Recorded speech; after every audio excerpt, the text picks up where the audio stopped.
Yeah. What is up, YouTube? My Cowboys family here, bringing you guys, of course, our game day reaction live stream, watching our Dallas Cowboys face off at home against the New England Patriots, hopefully getting some revenge on Belichick. Yes, after all these years. Yeah, and never beating him in Dallas. Can this be finally? We broke the Tom Brady curse last year with the Bucs.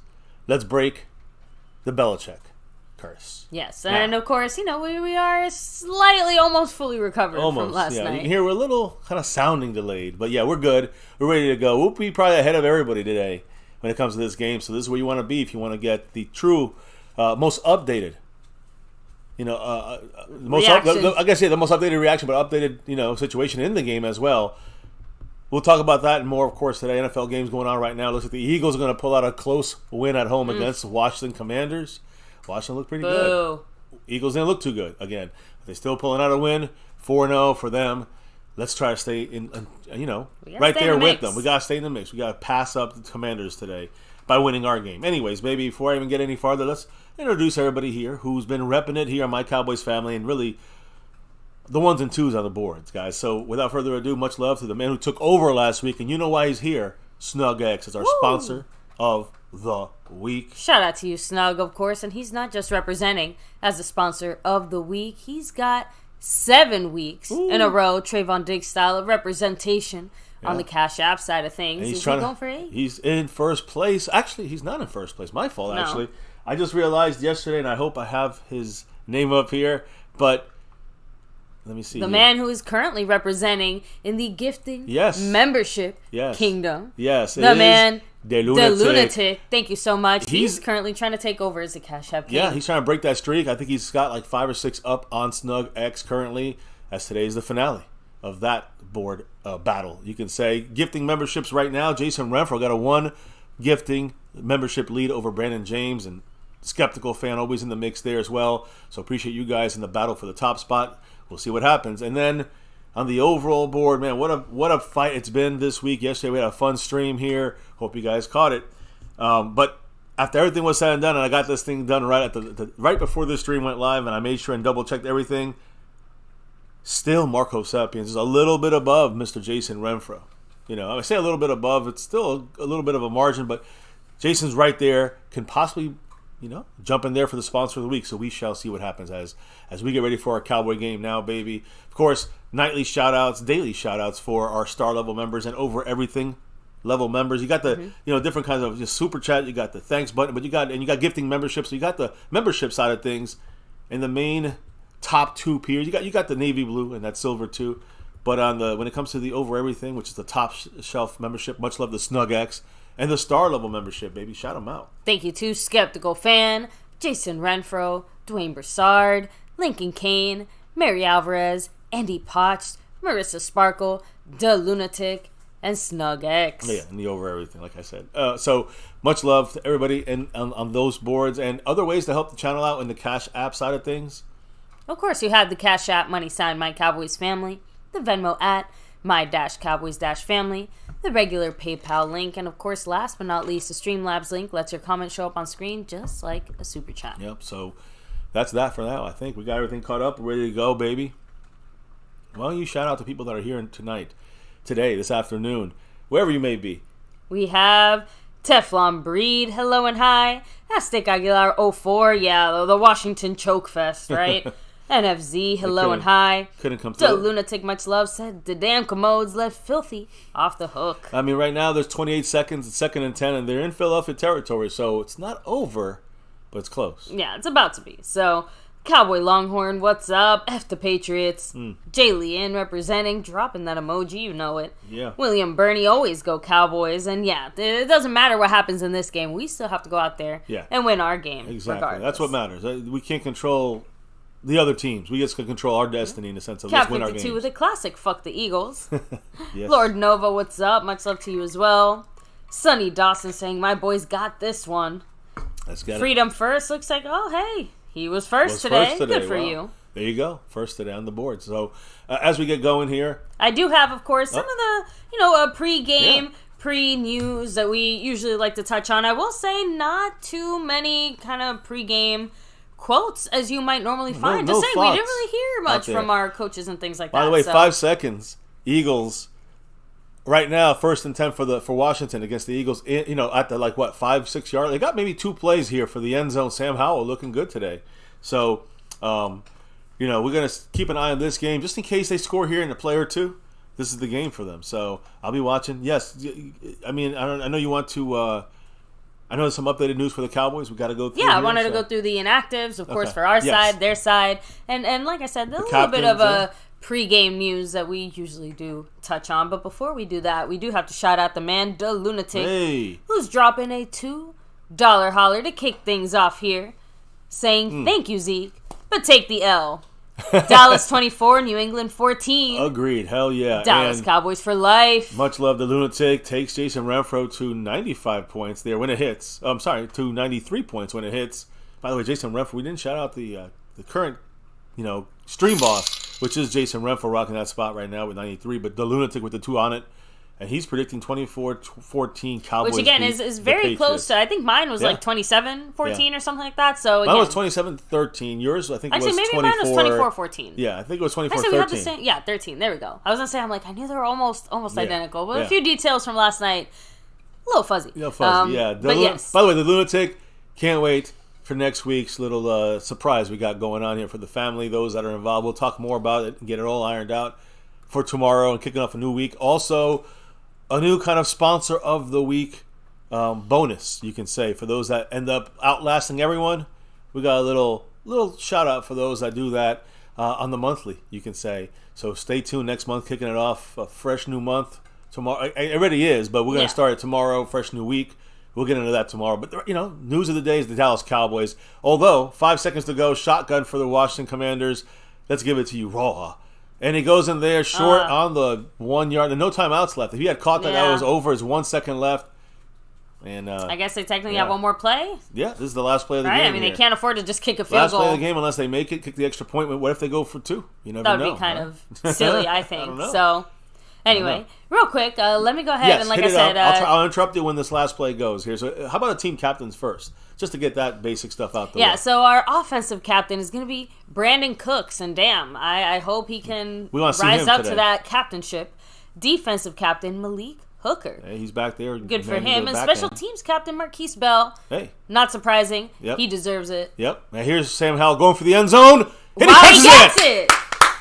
So it is 31-30 Eagles with no time on the clock. Will the Washington Commanders go for 2?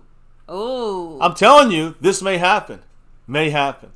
I don't know if I should put the camera on. What would you do? Here. Shit. I mean, I guess. How about this? Yeah, let's go ahead and start this a little early. Let's start off with the reaction. We won't even be able to see our Cowboy game. I'm repping number 70, baby. Zach Martin's playing. Tyler Biadasz is playing. We'll get to that too as well. I'm repping the defensive player of the month.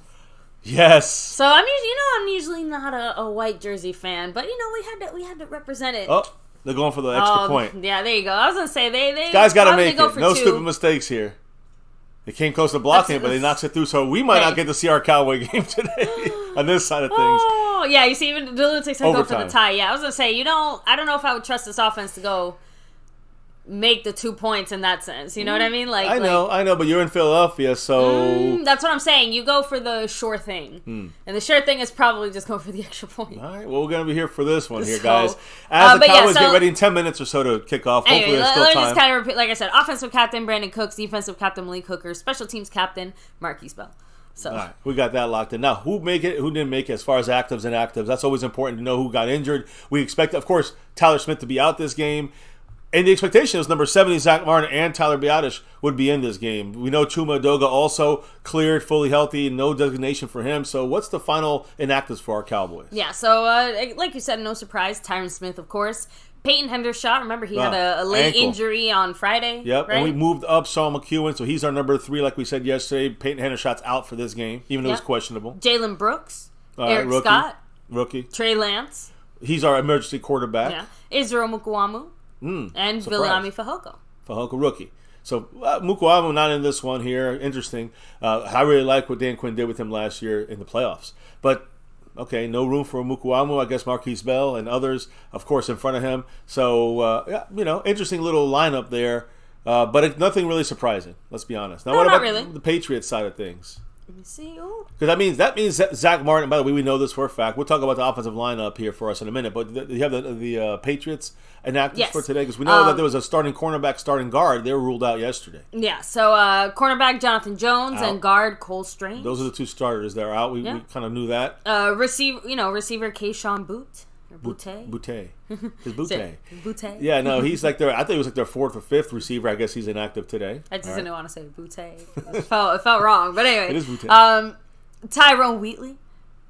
The tackle. Okay. Sorry. Right. It's just depth for them. And then quarterback Will Grier. Honestly, not surprising because he's also there. Yeah, Trey Lance. Yeah. He's the emergency quarterback for them. But he's there not really for that reason. He's there for picking the Cowboy offense and kind of knowing and tipping the a little bit of information to the Bill Belichick Patriots. So yeah, so offensive line. And we've already kind of talked about the O-line throughout the week, so you guys already know that that guard position is definitely going to be a slight point of weakness. So this guy's going to probably come through a little bit there. And as far as like the pre-game, Ezekiel Elliott reunion and stuff like that, honestly, it was very underwhelming in that it was very professional. He just he kind of ran over. He hugged Jim Maher and Britt Brown, and then after that, just kind of talked to him for a second, and then went back to the Patriots side, and that was literally it. Yeah, we saw him running out of the tunnel, just kind of from the visitor side for the first time ever, right? Yeah. So probably weird for him, but it was kind of a normal thing, I think. That's what I'm trying to say. I think that it had been built up a lot more throughout the week. Jerry Jones is going to push that with a halftime or a pregame. Who knows what he did already or will do. He said he was going to do some kind of special thing for Zeke. I say he's the enemy right now. You don't do nothing special for Zeke. Yeah, and one of the, I think, weirder, more confusing parts for me is people were confused because they're like, oh, okay, Tyron Smith's out, but that means that Tyler Smith is now going to be at the left tackle. I'm like, where are people getting this from? Again, this was the hope the entire week, and we heard Tyler Smith, if you heard here, he said he's not going to be playing left tackle. He hasn't even practiced once this week at left tackle. That's why I said I was a little confused by it, because until we had heard that, but we heard that relatively early in the week. So I don't know what to say. Unless they do something in the game and switch them, we already know. They already reported this multiple outlets. And not just exactly. Chuma was warming up at the left tackle spot. The starting lineup is with Chuma at the left tackle spot. So Chuma Edoga is going to be number 71 playing left tackle. Next to 73 there at left guard, Tyler Smith. Center, Beata, 63. He's in. Zach Martin, 70 at the right guard, and right tackle 78, Terrence Steele. Now, so we're 4 out of 5, but still no full offensive line. I was going to say, outside of even our starters back on the O-line, outside of Tyron Smith, of course, Chuma has at least now had an entire week to prepare to do this, as opposed to, all of about 30 minutes when Tyron Smith got hurt during a Saturday late walk-through practice. So, I'm just saying, that gives you T-minus 24 hours to kind of reconfigure that whole situation where he genuinely thought he was playing guard. So, he's had an entire week at left tackle, so I'm feeling a little bit better about that matchup. He's also fully healthy now. Last week he was still banged up. Exactly. He got hurt. He's still kind of trying to get back there, and he's been questionable since that shoulder, I think, against the Jets. So a healthier, more prepared Chuma paired with a healthy Tyler Smith and a healthy Zach Martin back on the offensive line, and Biadish too. Since I'm just saying, we have all these guys together now because they weren't all together. Well, last week initially, we had 2 less than we had now, so at least that's a positive, right? Fuego 2.0, what's up? Much love. Dirty South, representing there. House Nelson in the house, saying the Eagles and Commanders better finish up quick. Don't be cutting into America's game of the week. I'm telling you, right now, everyone's getting cut into this thing because it is Washington with the ball first. We're going to just do this game right now. 9:26 to go in overtime. Shotgun for Sam Howell, second and 10. Somebody to score quick he at looks this point. Middle of the field, dumps it down there to number 1. Look, Dotson, he got I think. 4 or 5 yards. Yeah. So, again, he gets, it's third down now, though. The Eagles, going to, if they stop him this drive, you guys know the overtime rules, right? I mean, touchdown, doesn't a touchdown win the game? The Cowboys win the toss and elect to receive, so I guess I'm going to be also updating you guys on the Cowboy game here on my side of things. Yes. If you're at the game, you're probably getting this, I think. Live and in action, but I don't think anybody's the thing is, anyone who would be getting the Cowboy game is getting this. Right, yeah. So even in Dallas, I don't think that overrides overtime, unfortunately. That's bullshit. So that is bullshit. Well, if we had the individual, we don't have the individual thing on Red Zone. I mean, on YouTube. We can't even watch Third it. and 5. Because it's he's getting hit. Available he's locally. Oh! What a catch. Catch it. Oh, they go out of bounds. I think his left foot was out. I think only 1 foot touched. Man, it was close. Been nice to see Scary Terry make a play for once, but yeah. So our offense see. is we won the toss, but we're putting the offense out there first. We're pulling some Jason Garrett shit today. Not sure how to feel about that. No offense. Oh man, he stepped on the guy's hand and he also stepped on the line. But Terry McLaurin couldn't get that foot down though. Can you challenge in overtime? Yeah, of course. I think you have one, but I think he was out. He stepped. The first one was good. Second one, like I said, his left foot. Ooh. No. Oh. Come on. I would be throwing that flag. There is green. There's green between I'm the sorry. out of bounds and the yeah. There, booth Look, review. it's a booth review, yeah, so automatic. I think in overtime. Ooh, looks like Cox is a little banged up though whoa, after that play. Whoa. Oh, okay. I'm sorry, Fletcher Cox. Okay. you said Cox was banged up. I didn't think I had to clarify that one. This but angle okay. is not good here, though. Like the first angle is not good because it looks like he's on the line here. But when you look at it from above, you see the green, and that tells me that that's a catch. That's a catch. Scary Terry making the play. Okay, so basically some of the thought process from people is that one of the reasons that we're putting the offense out there first, at least from the Cowboys side of things, to get the lead, is it not just to get the lead. One, that's how we started the Jets game, and we did get a touchdown on that one. Two, let's shut up all those people talking all that shit about the red zone situation. This is the best way for McCarthy to basically say, like, here you go. Look at us in the red zone. I don't know. Let's see. Maybe again, I was not a fan of it necessarily back when it made even less sense when our defense was bad, but it still statistically showed that it was better for you to start with your defense first if you win the toss. So, yeah. I don't know. For a guy who's so focused on analytics, that's it. I'm just a little surprised. But McCarthy's done that. McCarthy has, I know he has taken the ball first against the Jets at home. So that's what you're looking at. That's the mindset. Also, what do you guys think? To me, that looks like a catch. If you are, looks like a catch. Call is overturned. First down. Deadskin said El Fuego. So there you go. Yep. Looks like it's gonna be overturned. Sorry, I guess I put the audio. What a play! I can put the audio. Yeah, up. they said it already. What a play though by Terry McLaurin there, and I'm just saying, like, a nice pass as well, but great job by Terry McLaurin to just keep that tippy toe in bounds like that. Insane. Everyone's eyes on the sideline looks to the feet. It's great to see everyone looking at the feet. God damn. We missed a fantastic play. By who? Dak exits the pocket to buy time. Gallup rewards him for it with a 28-yard reception. Yes, Gallup. Okay, so we're opening up with a scripted game plan. Yes. You understand here? Damn it. I hate that I'm missing this. Scripted game plan. Here it is. Scripted game plan seems to work with McCarthy. He likes to get the ball first, and he likes to have, like, his play still, the undeveloped offense still, to have come out there fresh and just hit you with stuff you're not really expecting within the scripted first drive or two, right? So we'll see. I like this start. By the way, the pocket did collapse though, so O-line, they called it incomplete. By the way, Tolbert gets an 18-yard play. Yes. You. By the way, we don't. This game here, unfortunately, the Washington just blew it there by. Not blew it, but they did not call that completion. I don't know who said it was completed. It was overturned. Oh. Is she all right? I don't know. That's right.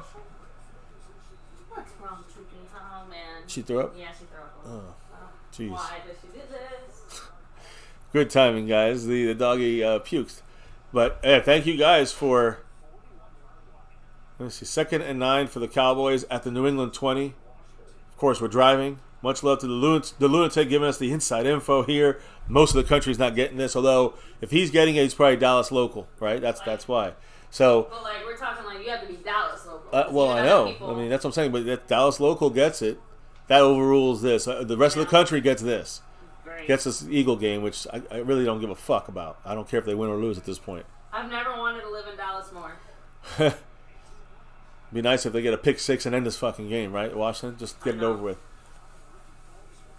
Schoonmaker had the touchdown, but he dropped it. Fucking stupid ass rookie.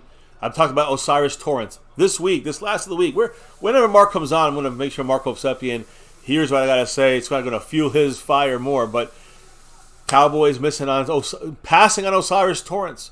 Now with the Bills, the best pass blocking, 14th best pass blocking guard in the NFL. I'm going to leave it at that. We got Schoonmaker, has a 1 catch for 1 touchdown. Now, an incompletion in the end zone. Should have been a fucking touchdown. Piece of crap. Here's Hurts throwing it deep. There's no way. There's no flag there. It's just. It shouldn't be a No, I'm flag. saying Hurts got popped. Yeah. 3rd and 3 now.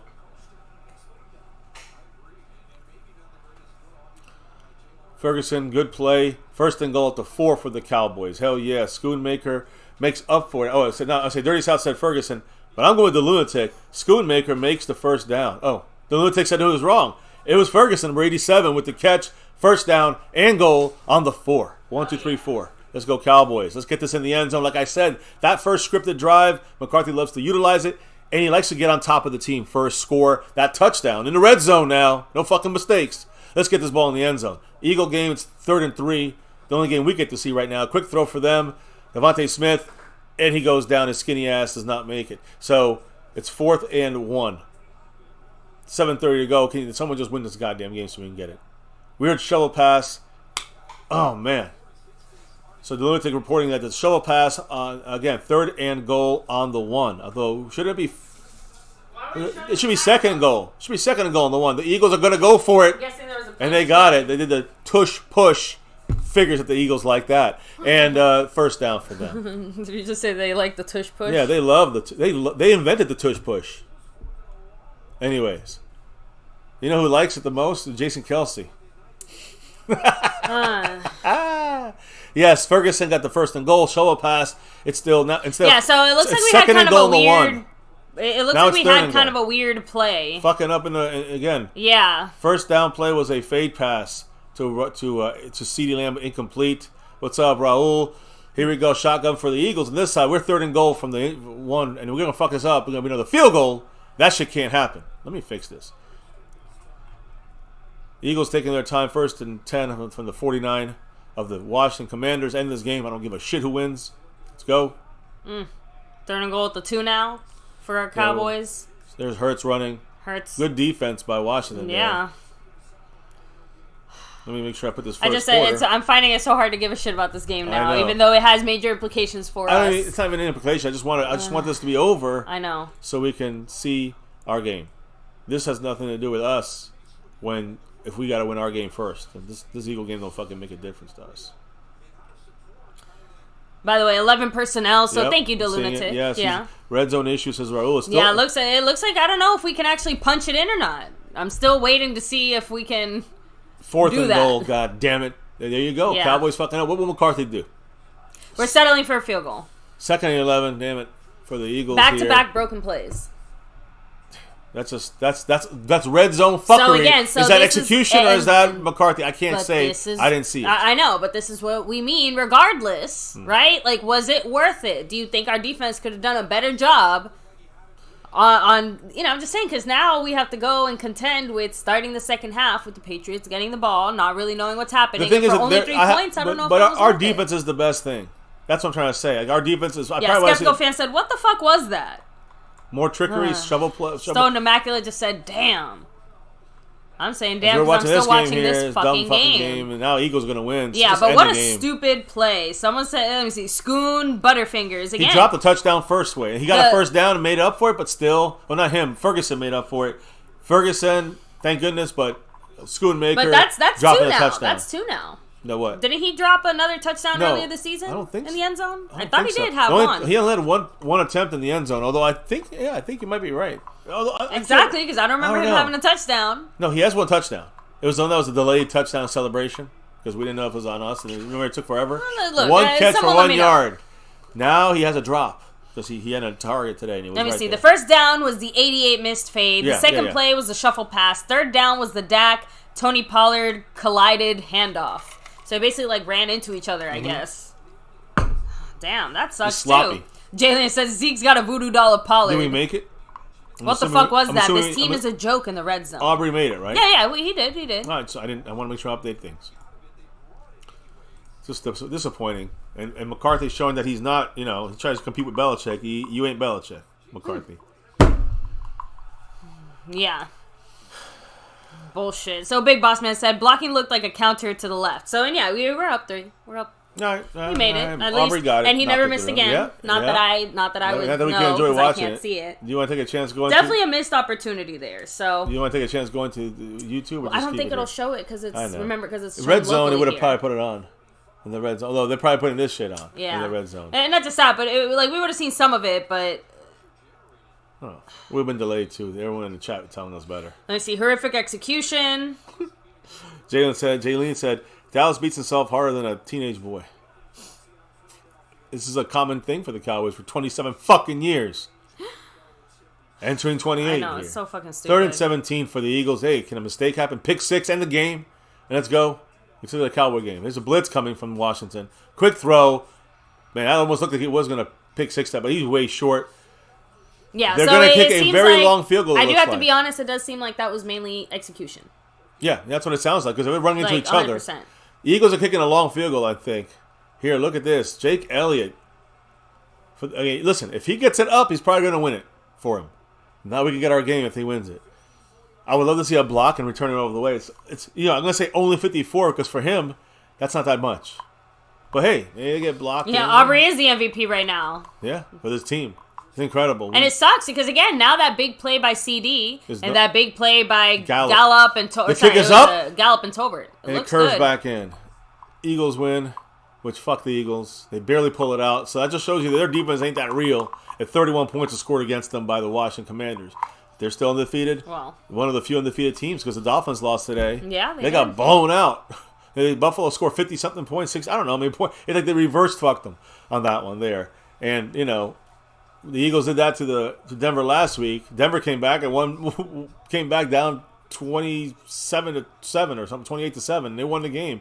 It's crazy games today. And this one here, look, the Eagles show that they are not really that great, although they do win when they have to. And they did this against a divisional rival. So Eagles, congrats. Fuck you, Eagles.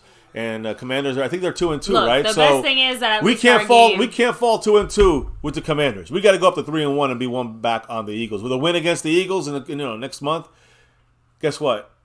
That puts 3rd and 6, New England on their 43. Like they're on their own 43, and it's a 3rd and 6. I like to see a stop here. I like to see the game. That's me number one. But okay, we got to see Sirianni jumping around like a fruitcake. Let's go to the fucking Cowboy game. Enough of this shit. Who cares about the Eagles? Who in the fucking nation cares about the Eagles or Washington Commanders? No one. Except for those little pockets of idiots. We care about our Cowboys, and now they got a fucking dumbass commercial, The Simpsons. Anyways. Yeah, the Dolphins lost, which kind of sucks because they didn't just lose. Like, they got kind of stomped on. By the Bills. So, which I did not... I picked them. Expect. I picked the Dolphins divisional just because game, I thought divisional game. I know, but I thought that they were gonna.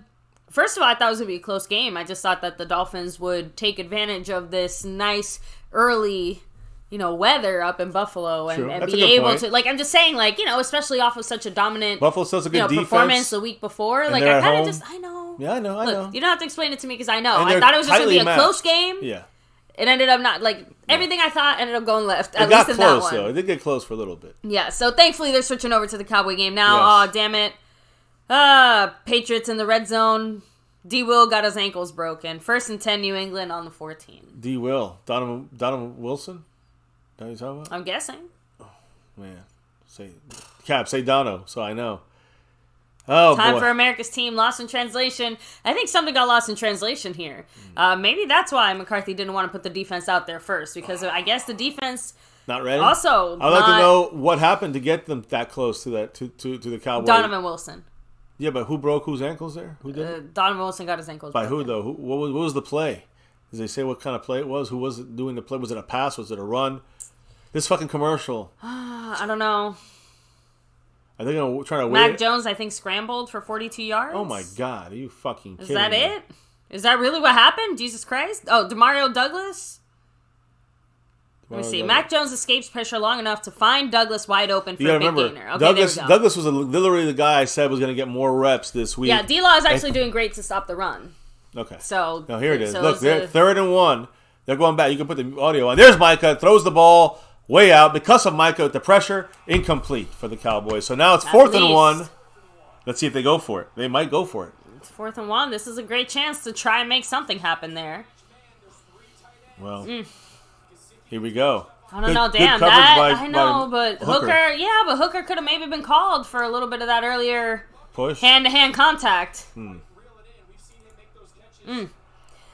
Oh, anyway, Red Man Arm, what's up with the $2 house saying, go Cowboys. May the 49ers lose next week. Well, that's the hope. And every week. So yeah, they're going for the night. They're going for the sure thing as well. They're going for the 3. Again, they're playing smart football here, both coaches, as far as just taking the points in front of them. Their defenses are both good. Both defenses are good. Watch that middle is wide open. Don't say it like both. If it's on us, timeout. If it's on us. Good. Delay a game. Okay, there you go. And Red Man Arm, much love. Oh, shit. I don't have my tablet. So, oh, shit. Micah's getting his mouth checked out. He got cut. His tooth, looks like a lower lip. Oh, no. Some of his teeth look knocked out. No. Like, not knocked out, but loose.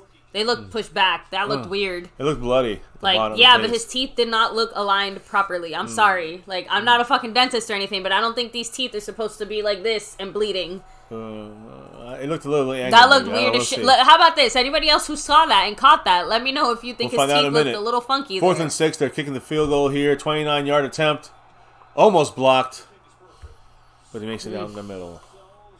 Damn. He's got a bloody lip, yeah. Hopefully it is just that his teeth, stabbed through his lip there. I didn't see, does he wear a mouth guard? Who? I thought Micah did wear a mouth guard. I've seen him wear it. Before. I think so too. Yeah, it just looks like his teeth are fine. It was his lip. I don't know. His teeth, that looked freaky as shit. It looked. I think it was the angle from above. Maybe it was, but to me, that's why I said it looked really weird to me. So when Diggs went down, the whole team went down with him. I mean, I have to hope not. I have to hope that Dan Quinn, has enough firepower in that defense that we can, other people are seeing the same thing that I did as far as Hooker maybe getting away with a little something there. Right. So I'm not look. I just want to call it out because when it gets called, don't be surprised. Coming off of such a sloppy game last week, I am kind of like extra aware of like, okay, like, you're good. Are we playing a clean game or whatever? Because if that had been called, it's easily now a 1st and goal on the half-yard line. Yeah, you're right. So that's an easy way to give up 4 points. Exactly, 100%, baby. You gotta and that was all Micah too, by the way. Micah caused that. Let me grab my tablet. Yeah, Micah with the pressure there is why that play was not a touchdown. I'm just going to be real about it. So, again, they could have called the flag on Malik Hooker. And again, we talked about this refereeing crew every Tuesday we talk about the refereeing crew that we have. And so, again, because I see some people coming out with the refereeing stuff now, and they're doing it like Sunday before the game.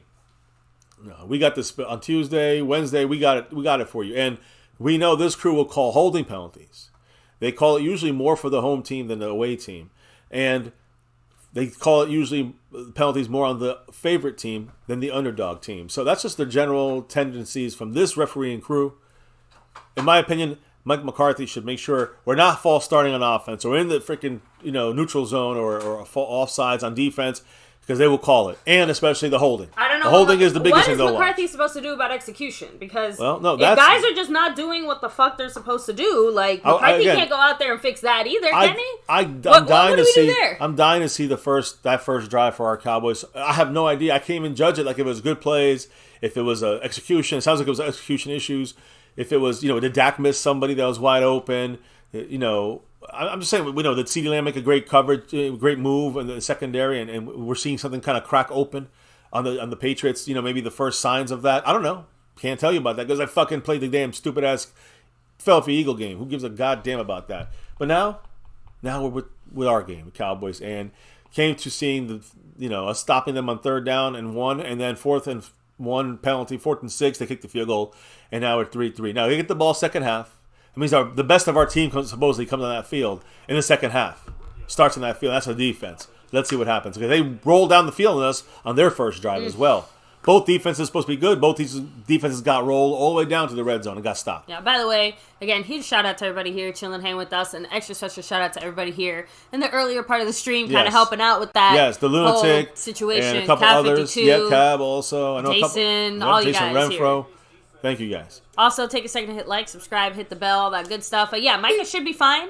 Again, he just looks like he had a busted lip, so nothing like the rigors of game changing or anything. The rigors of living in the trenches and being a pass rusher like Micah, in a football season, it's those little bangs ups and bruises and cuts are not done. So here we go. We got Pollard, we got Dak under center. We got motion here from Tolbert. A lot of Tolbert this game already to start the game. Which is nice because, again, that's been one of the guys that blocking we've said, inside. Where the hell is he? Why did he just let Judon go?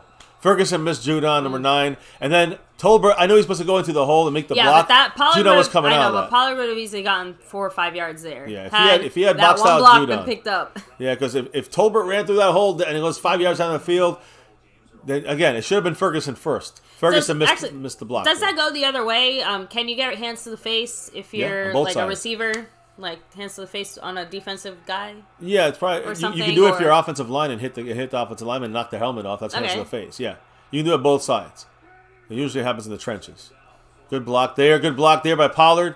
Dak finds again not wide open. A great catch for Cooks. There we go. Hey, our offensive player. I couldn't quite tell who that was. I mean, either he was covered right up. Now the Niners drove right down the field in the Cardinals and scored a touchdown, making us look like a piece of crap. Well, let's not go there. Let them listen. They're going to be extra hyped, ready for us next week. Trust me, in San Francisco. But we don't worry about that shit. Right now we're with our Cowboys now. We got Tolbert out there. You got Gallup out there and CeeDee Lamb. No Cooks on this play here. You got CeeDee Lamb with in motion, takes it out. Outside. Good blocking by our receivers, Tolbert and especially Gallup. And CeeDee fights and gets the first. Yes, he threw him out of bounds late. They didn't call a flag. Of course not. But the point here is, that was a good play. And it was the seal by Tolbert. And even he let us block up a little too soon. Still, he did enough to keep him there, blocked out of the play, and then Gallup just pushing his guy down the field. By the way, CeeDee's chain, it looks like it broke. He literally took it off, threw it to the sideline to one of his brothers, and ran right back. Listen, here's the thing you got to remember. Remember, Brandon Cooks could not do that blocking. No. That's why Cooks is out that play. No. And Tolbert's in. Here's CeeDee Lamb and Cooks now at the bottom.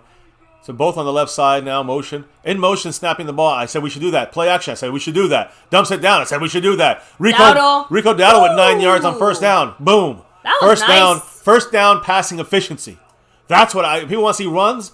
I want to see passing efficiency on first down. People want to see power from your running back. That's what Dowdle is here for. He gives you that oomph. Yes. Because look at the way he took those 2 tackles there. Yeah. Like he didn't even move. He just went down like a brick. It reminds me a little bit of like a smaller.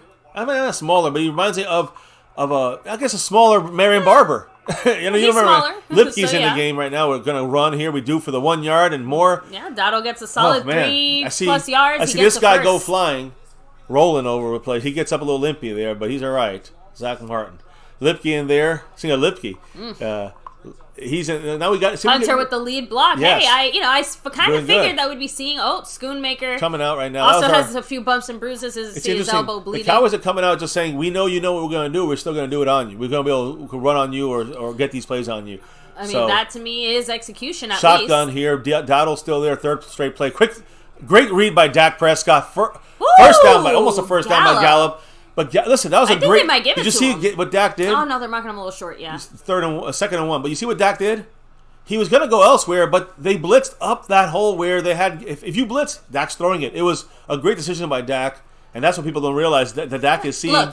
Like 1 + 1 again, = 2. We've seen Dak make decisions in molasses. That was not one of them. Right, Dak quickly executed what he needed to. Second and 1 here. He's changing the play. Pre-snap, he sees something.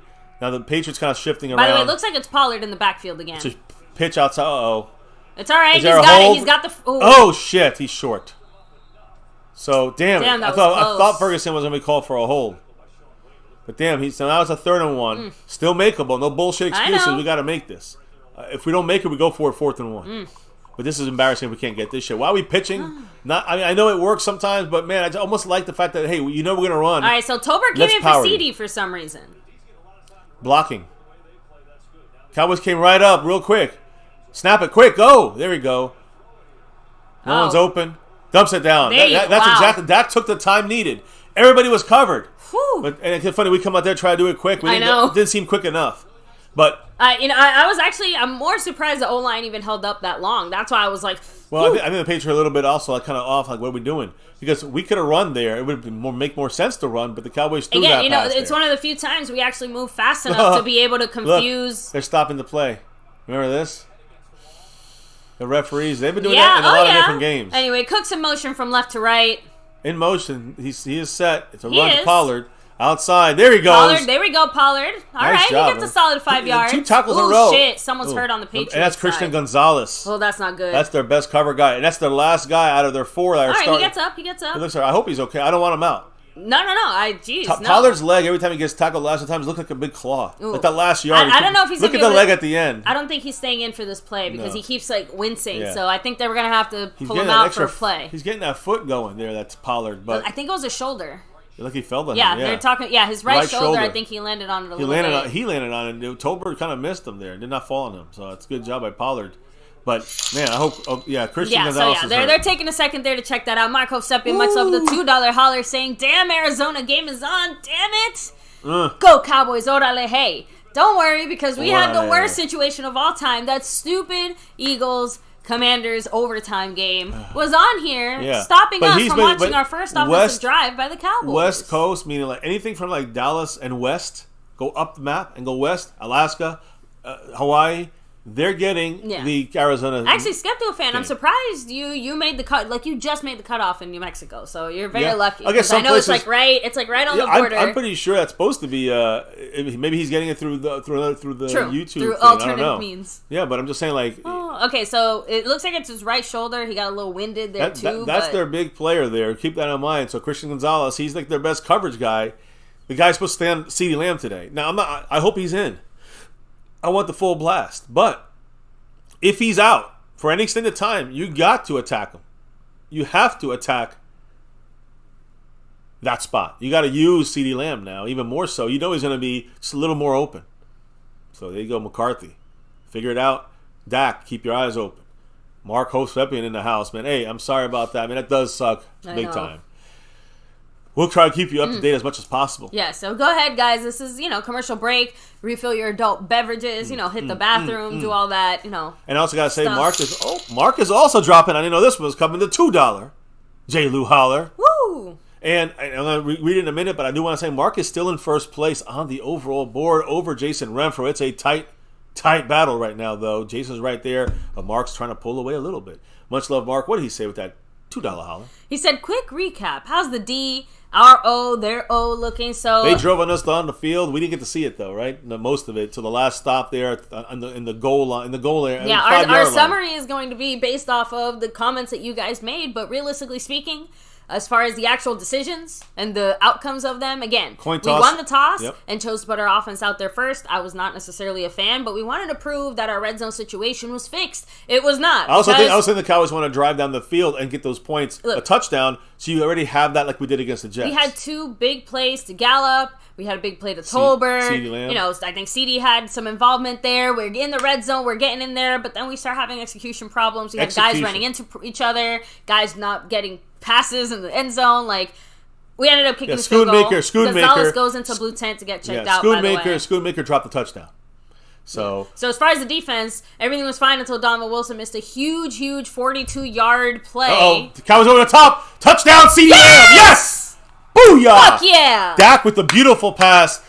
This is what you do, and this is funny. I don't think that's a red zone touchdown. No, it is not. So it's right out the red zone, and I always thought about it. You got to score under 21. What a pass from Dak Prescott. What a great timing play.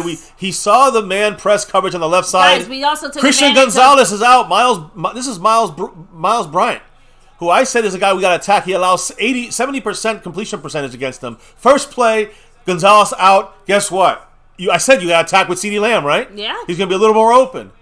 Thank you. MCF, you bring it. Let's go, Cowboys. Hopefully it doesn't take a genius to figure out, hey, they just lost Christian Gonzalez. Maybe attack that corner now. It doesn't take a genius, but for our offense, how many times do you say that, we do what's supposed to happen? And he never missed again. Brandon Aubrey, the MVP of this team. Anyway, 10-3 officially, guys. And now we can start to feel a little bit better. Although, like you said, we were knocking on Red Zone's door. And I can already hear Mark Hosepian. I can already hear it.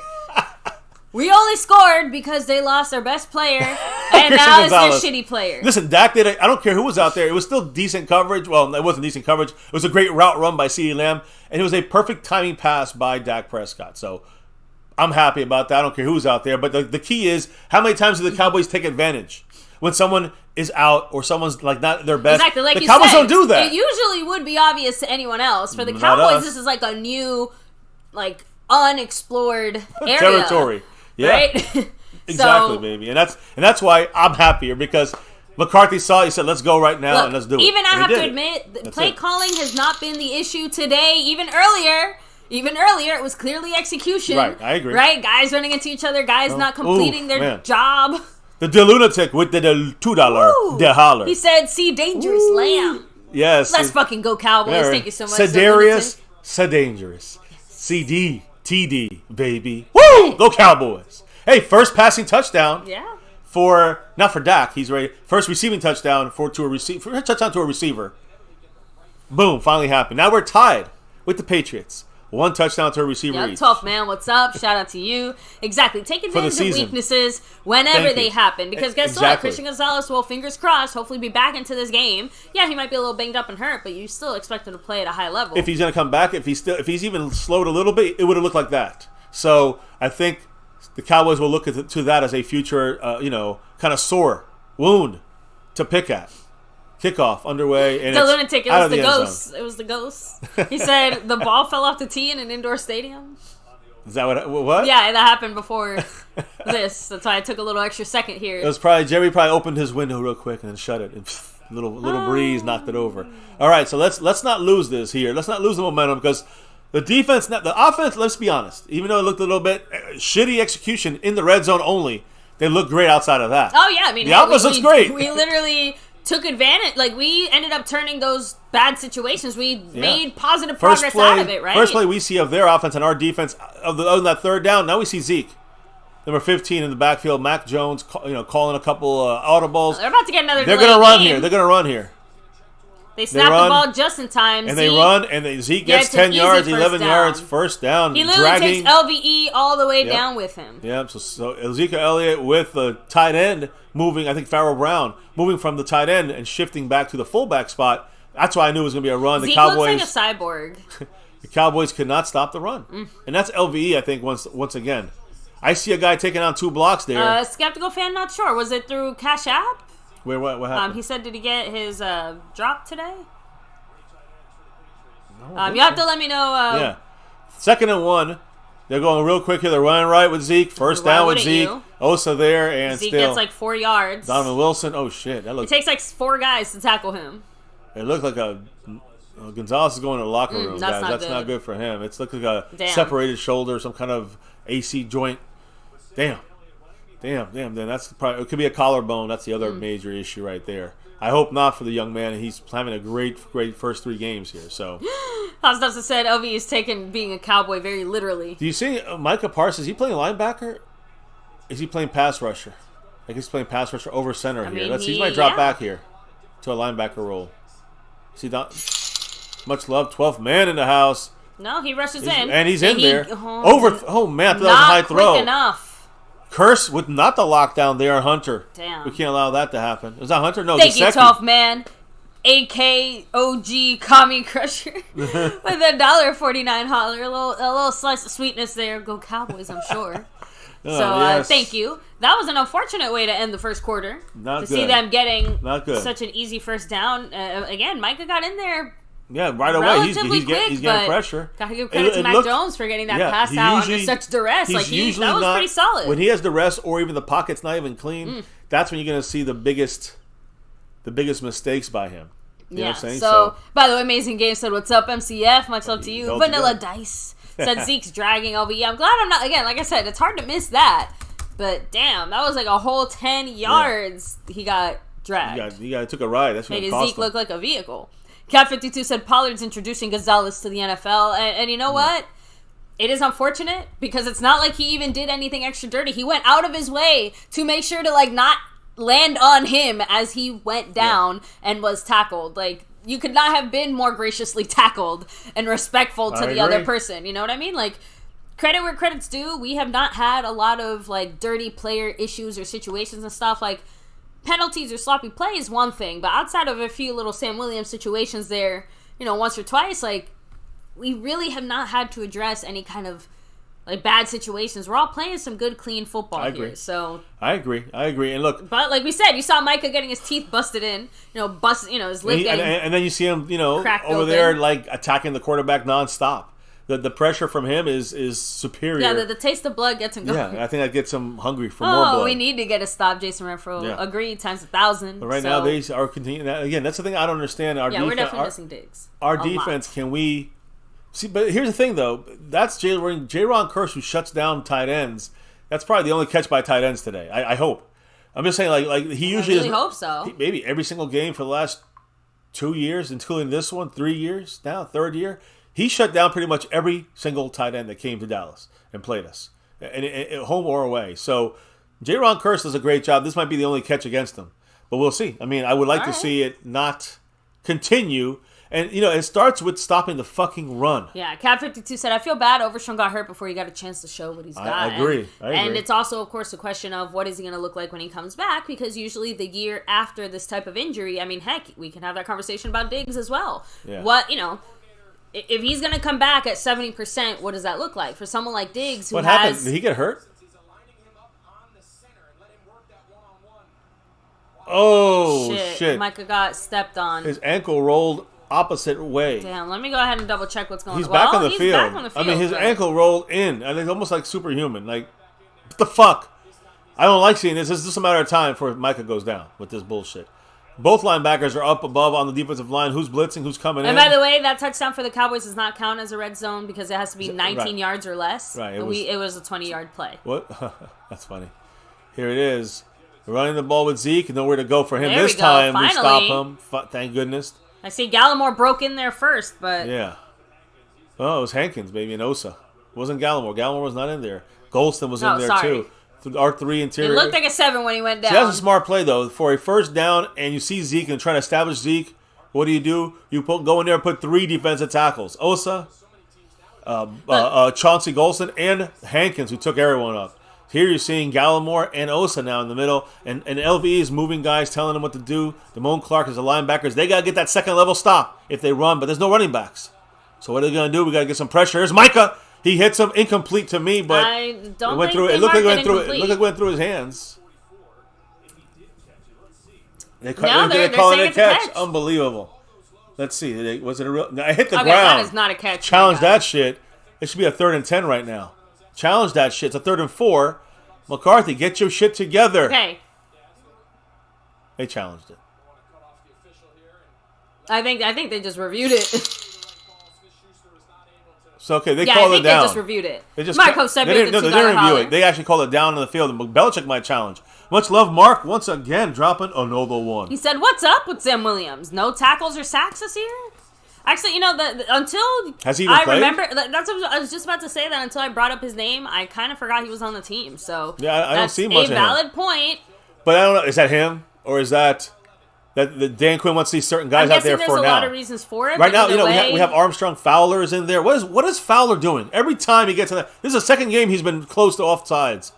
No stupid plays here. 3rd and 10. Kearse is the linebacker they move. 71 moved. It's a false start. Please give me this. I think they're calling it on the Cowboys. No, they're calling it on New England. Okay. Thank you. Woo. False start. It was 71. 71, the guard. Right guard. He shimmied. That was close. He shimmy yawed. Now look at 71. That was close. Well, Armstrong moved, but he didn't go into the neutral zone. So, but they call false starts, and they watch the trenches. You can call it a false start. I would have called that on our own Cowboys. Armstrong. Well, there you go. We get a break. Thank you, refs. 3rd and 15. Does this give us a big turnover here? Fucking better. This seems, if the wife's out the room, that means we get the turnover. My beverage. Here it is. Mac Jones, Fowler with some pressure. Too much fucking time, and of course, now it's a 4th. Did he make the catch? Yeah, he did. 4th and 1. These motherfuckers in triple coverage makes a catch of his life. This motherfucker. Against the Cowboys, he does. My God, don't they all? Smith-Schuster.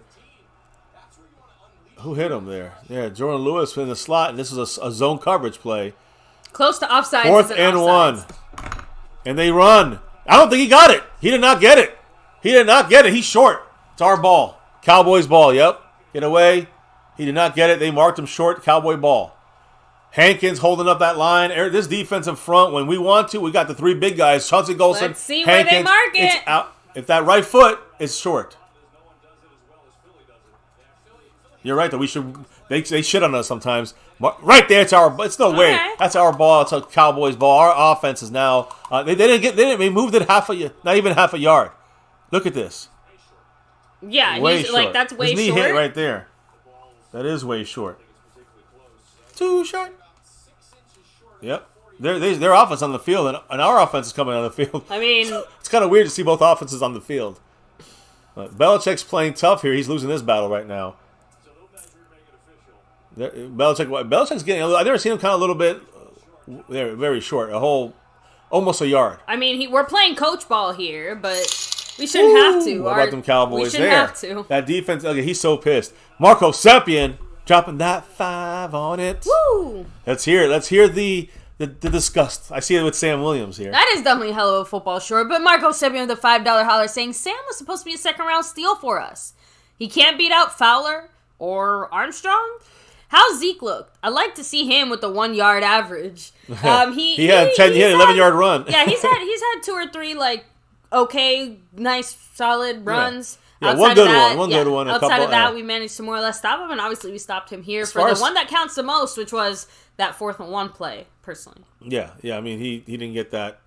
I mean, that wasn't the 4th. This was not 4th and 1. This was 4th and 1, but this was Mac Jones diving over. Oh, Ashley Simmons, that's awesome. Finally got a chance to see a live Cowboy game in person. Yeah. She got to get a picture and a signature with Diggs and Micah with her son Caleb. Nice. But then that's awesome. a really great moment and experience, especially considering everything that happened after that. So you won't forget that. Yes, that is awesome. You will not forget that. I also want to not forget the beginning part of Marco Sepien's comment, which is about Sam Williams. Yeah. My thing is this about Sam Williams is that, yes, I agree with you. We should somehow see more. I trust Dan Quinn to make the right moves there. But I think you got to remember, to me, it's like we signed Fowler. We re-signed Fowler. We re-signed Dorrance Armstrong.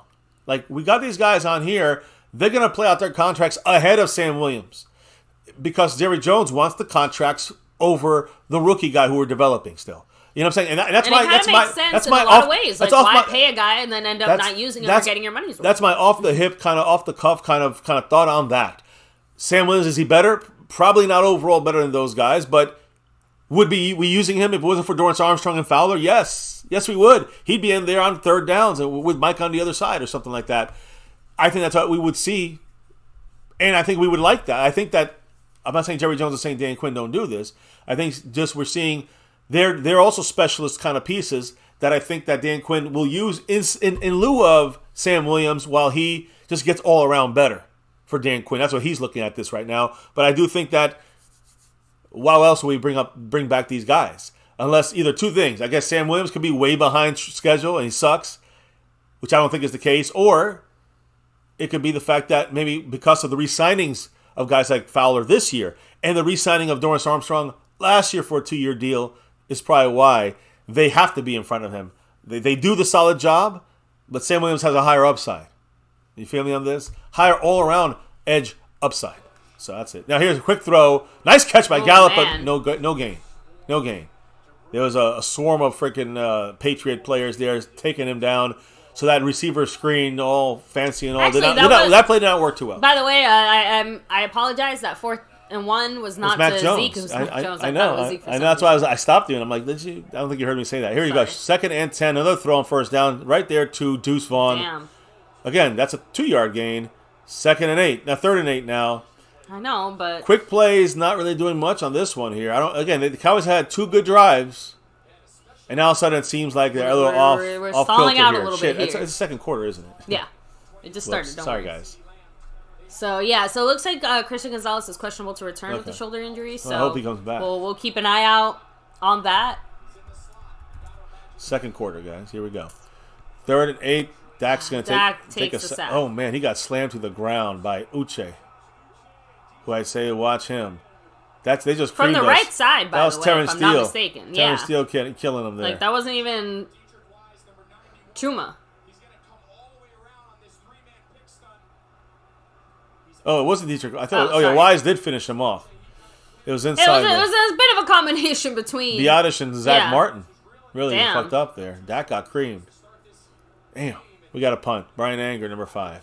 Wow. Wiseman, I don't think the 2 screens in a row was the problem, at least there. Well, no, it didn't work. That's the problem. I understand what he's saying. It wasn't a screen. The first one was a screen. The second one was a running back dump off. Ineffective. Not an effective offensive drive for us that time. We've had 2 out of 3, though, effective drives. Big punt by Anger. Let's nail him back there. There's a good job by Tolbert. Tolbert's coming out of nowhere, guys. So this, again, offensively, special teams. Tolbert has risen. Himself quite a game. So, hey, Marco Seppian. I know you hated on Tolbert, but what do you think about Tolbert right now? 3rd-round pick, looking like a 3rd-round pick right now, and with higher upside, right? With still time to go here because he's blocking out there. He made a big play in the first drive. He's making plays on special teams. I don't care what round he looks like. He's elevated to that number 4 receiver. He looks easy. like a contributor. Hell yeah, right? Big time. He's our best player right now. If I look at this. Well, he had that big play, like you said, he had that big play offensively. Yeah, and he's had some really great blocks that contributed directly to points on the board. And drives that kept going because of first downs because of his blocking. Yeah. On top of that, obviously now he had just a big play there on special teams. That's our far a quarter plus. And Tolbert's our player of the game. And I also want to highlight, like, this is one of the smaller side things or whatever, but on our touchdown attempt. Actually, no, it was on our successful touchdown drive, technically. Okay.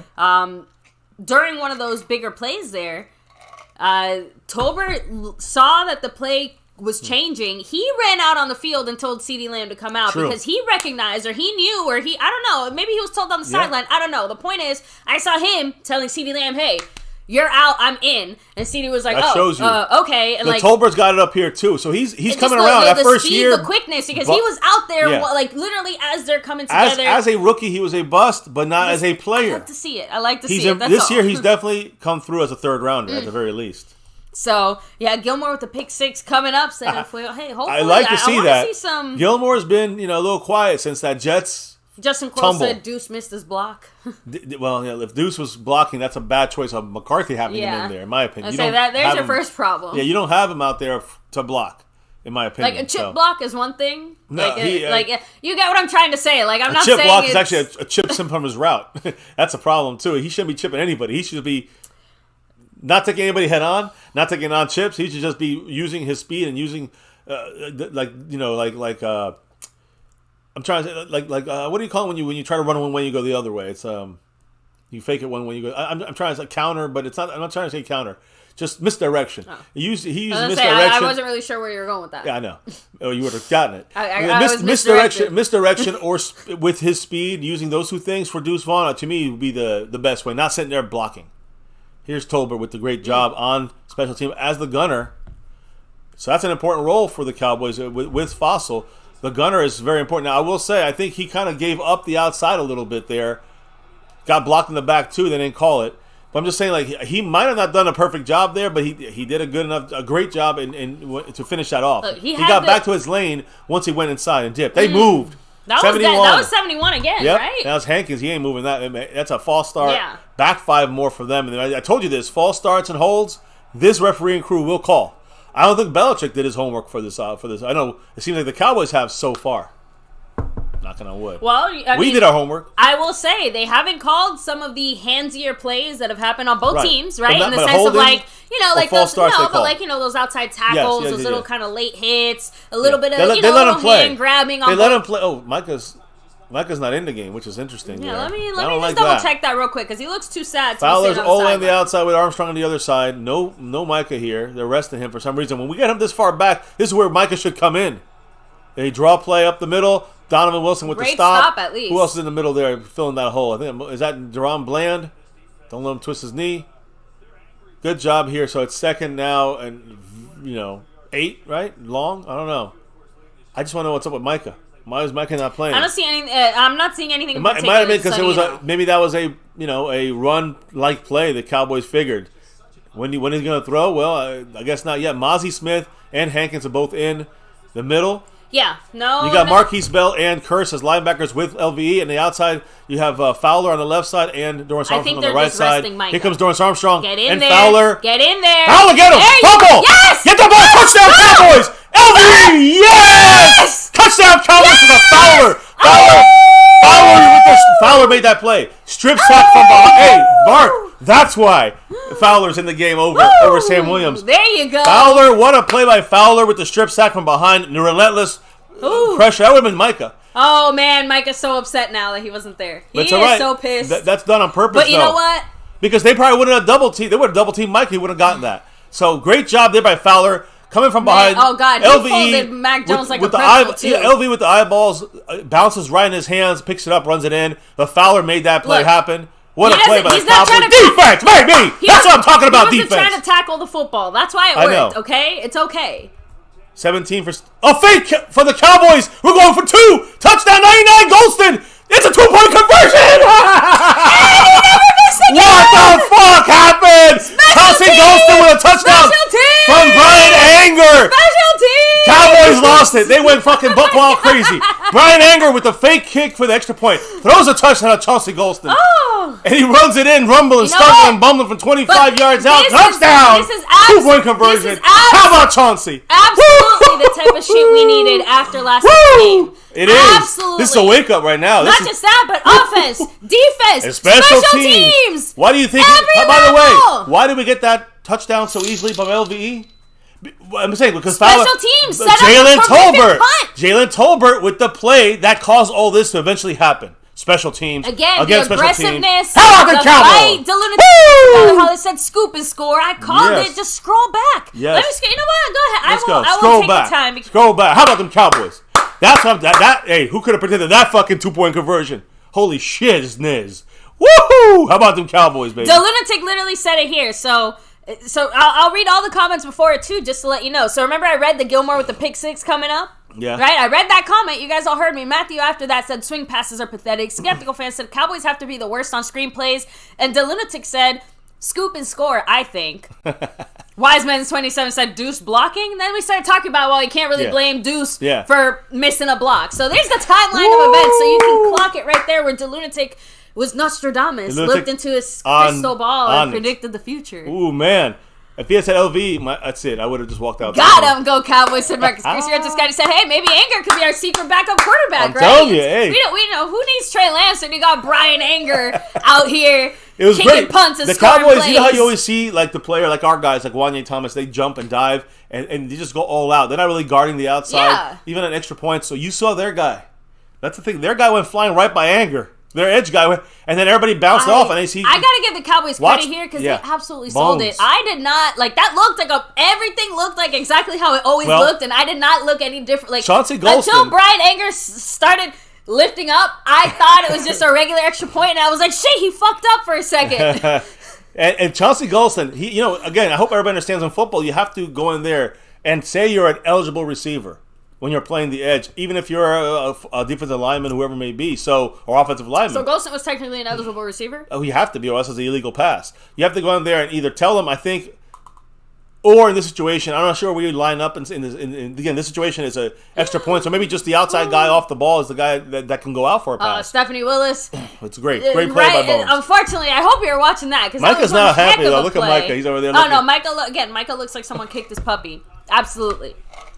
Let me see real quick. Jalen said, and we never faked again. Hopefully not. I will say, it's one of those things I'm glad we did it because it was in it's the middle of you never missing again. But it wasn't 17 for 17. It was 17 for 18, basically, right? It's okay. It was 5 for 18. Whoa, man. 5 to 99 to 18 points. Look at here. Look at this. Look, Chauncey Golston being the edge guy, right? Look at Chauncey. That was great. I mean, I feel Anger does not get enough credit for what he did there. I'm sorry. And Chauncey Golston, isn't Chauncey Golston though very athletic for a guy that's an interior defensive lineman? Oh God, he's a defensive tackle. I mean, this is like almost a little bit less than Hankins running out there. A little thinner than Hankins. Absolutely, like you can't.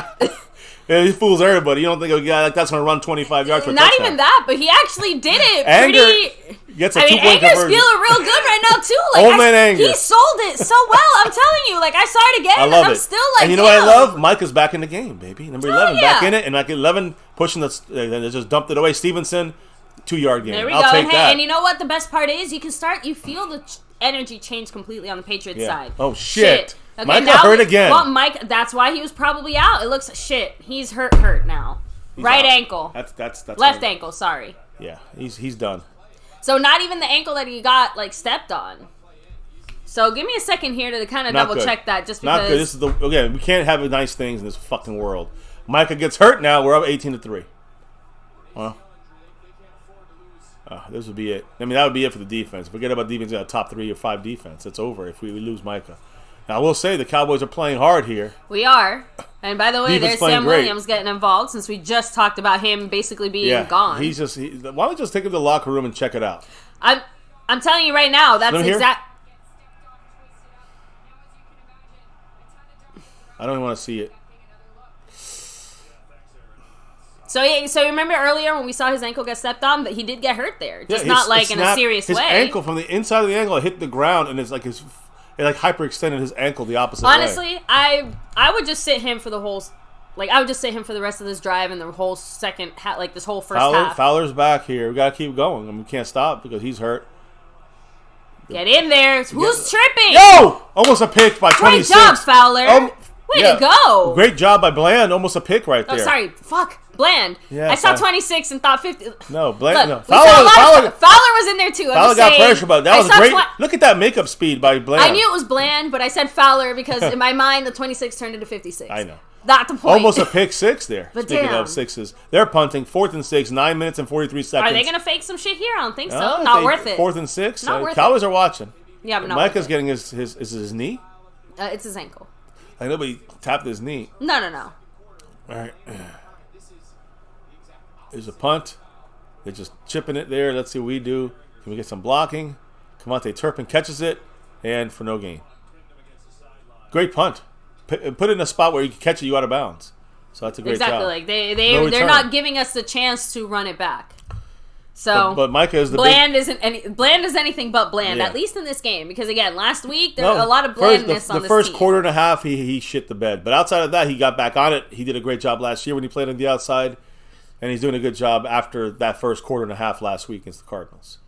Damn, I just can't stand to see Micah like this, and I get nervous now because that is the defensive consistency will be gone if he's gone. The consistent relentlessness. You'll see it now here and there against certain teams, but you won't see it. All right, so they are calling it a foot situation. Okay. They're not. He's not being checked out in the blue tent. He is still just sitting on the sideline. He was being evaluated by medical staff, but some people are calling it a left leg injury. Some people are saying left ankle, left foot. I personally think it's an ankle foot injury, just based off of what we saw, and also the fact that he couldn't put weight on it. Right. It was the ankle. To me was that. The ankles definitely looked like he got injured. He injured that first. He tapped his left knee, and I was like, "Oh, no, it doesn't. No one's calling it a knee problem." It might have called it. They called it a leg. I'm saying he tapped his left knee, but I think he was pointing to the leg that was bothering him, the foot that was bothering him. So it's bad no matter what it is. Yeah. So because as of now, he can't put pressure. He can't push off. He can't have that Micah Parsons effect if you don't have 2 working feet. 2 working ankles. Look, rest him, let him chill, let him relax. There's a whole half of football still left to play if you still want to see Micah in any kind of limited fashion if he's still okay and good to go, right? But this is another way where we can't, this can't just only be the Micah Parsons defense, right? It can't. It's hard to even say that because obviously this guy over here basically is the lifeblood of this team. But we need to see other guys step it up. When we have this much of a lead, honestly, our run stoppers need to go out there, step it up, right? Our pass rushers, everybody. I'm just saying, it's time to continue to mix it up. I love to see. That's why Bland making that play, man, doesn't that feel good? Because we need our corners to look good. I need to see Gilmore making plays like that. I need to see Hooker making plays like that. Fowler stepping up on the on that sack fumble. LV picks it up. I mean, that's where these guys are making plays with Micah Parsons out of the game. Yeah, the most unfortunate part of our current situation is the fact that one of the stronger points, I think maybe, or some of our better players, we're not probably going to see not as much of DeMarcus Lawrence just because there's not going to be as much run stopping to do, right? So we are counting on guys like Fowler. We are counting on guys maybe. I'm just saying, but to me, the run stopping is more about the guys like Hankins more than it is about, because DeMarcus Lawrence was in that play as well with pressure. When Bland almost got so he'll be in there playing. In fact, more offensive snap, more defensive edge snaps because no Micah Parsons. I think you'll see more DeMarcus Lawrence having to step up. I mean, right now, offense on the field. Out there, so Micah's on the sideline still and ready to go. So we'll see. 1st and 10, Dak and shotgun. Another screen to CD Lamb, a receiver for no gain. This CD. That's the 4th dumbass little screen. Wide receiver screens are just not working right now. Oh, that's the one he got hurt. The right ankle. Again. He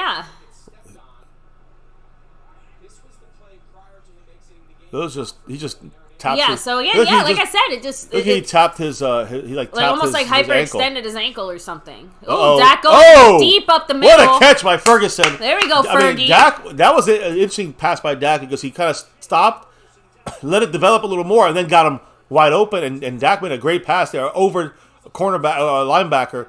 Stretching out Ferguson, but had to put it up high, or else the linebacker would have picked it. Weren't we kind of wondering, like, hey, where are all those like deep passes up the middle there? I mean, that was a little bit more left of the middle, but I would still count that Ferguson, as middle of the field. Having a great game so far, got us to the goal line earlier, kicked the field goal, but now he made a great catch, gets to the 44-yard line of our own. By the way, I think that's Lipke back another there pass block. by Dak passing here, dumps it down, easy nice. First with CD. First down, for Cowboys. 12 yards. Yep, 12, about 12 yards there. I'm Miles Bryant, who's the weak. There we go. You remember when we're playing against number 27? Watch him getting picked on.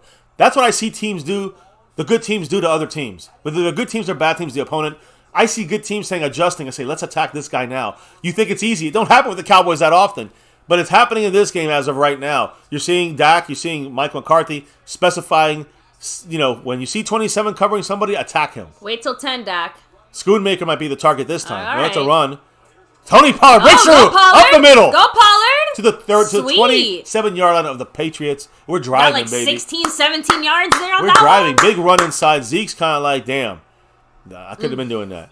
Terrence Steele pulls. I used to do that. Terrence Steele pulls here and leads the way right there. Boom, boom. Great block by Tyler Smith. I know. I was just about to say that Tyler Smith really helped get us from that. That went from a 5-yard gain to a 16-yard gain because of Tyler Smith.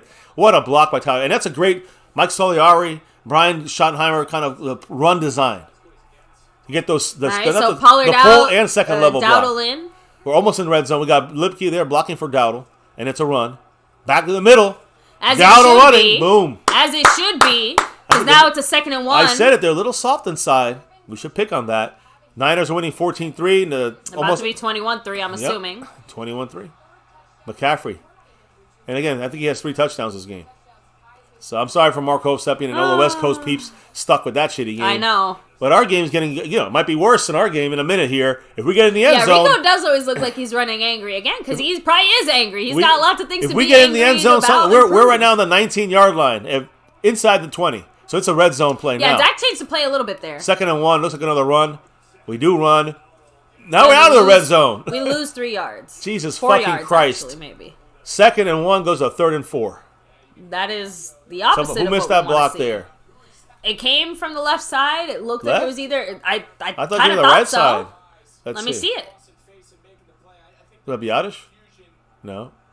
No, it came from the. No, you're right. It was the right side. Why is from that was. Damn, Terrence Steele is not having a good game today. Terrence Steele and Schoonmakers fucked that up. 3rd and 4. We gotta get a first down here and make this worthwhile. Come on, keep it going. Step over the line, you little, you know what? Yeah, but they didn't call it. There was a neutral zone. Yeah, I know. They're confused. Right side is confusion. Come on, CD. First down. Ferguson. Okay. Keep going, Fergie. Shit. There you go. 1st and goal on the 11. First and 10 on the 11. Ferguson took their guy 10 yards down the field. Ferguson got 3 catches, Damn. and he's better than Dalton Schultz. Look, Schultz got a touchdown today. So give him credit. Honestly, Ferguson.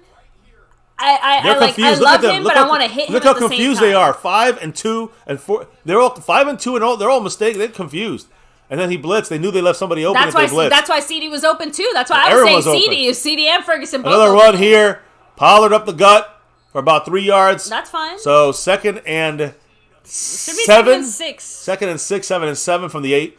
We're 1 yard away from the end zone. If they mark it where the ball is, it'll be 2nd and 6. One touchdown in the last 9 red zone drives for the Cowboys. Today we're 0 for 1. We had to settle for the field goal in the first drive. Remember, that touchdown didn't count. That earlier touchdown. 2nd and 7. So, just the 3 yards, which still not bad. We got confusion. Schoonmaker and Ferguson confused here. Are they on the line of scrimmage right now? No, they're back. They're good. Got running backs and tight ends as receivers here. There's mismatches. Almost a pick. Yeah. I honestly, I knew that's where Dak was going. I was looking for Schoonmaker. For the middle. Yeah. 3rd and 7 now.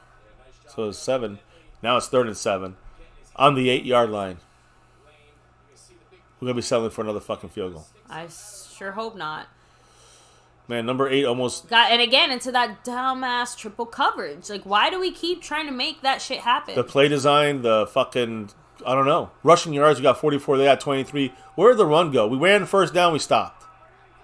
3rd and 7. They blitz. Dumps it out. CeeDee Lamb stays on his feet. Almost gets in there. My God, gotta give CeeDee Lamb all the credit for at least trying. CeeDee Lamb is fighting for every fucking inch here. Do you go for it? I think you kick the field goal, make it 21-3. No, you look. What do you want to do? Do you want to actually get over your red zone bullshit? Do you want to actually? Pride, ego. What the fuck is it about? No, I'm saying the whole reason we've been playing like this is because it's 4th and 4 on the 5. We're kicking it. I agree with that. 21 points is definitely a lot better than 3 than 18. Yeah, I know. I'm just saying. Never miss again. You can't say it before he does it. Oh. There you go. And goodness. He never missed again. There you go. Well, you said it as he was kicking the extra point. We faked it. Okay. No, because I saw his leg move. Okay? I told you they faked me. Okay? Oh, shit. Oh, man. Listen, we're up 21-3. And yeah, everyone said take the 3. I agree. I'm sorry. I guess points. my balls are bigger than McCarthy's. I guess so, baby. But you got to go down the field. This is the McCarthy way. Again, this is why red zone fails us. But the defense is doing the job. That's the key. Look, we're going to win this game. She's got her navy blue crew comment of the month of October. What let's go Cowboys. Let's get this touchdown. Hell yeah. Too late now. Unfortunate. The next touchdown I think she was talking about. The next time. Yeah, let's get this defensive touchdown, right? Because that's the only way we're ever going to get them. I mean, we got one on off. Well, we got one on off. We got 13. Just count the offensive points so far. 13 points of offense and 7 on defense. Or 8, I guess. But we'll call that a special teams play. So the defense has a touchdown and our offense has 13 points. That's how you win. That's complimentary football. Stephanie Willis with the 5 on it. Thank you, Stephanie. Much love with a $5 holler. Go. She puts that 5 on it. Cowboys. Oh, Cowboys. Go Cowboys. What's that little picture? That little super sticker. She's chat flexing. Flexing the muscles. Yeah. Stephanie, much love. Appreciate you. I'm going to add her to the board right now. I am a little disappointed. I'm sorry. You wanted that touchdown. We're going. I wanted that touchdown too. I didn't get to even say it, but we're going to win this game. Very likely that we're going to win this game. Oof. Okay? Okay. But. A little early, but all right. But. We should with the defense now. Have we addressed the issues that we are having? Because we are now, we got points on the board. Yeah, we're winning. Yeah, we're absolutely going to trounce this team. It's going to be a smackdown. It's the problems are still there. But we still have the same red zone problems. We still are struggling to stop the run. We're still having major execution issues. But the reason why we're going to win this game is because we're taking the points. I know, but this is one of the few we got times still something where, to fix. Yes, absolutely great coaching, but this is where all I hear is Marco Sepia's comments of we can only beat the shitty teams. Like, the only reason we're doing this is because the Patriots are just not the same roster they ever were. That's it. It just they're being coached to the highest of their ability. We can't help it. They get hurt. We can't help that happens. We know. If any fans out there saying, "Oh, we're great in the red zone," then they just hit them with a brick. And guess what? Last week that's we not true. Could not beat the shitty team. So even I acknowledge that it's still important that we're doing this. But like, god damn it, I'm sorry, but if the next time we get in the red zone, McCarthy doesn't take the chance to go for it, when we now have enough of a lead that going for it is worth it, I'm sorry. Then yeah, we got to have a talk. We'll see. Okay? We'll see. It really depends on the field. I'm going to drive up next to you at your Whataburger on your way home and say, you are not getting your triple decker or whatever the fuck. 4 minutes and 3 seconds to go. Why not get more points? I don't care if it's defense, special teams. Let's get more points on that board before we go to halftime. And they get the ball first, and then our defense can rest, can relax. Dan Quinn can reshuffle things, and then we can attack them in the second half, non-fucking stop. And now the next 4 minutes are important to stop this fucking team, maybe get a turnover. Defense keep helping. But let's stop this fucking New England Patriots team. Get the ball back and score. I don't care if it's a return for a kickoff return, a punt return for a touchdown for us. I don't care if it's a pick six or fumble recovery or scoop and score. Let's scoop and get us in the first down and goal on the 10. And let's get a red zone touchdown. But let's get a touchdown. I don't give a fuck how we do it. And then we can work on everything else. But yeah, basically, because they got those 24 yards on like 3 plays, basically, Zeke had of running. So, 12 we yards. did overall manage to stop him so a little far. bit, but that that's had thing. more to do with 21-3 is the score, and that's the big key here. I was going to say, that has shit. That looked like a fumble. That was bad. Go. But yeah, that has right. more to do with like the way that the game played out, and less to do like they were forced to stop the run. That's why that's the only reason that we. And that's why I say that our people say, well, we stopped the run against the Giants and the Jets And now we stop them against the way we stopped the run was by forcing the team to move away from the run. Not because we stopped it. With the score. With the score, by the defense getting points for us, the defense getting short field. Oh, get them. Damn it. And then, see, run cannot be stopped. There's I don't want it to be true. Flag, though, it's a hold. So maybe it was a hold. Maybe that's why. Oh, come on, Hankins. That was cheap. Holding. It was holding inside. Yes. 71's blowing the game for them. Oh, God. He has every 3 penalties right now. He was false start twice. He held now. Big hold, by the way. And, yeah, you just can't grab a fucking jersey. And I told you guys, what is this referee crew going to do? Call all the holding penalties, and not just on us, on both teams. The key for McCarthy this week would have been, and what did I say, baby? Practice not fucking holding. That's a point of emphasis. Mike is riding the bike on the Cowboys sideline currently right now, so he's not out there. He hasn't been, his injury designation hasn't been updated. Just letting you know. So apparently, he's coming to the sideline. So it does look like he's ready to come in on this next. Maybe on 3rd down, because 2nd and 16 he's not in. I agree. Sam Williams is in at the bottom right. You got DeMarcus Lawrence on the other side. Ooh. Chauncey Golston coverage here. Making Mac Jones go crazy. He's got to throw out of bounds here. You only got 3 guys rushing. Oh, my God. And he make the fucking play. Yeah, they got the first. Unfucking believable. Cowboys had good coverage and everything. We could not get the stop there. But why? I'm going to say it. No Micah Parsons. Micah's back there relentlessly running. He's throwing that ball out of bounds. Well, maybe Micah comes in on this 1st down now. No one's going to catch it. And that just shows, we just didn't get there. Yeah, Micah's back on the field. Yeah. Dowdle goes into the blue tent, though. Oh, fuck, man. Rico Dowdle now hurt. Sam Williams out for Micah coming in. Dorrance Armstrong in. Got to stop the run here. There's LVE with the night. Right. The LV and Damone Clark there did a great job. The first good linebacking stop on the run that I've seen in a long time. Yep, and there's Micah. Micah's good. He got stepped on. See? His knee. I told you his fucking knee, baby. Okay. I was saying that knee. He tapped that left knee. But it's not, okay, knocking on wood. It just stays like it stays. No big deal. I just hope nothing is slightly torn. And then later on, it gets worse. The only thing torn on Micah right now is his jersey. 2nd and 8, under center.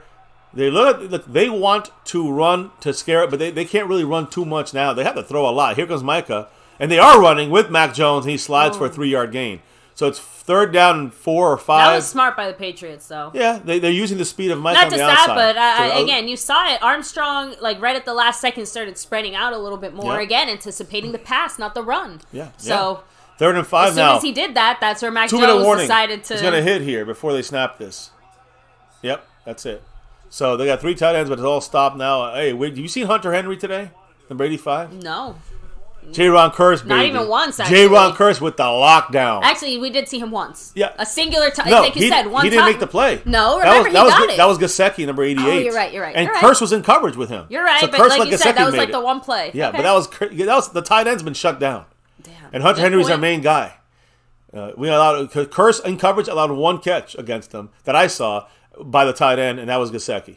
Nothing from Hunter Henry, which is their number 1 guy, easily their number 1 guy. Oh, anything? I thought you. No, I'm double checking on Dowdle.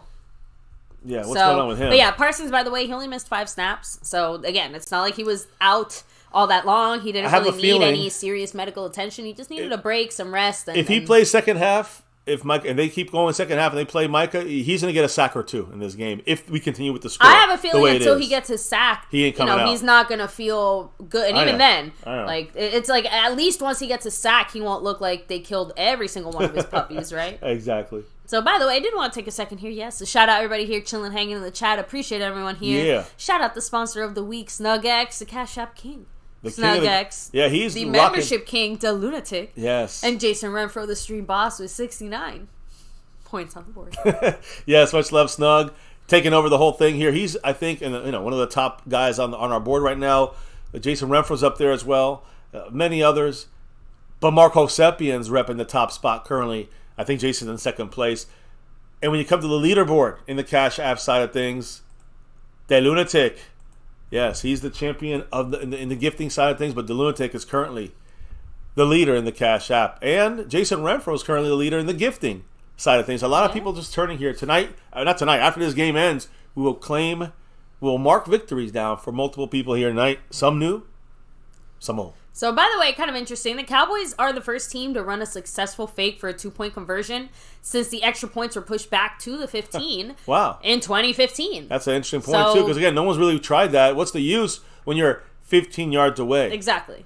From when you were 2 yards away, people would try that more often. Yeah, so we're the first ones to do it since we changed that over. That's very cool and interesting. So, the only time I've ever seen teams go for it is, again, like you have a 2-point conversion that you go for now because of a penalty or something. Like that's again because it's half the distance. In the old days when the kick was from the 2.5 yard line, people would go for the 2-point conversion on a fake kick. Okay, so Aaron Andrews does confirm Micah did tweak his knee a little bit, but he's back there. Right, that's what we had to see. Back out there. So not even an injury designation or anything, just a tweaked knee. 2 minutes to go, 3rd and 5. There's a huge play. We get a stop here, be big.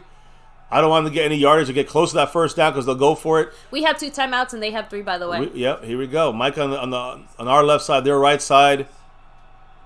They get nervous. Here comes Micah. He gets shipped. They get the and as I said, Hunter Henry, where is he at? Guess what?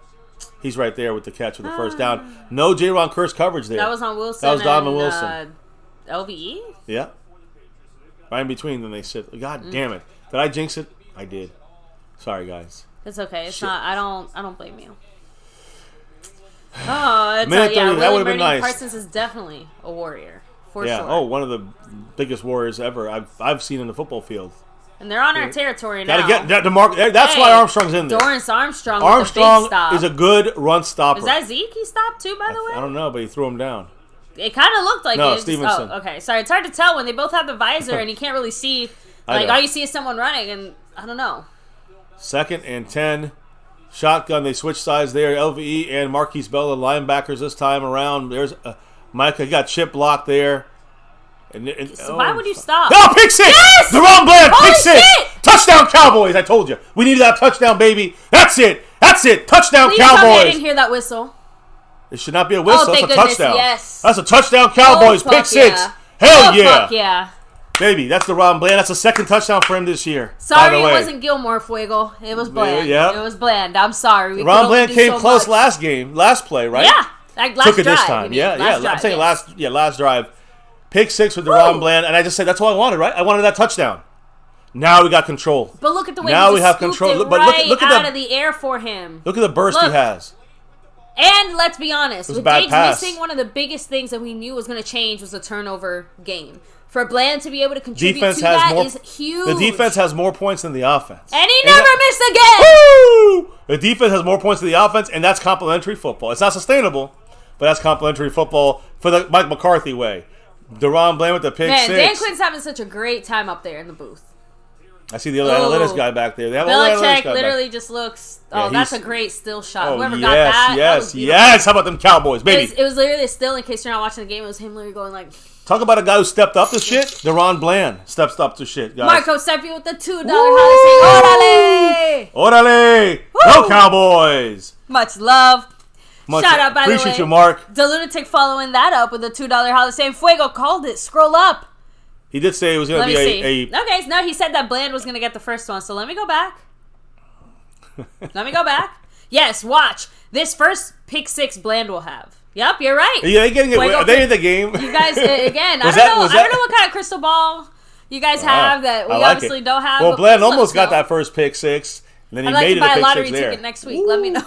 Man, we are on fire. You guys, the family's on fire. But you know what? I think that just speaks to how well we know our team. Yeah. Yes. We know the guys who will step up. We know that we have a lot of talent. Playmakers. Yeah, the talent playmakers that are still here under Dan Quinn. I trust in Dan Quinn to get this right. Are you a playmaker? We at least got it right in the passing game, at least. I still say we have issues in the run game, but we definitely now they have to throw the rest of the game. See, that's the key here. The rest of the game, they must pass the ball. Now, here's the thing. We obviously are going to be basically running the ball. Yeah. For the most part. I think so. Outside of that, though, I still need to see us take more chances in the red zone. How about not even more? A singular chance. One single chance. We now definitely can afford to take a shot on a 4th and goal. On a 4th and something on the 9, okay? Like, I don't care who, what, when, where, why. Do not settle for this field goal. Please try to get there's still concerns, and I agree. If we get in the second half, we'll go for more red zone stuff, I think more aggressively. Hopefully we don't need 4th down. Mark, with that 5 on it. We'll have to see. Dropping that 5. What did the Shout man out say? to Marco Seppian saying, I'm still concerned. Oh, give me a second. Oh, No, something in your eye? Yeah, sorry. My eyeballs get... Can you read it? Water. It's okay. I'm still concerned about our O. We've got a shit ton of skilled guys on offense, and we're somewhat sputtering too much. I know, like I've always said, consistency, and that's what I'm trying to say. Like, it's not even about consistency because we can consistently drive down the field. Like, that's not even the problem. We know we can go from the 20, the 25, all the way to the red zone. We know we can get there. Yeah, but we had one bad drive offensively, Mark, for today, and we were against a good defense. This is still a good defense, even though they lost Christian Gonzalez. Bland is having himself we a were good still time. driving on Christian Gonzalez when he was in the game. But my overall point is, I don't care how good or bad the team is. The concern is not with the offense and getting the ball down the field, because against good defenses or bad defenses, we've done well. It's the red zone. I agree with you, baby. More than Mark on this. We have to get the red zone figured out in this game now. The rest of the game is figuring out the red zone. And listen, stopping the run, it's almost irrelevant now because they got to throw the rest of the game. So that's how you stop the run for the Cowboys, is you get up 28-3. And I'm saying that makes it easier for everyone. And now on defense, it makes us look even better because now we pin our ears back and attack. That's against a good team. That's against a bad team. We still can do, if we get up 28-3 for the half, we're going to do this to every team. But if against the Cardinals, any team can beat us when the Cardinals established the run and kept going, got on top of us with points, and kept on us. That is something we can't allow with the run. Defense cannot falter there, and you can see now we took that out the game. Now, a 2-minute drill, 54 seconds, maybe another fumble happens here. Zeke running, goes down after a 2-yard gain. We got it. Listen, I still say we get points here. Defense can't get a turnover. Mac Jones will make a lot of errors now. Remember, over 35 passes in a game from Mac Jones. They're 1-10. The only game they won when they scored 54 points and they blew out the other team. So Mac Jones does not do well when he throws for 35 times or more. He's close to that now. And there's almost a pick. Oh, by Who's that? Jordan Lewis? Jordan so Lewis, close. No, and it sucks too because he was doing the right thing by staying with his coverage, right? He stayed right behind him. And that's the thing. It would have been a pick 6. I'm telling you, at the brink here of taking another one in. Marco Seppian with that J. Lou too. J. Lou almost had that pick 6. That's what I mean by consistency, red zone or otherwise. I agree. Consistency, the drive, we're pretty good. Consistency in the red zone, there's no consistency. That's what we need fixed. Agreed. 3rd and 7, 30 seconds. We still got 3 timeouts. Fuck it. I get more points if I'm the Cowboys. 3rd and 7. Look, Jordan Lewis on that freaking coverage in the slot with 84. Bourne. It gets out of there. Too much time. Come on, Micah. Then a pick. Oh. J. Ron Curse dropped the interception in his hands. Mac Jones went like this, right to his hands. Damn. Michael Parsons literally having to pick up Curse off the ground after that because Curse is just like... I mean, what the fuck? Like why did Curse's hands? I'm going to say it. This is why you're not a receiver. Great coverage, by the way, by LVE on Zeke. Oh, yeah. Surprisingly. Wow. 4th and 7, 23 seconds. Probably can't score a touchdown unless we block the punt. Or get a kickoff return. But here, a punt return. Punt return all the way for Kevontae Turpin. Why not? Let's get Okay, well, that, sure. And if we don't, let's get a field goal kick for an attempt for Aubrey. No, I would just take the knee. No way. Depends where this goes. I would not take a knee. Oh, shit. Our guy fell. He's fair catching it. Look, you need 20 yards and then another 20 yards. You can do that in 16 seconds, and you got 2 timeouts. You try.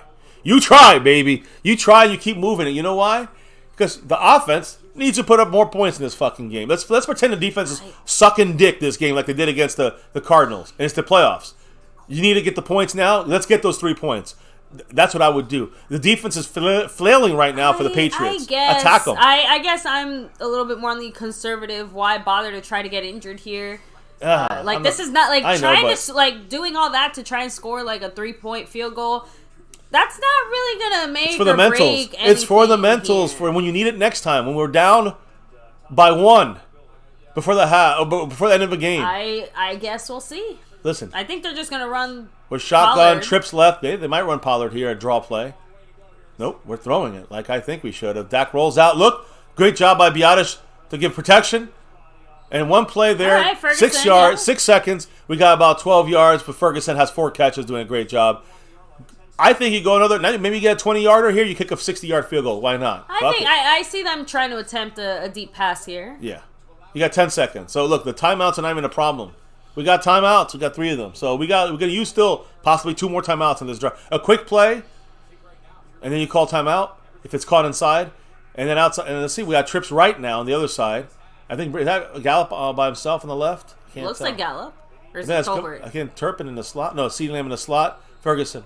They call it timeout. Us. We call timeout. Cowboys. Okay. Figured don't rush it here. We had a couple seconds for the shot clock. What are we going to call it? Let me see.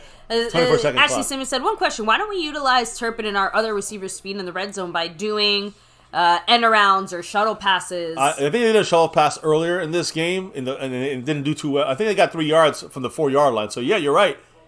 But I didn't see enough Deuce Vaughn or Kavontae Turpin in the red zone. I think I still need to see that, and I agree with you on that. Who said that, Ashley? Mm-hmm. I agree. I think we need to see more of that from our Cowboy play calling and personnel usage by the coaches.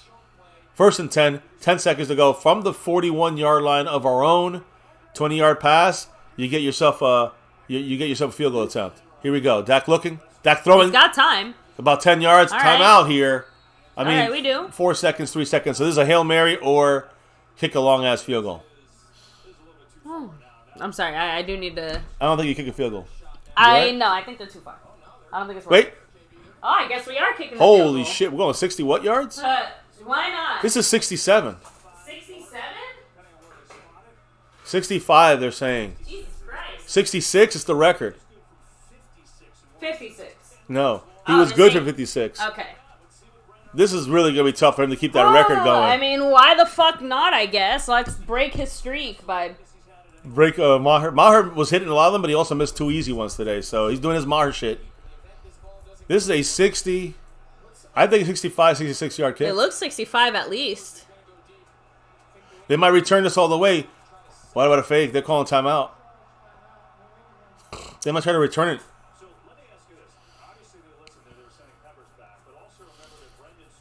This is give him a chance.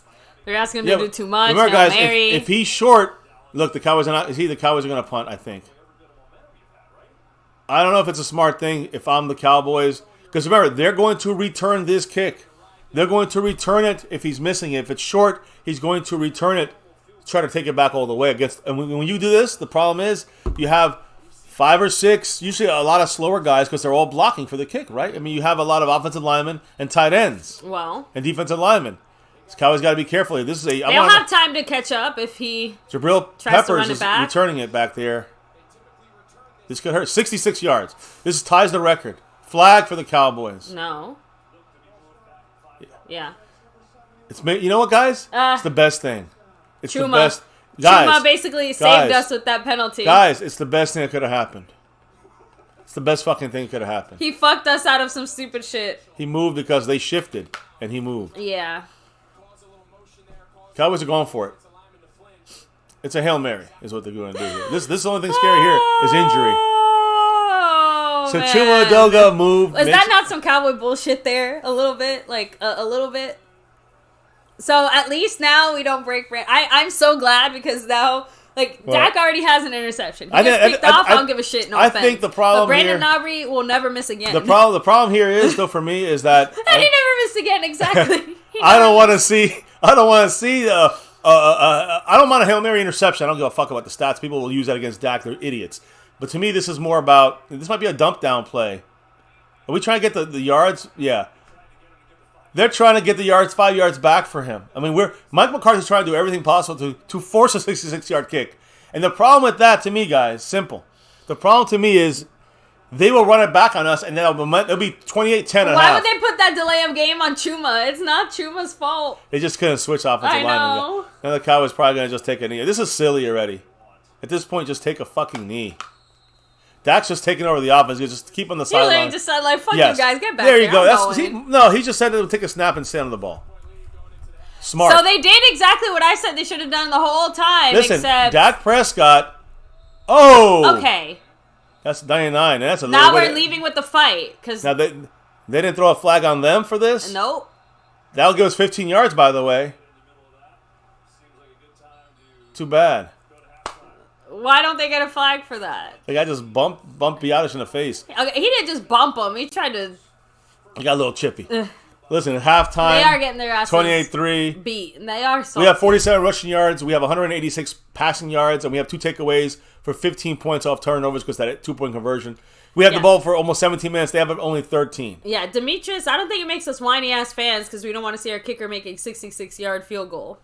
Why is that whiny? Yeah, that's realistic. Listen, there's a reason 66 yards is the record set. But it's not just that. Ever. Well, he wants to see it? He wants to see the field goal attempted? Is that what he wants? Is that what you're trying to Yeah. Here's the thing, and it's not, you don't want to see it because you don't want to see him break the streak. I don't care. I don't want him to do it because it could cost us points. Schmuckos. If they catch this ball in the end zone and they return it, we have 9 fat offensive linemen trying to chase down Jabril Peppers, who's a returner. It's like saying, would you want Kamate Turpin to return the ball against 9 chubby ass offensive linemen and defensive linemen, and only a kicker and a punter, the holder, to tackle him? That's not. I mean, they can't tackle either. So that's a chance. You don't want to take 66 yards. I don't know if Aubrey has the leg. If he does, they did it only. The only reason it happened with Baltimore because it was 2 people. It's 2 reasons. Who's the kicker that did that? Oh yeah, 66 yards. Tucker, right? Yeah, Justin Tucker, one of the best of all time, who's made close ones like that not before. even like in the NFL. No, of all time. And he even hit the crossbar and had to roll over. And it was for the last play of the game. If they run it back, who gives a fuck if they run it back?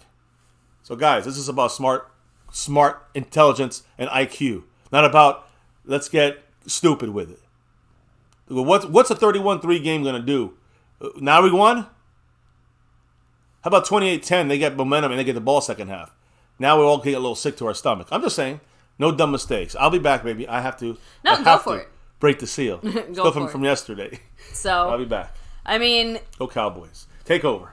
Honestly, when it comes to halftime, the Cowboys are still sticking with their usual. If we are winning at halftime, then we're good, and we're probably going to win this game because, halftime against the Giants, we were obviously kicking their ass 10 ways around the corner. With the Jets, it wasn't as much of a beatdown at the time, but we were still up, I think, 10 points, 12, we were up 2 scores, I think. Could be wrong on that one. Excuse me. And, obviously now, we're up by, quite a few points, you could say. So, the Cardinals was the only game that we entered the half, obviously, not winning. And I do recall the last few years we mentioned that stat. As long as we're winning by halftime, the chances of the Cowboys winning is something like 85-90%, some ridiculous number. But if we're down by halftime, the chances of us losing is also some ridiculous fucking number. So, question for you guys, though. Would you say that we have bounced back from last week's atrocious, horrible, shitty-ass game? Because I think in a lot of ways, yes, we have. Overall, execution is definitely up, right? We obviously have had a few little bumps and bruises there, especially early on. I mean, it seems like the Cowboys do struggle in the first drive or 2, offense and defense respectively, to, they're still working out some of the kinks, I guess you could say, right? But outside of that, obviously a very good, consistent game by our Cowboys. Really, the biggest knock, I'm going to keep saying it, what the heck is happening still in the red zone? That's the only negative that I have for this game. Outside of that, again, Chuma is doing a great job there on the O-line. Again, he's not even the problem child of the offensive line. Terrence Steele did not show up to play today. Very disappointing. He's had, quite a few misses, right? So, let me go ahead and just kind of hit up the chat here. So, let me see. Tusha Smith said, we're doing better than last Sunday. And absolutely there, the bar has already been set, right? We have surpassed that one baseline of please don't let us play as shitty as we did last week. Okay, great. Now let's go ahead and move past that, right? Because the goalpost is kind of always changing until you get that ring on your finger. So now that we are at least playing better than we were before, now we want to continue to see those types of improvements, right? So again, communication overall on offense and defense does seem to look a lot better, right?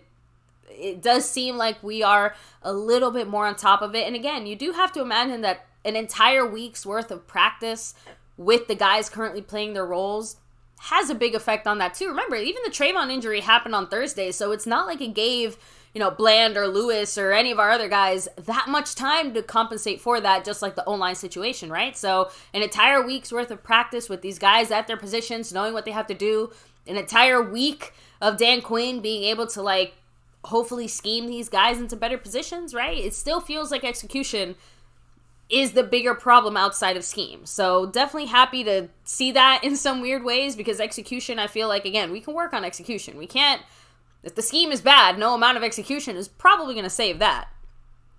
So let me see. What's up, Ron? The Don Smith saying, what's up, MCF, MCW, Cowboy Nation in the chat. I'm in the house, and we definitely need to do better in the red zone. So, oh yes. I mean, again, like I said, that's the only problem I have.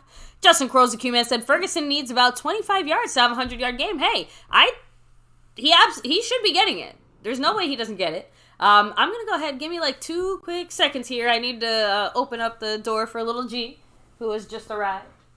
So, here. Oh, no, you stay. You stay. Oh, there we go. Oh, sorry about that. Let me go ahead. Oh, there we go. Okay. All right, let him know we opened the front door for him. So, let me see. Fuego said, I'm on the phone with Bland. He said he's getting more pick sixes for y'all. What? He can't share the love? He can't spread the love around a little bit? I will say, don't think we even had a bold prediction for this game. I don't think we even got to that. But it would be very nice to see 2 separate players on our Cowboy defense get a pick. Like, I don't even need a pick 6 from someone else. I understand that's a lofty goal, but even just a good old-fashioned interception will be just fine with me. Heck, I'm not a picky person. I'll settle for a fumble recovery. That's fine. Perfectly acceptable, right? Oh, let me see here.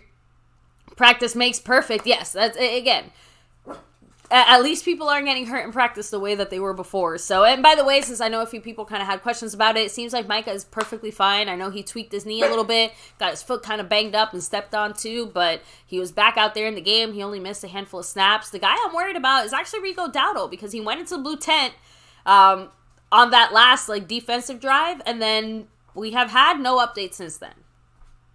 So, Dowdle. He went into the blue tent. Obviously the offense was out there just now, but before that pick 6, he went into the blue tent then. And like I said, we haven't really had any updates since then. So let me kind of roll back here a little bit more. And Ashley, no, all good. Take it easy. Enjoy your food. That's what halftime's about, right? You get your snacks, you get your beverage re-ups. Break the seal. Sorry, guys. Someone here is not letting me. He probably has stuff in his hands, all his school stuff. So, Asha, come on. That's crazy dog. Sorry, guys. Oh, there we go. Thank you so much, Stephanie Willis, by the way, with that $5 holler. I appreciate you. And yes, you can't not hear our dog. Asha, come here. Oh. She did not come here. She did the opposite of coming here. Okay, I couldn't open the garage, child. So, anyway. Retro Scotty said, as great as the defense is playing, who should we trade for to possibly improve it? Linebacker or cornerback? Go after J.C. Horn. I'm going to be honest, Retro, I don't think the Cowboys are looking at this as a need-to-trade scenario. The Cowboys are looking at who they have, and they're like, we're happy. We're just fine. We're good. Why are we trading? We don't need to trade. Which position? So, he said linebacker or corner. Where would you... I will admit that I would personally rather add, I think, some more linebacker depth, but that's just... that's still just... That was something I was saying, throughout the offseason that I just kind of gave up on. But it does seem like our corners are the ones getting a little more banged up, so... Again, I don't see the Cowboys doing anything there. I'm just being real. I'm not trading anything right now, said Cab. Kenzie Band says, some Dallas fans are never satisfied.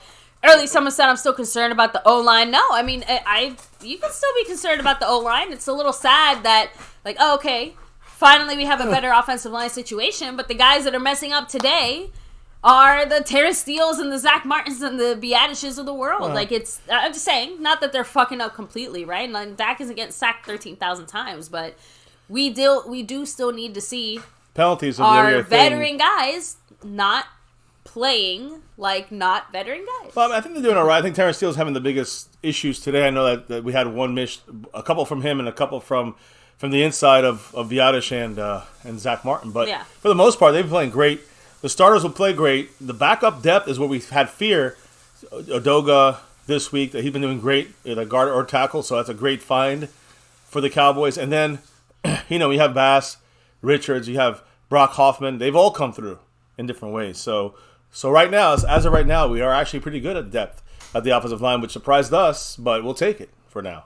Right? Again, as long as we're not in another situation where we're missing 3 offensive line starters, then we're fine. But guess what? If you're missing 3 starters at any single position, no one has depth to cover that. Agree. If 3 of our starting corners all went down this second, we have no answer for that. Then you have the Patriots situation, which D-line. Patriots situation is what they're going through right now. Receivers, but they've lost their top 4 corners.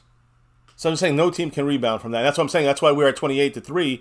Although the offense can be more efficient against the on offense attacking them. We only scored 13. Yeah, Lil G's coming over here that was not the score when I left. We scored 13 points of offense, and we scored 15 points of defense. Yeah, I was trying to figure out. I'm like, yeah, you left probably right after the first drive or so. And yeah, so he's like, yeah, the score was 3-3 when he left and got in the car and got here. And we just scored, That was 28-3. So yeah, you could say a few things changed. You'll see the highlights later. Right? You'll see what you missed. Let me see. Cat 52 said CW, since the beginning of the season, we're down 4 linebackers. I think Quinn is good with Kirsten Bell filling in as linebackers. Yeah. So again, if anything, you would say you probably want to add another of that type of safety to the team, because that gives you, that's your linebacker not hybrid. Just that, but that gives you secondary coverage if you still need some help in the backfield. But it also gives you that help in that linebacker situation, because that's basically how we're using both of these guys to help fill some of that gap. That's my point. Yeah, that's why I say linebackers per se is not linebackers per se is not the actual. Yeah, it's more about the role that Dan Quinn uses for that position or that spot. Like the other linebacker spot is kind of like the hybrid safety coverage spot there. So that's kind of how I see it. And again, could we use more depth there? Probably, especially the fact of players that we use that are just like the ones that Dan Quinn likes to use in his defense. So Jonathan Cooks, to take Parsons out, we don't need him hurt. And I agree. Monroe Goodette also saying that. Will they, though? Will Micah want to sit down? He won't. So we'll see what happens. Micah said Miami scored 70 points last week, gave up 28 points this week to the Bills. Exactly. Just that stuff is a 1 week deal. It's not that none of the Dolphins are dominant or the next great thing since sliced bread. No, that's not happening. Start the third quarter is going to kick off here in a couple minutes. Retro said New England isn't exactly a good team. We face a good team, and secondary lit up. I think we should make at least a trade, sign good linebacker depth. Rashaan Evans would be good. And although that's a good pickup there, Retro Scotty, I know there's going to be some places out there that, that put up, trade possibilities. Here at MCF, on our side, you guys might look that up, but I did not look that up. That's just hopes and dreams and using the Cowboy fans' wishes and non-realistic results to kind of tempt them to clickbait. And I don't do that here. So the reality is I can throw around a million different names at linebacker, different kinds of linebackers, different kinds of offensive linemen. I can throw around different kinds of cornerbacks. But what will the Cowboys do? None of the above. That's the problem. So I can't even look at that as a possibility. They might make a lower level move or signing, not for Rashaan Evans. They might make a lower level signing move for a guy maybe in the a fifth string linebacker or something. We'll see. Give him up a 7th round pick. Guys, we're up to kicking off here. The third quarter, second half is underway. Brandon Aubrey kicks it off. They get the ball first. And here we go. Out of the end zone, another one there for the Cowboys. Here. Out of the end zone. Aubrey, I think he only missed one like that this year.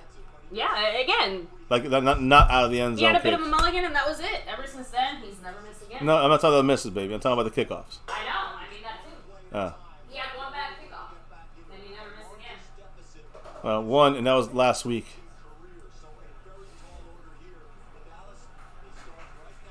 Here we go. Under center.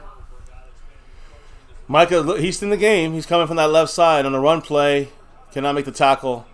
And Stevenson gets about 8 yards there on that run. He just fell to the ground. Again, too many yards on the ground. This is what the Belichick is going to probably just say, let's just run, because Mac Jones, you can't throw. But they're going to run. We got to stop it, or else we're in trouble. So here we go. And I say in trouble and not letting them back into the game. That's the trouble I see the Cowboys cannot stop the run. They're going to probably try to run a lot, and they do again. There's Damone Clark coming out of the backfield, taking him down. Good job, Clark. About a 2-yard loss there. Who what? Stephanie Willis? Gotcha. Thank you, Stephanie. Appreciate you. So, again, the Cowboys right now are, my only key now, I know they're going to see the ball thrown and this and that. We're going to see picks and fall. I just want to see the Cowboys stop the run. That's all. 3rd and 4. Under center again. They're bringing out 2 tight ends, so there's 12 personnel here. Let's see what happens. 13 personnel. Cowboys are coming. There's pressure, but he throws it over the top. One-handed catch by Hunter Henry. And a flag. And a flag as well. And that's his first catch on Jaron Kearse. Kearse allowed 1 catch to 1 tight end and 1 catch to Hunter Henry. A great pass. Oh, unbelievable one-handed catch. It's obviously got to be a flag on Kearse, though. Which it is. Right? Both on the defense.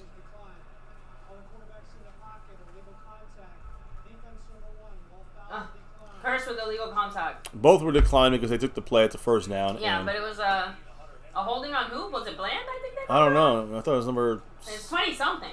Maybe it was Hooker. There could have been Hooker, Gilmore, or I didn't see it. I thought it ended with a 0. Was it 90? Either way, Kearse had a penalty. Somebody else had a penalty. Both declined. There's Gallimore right involved, right in the backfield, causing the play kind of to break up. They only gained 2. Tackled by Bell and Kearse together there on Douglas, number 81. I think it's like a 3-yard gain. So, 2nd and 7. Right now, under 13 minutes. No, I know. Under 13 minutes here. After the next play, we're hitting under 13. Cowboys have to, in my opinion, just kind of slow down these first downs now. Stop the run, stop the run, stop the run. 2nd and 7. They got motion going under center. It is a run up the middle. Good job there from number 98, slowing it down. Golston slowing it down, 99. Lewis Chauncey Golston. Yeah, it's Jordan Lewis, LVE in the mix there as well. Only about a half-yard gain. Stop the run. Stop the run. Stop the run. Now's the pass. Now you bring in Micah Parsons. See, this is where the Cowboys can rest Micah and bring him in on 3rd down and 6, 3rd down and 11. Then you bring Micah in for that. You just bench him on 1st and 2nd down. You want to rest him. So 3rd and 6, shotgun for them. Micah's in the game. He's coming from the outside. No, he's coming from the... Yeah, he's coming from the... There's trips outside here for the Cowboys. Very strange lineup. The left is wide open. The only guy is LVE over there. Micah's coming. Overrun the play. It's just too much overrunning of the play. But good job there for Wilson. I hope they don't call him for a helmet hit or something like this. It is 4th down and 1.5. Good job in stopping Mac Jones in the ground. 4th down and 1.5. Here it comes. We stopped the first one. We stopped the first time. Now we got 4th and 2 is what they're calling it. So, do you think they run here? I say stop the run, stop the run, stop the run. And if they don't run, it's play action. We got to get Damone Clark just gets off the field right in the last second. We're not stacking the line. They're in shotgun. Let's see what happens. Will they try to run Mac Jones? They got Stevenson back there as well. A little confusion by the Cowboys. Cowboys are calling timeout, I think. McCarthy was, we were on defense. We were confused. McCarthy called timeout, but now it gives them a chance to get a play done here. And Brady's not happy about that one. Yeah, too much confusion. They didn't want to give up that easy 1st down. On a 4th down, that could be critical in the sense of getting the ball back and putting that dagger in them, deep, turn it, kind of deal. Go get Daddy. Go get Daddy. Where's Daddy? What is wrong with this dog today? I don't know, but she sees the food. So, anyways. Yeah, last week we had 222 yards against us. Today, 43 yards we allowed on the ground. Still got to stay on it, in my opinion. They're not going to get 222, but if they get 150 at the end of the game, that could be why they get back in the game. So, 4th and 2. Cannot let them get past the first wave if they run the ball up the middle. Shotgun. There it goes. They're blitzing. LVE getting some pressure. Dumps it down. Pick! By Deron Bland again. Hey! Almost, again, I would say a pick 6 because the receiver Juju Smith was on him, but Deron Bland locked him down. That's pick number 2, the best interception guy in the league since this guy came into the league last year. Yeah, he's got the definitely stepping it up. Most interceptions in the NFL since again he tied everyone 2 weeks ago, and now he has 2 more interceptions. So I think he's the best interception guy in the NFL since he stepped on the field last year. Fresno State 5th rounder. I called this guy out all the way back in January of Fuego 2022. called the second pick too. Yeah, there you go, man. Hey, you say enough, you're gonna eventually call them. But it doesn't. What matters here is that the Cowboy defense, the pressure, the fact that we came with LVE on a delayed blitz, but it was kind of like he was kind of like a he missile. He literally said it like 3 seconds ago. He said, "I see Bland with another pick," like a minute before it happened. I know, that's crazy. Sometimes it's funny because let me see. Like, literally, you see it there. Look. Right above the MCM, he says, "I see Bland with another pick." That was literally like, yeah, I remember that. Not a minute, like 5 comments later, pick by Bland. You guys keep saying things. Keep saying things. It'll happen. Keep saying it. The family's coming through with some of the Nostradamus work here. Hey, what do you think about Micah getting a sack, fumble recovery touchdown? I don't know. Let's just win the game, no injuries. That's what I want to predict. That's what I want for this game. And we're winning it right now. We got the pick. The offense now, look, this to me, where are we getting this ball here about midfield? To me, this is it's already like, I can't give full credit to the offense because the defense did this. The defense set us up for this. But, this might be a long enough drive. You can consider it. If we get a touchdown, I'll give it to the offense, If we get a field goal, I'll give it to the defense. Hey, Cap 52, great minds definitely think alike. Again, like I said, I love the fact that so many of us here in this chat, we know our team so well. Like, we know what they're going to do. And the thing is that also means maybe others not good people, right? The opponents also can maybe know our team really well, but we know other teams pretty well too. Right we now, still can't manage to stop them necessarily. For some reason, they are attacking Deron Bland. That's a mistake. A star is born today. Bland. Bland's been a star, man. Bland has been rocking this. I've been high on him. I know he had a bad first quarter and a half last week, but man, outside of that, last week he was playing well. Played well last year in the playoffs as the outside cornerback. Of course, fantastic in the slot as he's been doing since he stepped on the field. The most interceptions by a player in the NFL, I think, since last year, but at the very least since he stepped on the field halfway through the season last year.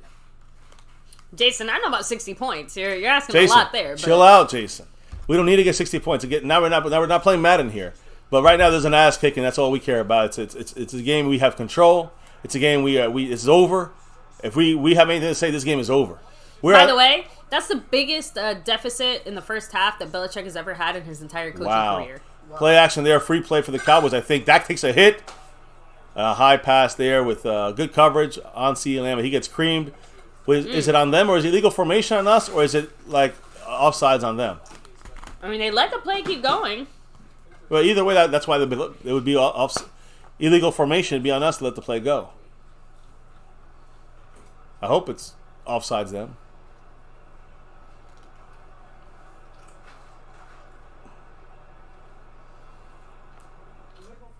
Told you. Formation. So 71 was not. I don't think. Chuma. Yeah, 71. The Chuma was not. Did not either set on the line right or not announced that he was an eligible receiver. Wow, that sucks. That's a fucking ticky-tack flag, but it is a flag. It is a true flag nonetheless. 2nd and 5 to nullifying the first play. 2nd and 10 now. Dak looking, dumps it down to Brandon Cooks, who fumbles the ball out of bounds. Already out of bounds. Yeah, the ball got punched out. About an 8-yard. He might have lost a yard there because of the fumble. So it's now 3rd and 7. 3rd and 3, I'm sorry. AL said, got to give McCarthy credit for calling that timeout. No, that was definitely the right call, especially because, you saw the confusion by the defense. Yeah, you don't want our defense to go out there confused and then we blow it on big fourth down play. It's one thing it's a 1st down and 10, you probably won't call that timeout, but, on a 4th down, you do well done by Pollard. An easy 1st down, following the zone blocking. And getting up the field, getting a nice 8-yard gain. And again, since this is the second half of the game, you see that our blocking is looking a lot more effective since everyone's starting to get a little bit tired, Our offensive line starting to lean on them. Starting to put, that way, we're up-tempoing it right now, too. Quick throw here to Ferguson, gets it. Can he get 25 yards? Hold on to that ball, Ferguson. Jeez, he ripped he his underwear off. Shoelace or something. That was his underwear. His shirt underneath him there. He got pulled. The thing is that right now Ferguson's got about 85 yards. He did that through a wedgie. He's got about 85 yards in this game. Can he get 100 for a tight end? Let's go. We'll see. Deuce Vaughn in the game, number 42. You can barely see him, but he's there. And here we go. 2nd down. Look for Deuce to be utilized here. Although, again, this could be Kellen Moore syndrome. When you see the new guy come in, and, we're going to go to him. Let's see if there's a screen. Deuce Vaughn here, number 42. 2nd and 6. Deuce goes from left to right. Dak in a shotgun. It is a fake run. A throw, almost picked. In a 3 triple man coverage there. They read that. When you have those quick passes, you got to watch out for that kind of shit. They played zone underneath. and the linebacker cut that off. Dak has gotten very lucky that more of those haven't been picked off. He saw that too. Remember, we had an earlier shot for a touchdown that was almost exactly like that, just flipped the other way. Instead of going to the right, it went towards the left. That was the only difference. We're in field goal range. I'm going to give you that right now. It's about a 49-yarder if we stay from here. We kick it from here. 3rd and 6. Shotgun for Dak. We got Deuce Vaughn again on the left side. They're trying to come in on the left side. Deuce is coming out for the pass. Dak got to throw. He does. First down, Cowboys with Michael Gallup to the inside the 20. Red zone style, 19-yard line. Okay, that was nice. First down. Dak followed through on that. Yeah, he went down and was taking He took the hit from Judon. Matthew Judon, number 9. Oh, no, it wasn't number 9, number 23. But Judon took the block so he can get a free shot on Dak. And Dak took the hit. Thank goodness Gallup came through. What a pass from Dak. Oh, no, that's what I'm saying. Like, Dak, obviously that was... Gallup, all he had to do was make the catch and turn. So here we go. Can we get a touchdown now? Red zone. So now this is it, guys. We're 0 for 2 in the red zone. Let's get it in there. 28 dropbacks, 1 sack, and 6 pressures for Dak this game. Shotgun here. Left. Here's where I want to see Deuce Vaughn. Well, we got Tony Pollard in the game. And we're running with Tony Pollard here. Runs up the middle. Sneaks through for about 5 yards. Yeah, about 5. They were going to go down a little earlier than that. But he got about 5 yards. It's about a 2nd and 6, 2nd and 5 in the red zone now, right? As the wife takes the the cheddar cheese popcorn. Live on stream. Light cheddar. I know. I'm sorry, I feel comfortable enough now. 2nd and 5 for our Cowboys. But I'm also... Brandon Cooks, I'm watching. Brandon Cooks got Pollard out of the backfield. So everyone out of the backfield. This is a Dak draw play. Shotgun for Dak. He looks to throw. And he throws it to the outside to Pollard. He gets caught right there. 9. So we're 1 yard away on the 5-yard line. 3rd and 1 on the fucking 5. Do you think? I think that we should run the ball here, get the first down. If we don't, we go again. Now, here you go for it, in my opinion. Might be controversial. And you end any chance. Dak should be getting this yard. You do a quarterback sneak? So you're going to sneak him forward? Maybe. We don't usually, we don't frequently do it. It's almost 2 yards. Dak is big enough to get it done, I think, but sure. It looks like a 2-yard play. It's not It looks like Pollard is just going to run it in. It's a play action. Or not. Dak moves out the way. You got to throw it. Fucking Dak Prescott, you dumbass. I mean, I'm going to just stop saying the shit I'm saying because apparently I'm just a stupid one. Why? What do you mean? Using Dak? We should just ran the ball with Pollard. Rather than get fucking stupid with this shit. When 48 saw that, he attacked, and Dak cannot move anymore like that. What is he doing, though? Like, that's on Dak for that, number 1. Yeah, because Dak is not as mobile as he used to be. Man, Pollard, they held him, Gallup though. There is a penalty, and they didn't call it on Bryant, 27. That's bullshit. But now we can't go for it. Now we're 0 for 3. Another disastrous red zone. So we were winning by a lot. Don't matter. I'm going to eat my popcorn and just... Field goal by a 33-yarder, an extra point, basically. And he never missed again. How's that? Again, the red zones are freaking failure. And I think that one there is more on Dak than anything else. But I also don't like the play call. Hey, we've yet to meet a red zone. I will say that's the first time that I did not like the play call specifically. First time? Oh, in the red zone? In this game.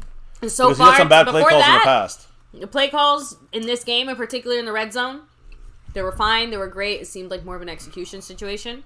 Mm-hmm. This time, I would put it maybe a little bit more on the play calling, but it's still some bullshit. I'm sorry. Why don't you go ahead and hit up the chat real quick? What's the family saying about that wonderful display of football dominance? Jason Russell thought touchdown was coming. House Nelson said, "Where's Biotish in case of fumble?" I know. Spot, can you save me? Said, "Put Lupke in." C. Lamb says, Cap52 said, "Just throw the fade to CD." I agree with all these comments, by the way. SD42 said, "Man, my TV's a play behind you guys. The best way is to pause us and then let it catch up to the play we're on so you can match up with us." William Burney said, "Didn't the Patriots almost beat the Sheagles week 1?" They did. Yeah. Mm-hmm. They came back on them. Stupid play calling, said Cap52. House saying he never missed again. Madman said, "Pollard 2-8 on my TV." Yeah, you're a little behind. So the best thing is to pause us, Madman. Lost in Translation podcast, El Fuego in the house. I don't know. I think that was the play call. That was Dak not getting the ball out quick enough, and if he couldn't, he got thrown away. But again, we got a sack, and I guess it doesn't mean that big of a deal, a sack when you're kicking a 33-yarder or a 27-yarder. You know, it doesn't really matter at that point. Again, that kind of complacency It's the same type of shit that when you have those close games and you have to make those plays and you don't make those plays, I agree. and you're sitting there wondering why you didn't make those plays. I agree. That's why I said you can maybe get away with it at a certain point. There's this like, okay, fine, go ahead and get it from 18 to 21 because you didn't want to go for it then. Like, okay, fine. Gary says run the fucking ball, and I agree. Translation said he should be in. Jaylene said, why can't Dak ever throw the ball away? And again, not only on Dak, but yeah, Dak needs to throw that shit away. He did that. That's 2 weeks That's part of it this too. time and the Jets game. He didn't fucking throw the ball away. Very different if it's a 4th and 1 on the 6th, where we have a very different situation where we can actually go for it as opposed to a 4th and 11. Yeah, that's not because gonna Dak happen. took the fucking sack. You're right. If he throws the ball away, it's 4th and 1 on the 5, and you run the ball in this time. You get the first down. Again, the defense is good for the Patriots. So was the Jets, and we drove down on these teams. We got the ball back, but it was on our own 40-yard line. So we saw the drive, got down the field, still can't score touchdowns. That's the problem with this play calling. It starts with that, and then a little misexecution fucks it all up too. So 31-3 says Sniper. Skeptical says, why do we have a fullback? I think I said Aubrey going to be a Pro Bowler. He may be. Telling you. Matthew Heron said tired of field goal. John Connor here blocking skeptical, says Madman. The Lunatic said Dak and MG was held, should have thrown it away anyways, forced the ref to call that. I agree right there with skeptical fan. And I mean the Lunatic. Yeah, and I wanted to talk about that blocking comment too. Like, why are we pulling blocking down the field? Fantastic. Blocking in the red zone. Atrocious. What the ever loving I don't understand what happens. Like what is happening in between? Every mistake is magnified in the red zone. That magical zone of yards. Hey, the Cardinals are coming back here. Look at this, 20-17. 21-17, the Niners are winning only by, well, I guess they missed the extra point or went for 2 and missed it, but it's 21-16 right now. So they just haven't gone for it. Eagles looking, they almost lost to the Commanders. The Niners looking shitty against the Cardinals because we lost to the Cardinals, but we're destroying the Patriots who barely got past the Jets. So, Deuce Vaughn in the doghouse. I don't know, William. They did have a little bit of Deuce in there. Drums and Cowboys.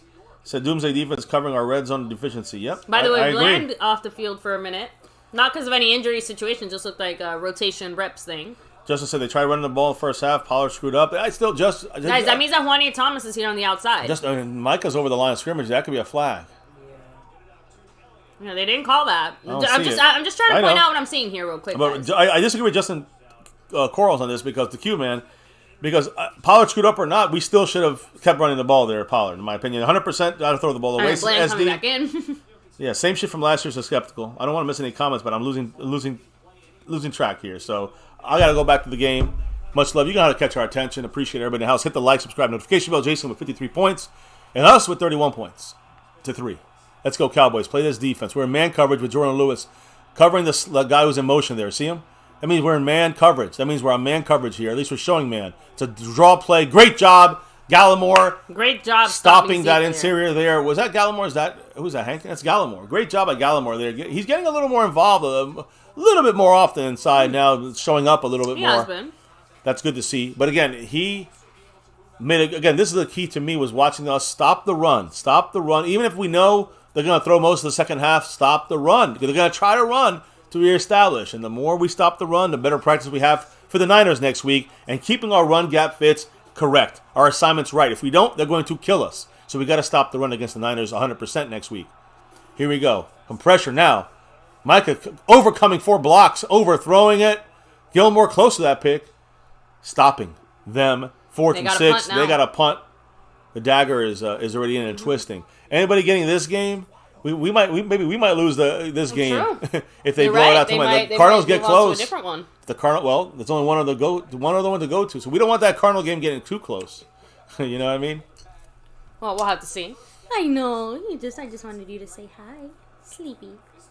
31-3 Cowboys. They're punting. Watch a fake. 4th and 6. This could be a fake here. Really? I think they got to be a little bit closer to our territory to want to fake it. Could at least get a field goal out of it. You know what I mean? Otherwise, it's not worth it. Always watch the fake. Can Turpin get a return? He will. Outside, buddy. Here you go. Right, he's got 10. Oh, shit. If he had went outside a little sooner, he could have had it, maybe. I don't know why it took so long to get going. There's a flag. There's a flag. Every time on special fucking teams there's a flag, it's probably on us. Blocking the back or a hold. Oh. On them. Wow. Wait. Make him re-kick it. Really? Usually you make them re-kick it because they're tired. Yeah, and you get a chance to maybe let Turpin get loose. Surprising the Cowboys don't re-kick that. And not that he had a great return. He had a nice, okay return. I would have re-kicked it. They're tired. They're running down the field a second time. That's the strategy. You re-kick it. You make them re-kick it. The Cowboys did not. So, and thank you, Jonathan Cook. Yes, she's a cute ran away now. Yeah, she's a little baby seal over there. She looks like a little seal. Little eyeballs, like a baby seal. Little eyeballs in the nose, you know. It's all right. I'll get her in her cowboy outfit again soon. When she gets in the outfit, she don't move. Come on, offense. Retro said Dowdle has a hip injury. He's out for the rest of the game. Okay, so thank you for that, Retro, because we were actually waiting. We knew he went into the blue tent, but then we heard nothing. So what was it? I'm sorry, what was that? So what is Dowdle has a hip injury, and he is out for the rest of this game. Not good. I'm more concerned about the long-term consequences of that, because right on the second, it's not as big of a deal. So yeah, and I agree. And right now, you know, we have to hope that, you know, I mean, he can work his way back in the following weeks. But again, I think Dowdle's a big piece for us. And you see Deuce Vaughn come in there for Pollard. No, he's our next guy up now. Yeah. So now we have our backup running back is Deuce Vaughn. I'm just saying, like, that makes me a little worried. A little bit worried. Rico Dowdle kind of was like our B to Tony Pollard's A. Can you mute that for a second so we can ask little G? Oh, yeah. Here.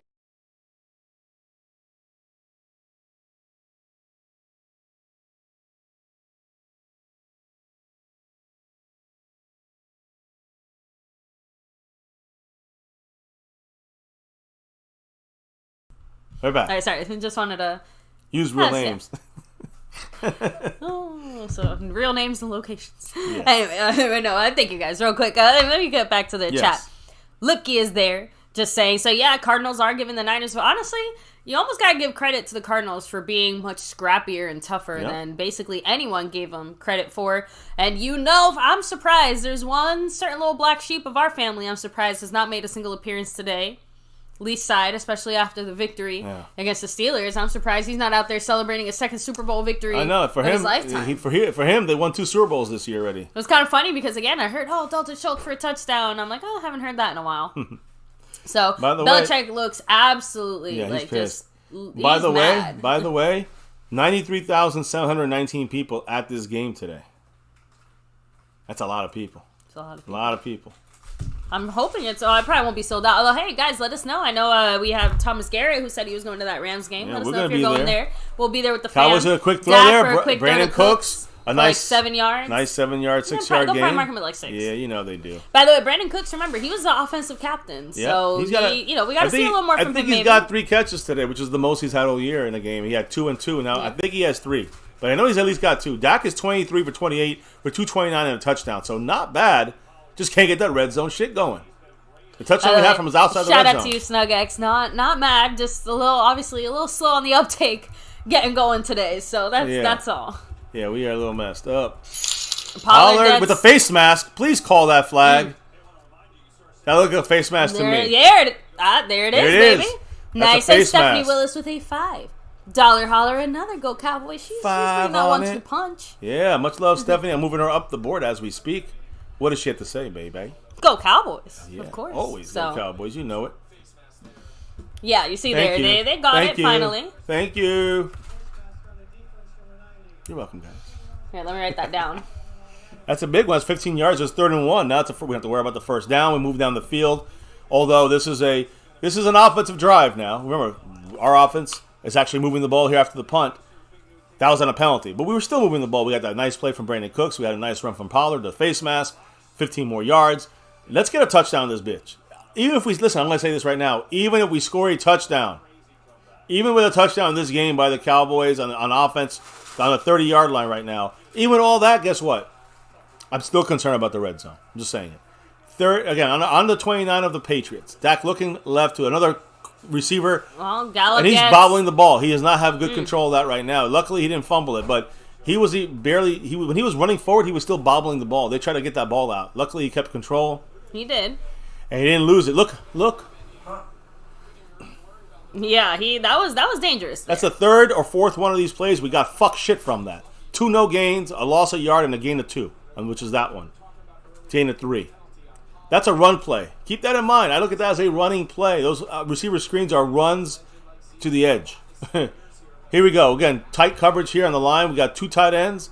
We got Pollard and Cooks in this one, and it looks like Pollard, Cooks and Tolbert in this one, and we run with Pollard, who gets about 4 yards, 5 yards, about a 3rd down and 2 or 3. 3rd and 3, I'm going to say with when they mark it. 3rd and 3 is exactly what we, that's fine. We run the clock 4 minutes, under 4 minutes here in the 3rd quarter. By the way, that also means that Pollard has to, I don't want to say carry the load necessarily, but, with Dowdle out, it does just leave him and Deuce and Lipke. Yeah, that's my point. Deuce is the next guy up. Now, Snug X dropping that $10 holler, baby. Yeah. And a Go Cowboys. Always Go Cowboys. Much love to him. And now he takes over. He was in 2nd place on the Cash App. Oh! Right through the hands of Michael Gallup. Snug X. There's a flag on that play, though. He's holding here. We got to see where it is. There is a, by the way, Snug X was down 5 against the Lunatic. Now he's up 5 against the Lunatic. Right there, he's trying to go for. So Little G's calling it as another face mask here, maybe. He's trying to go for 8 in a row. He's got 7 on it right now. Snug, much love. Illegal hands to the face on us. It was us this time. It wasn't face mask. It was Terrence Steele not having his best game today, for sure. Not a good day for Mr. Terrence Steele, overall. Unfortunately, but it is what it is. I'd rather he has a bad game out now. We're up 31-3. Now in the playoffs, when we need him we need him to be perfect. Now it's so wait. The Cowboys declined the penalty. I mean, the Niners. Yeah, I think they declined Patriots declined it. We're not kicking a field goal. We're just going to go for it at 4th and 3. We're not in the red zone, so you can't say there's a red zone fail. But we're on the 22-yard line, so I think we need to make this here. We got to get to the 19, which puts us in the red zone. We got Deuce in the game. 10 seconds to snap this ball. We got trips right, bunched formation. Deuce Vaughn, and we got motion going with Turpin left to right, and Deuce Vaughn on the left. Looking right. He got him in the middle. Dad. Why are we having him block? Why is Deuce Vaughn fucking blocking? That takes another dumb fucking sack. We can't throw that one away. You got to throw the ball, though. Can't do that either. We look like trash city. That was a bad decision. We have bad, trashy fucking short yard. Look, Dak. Again, I mean... Dak Prescott looking like he's worth about $10 million, not 40. Just being real.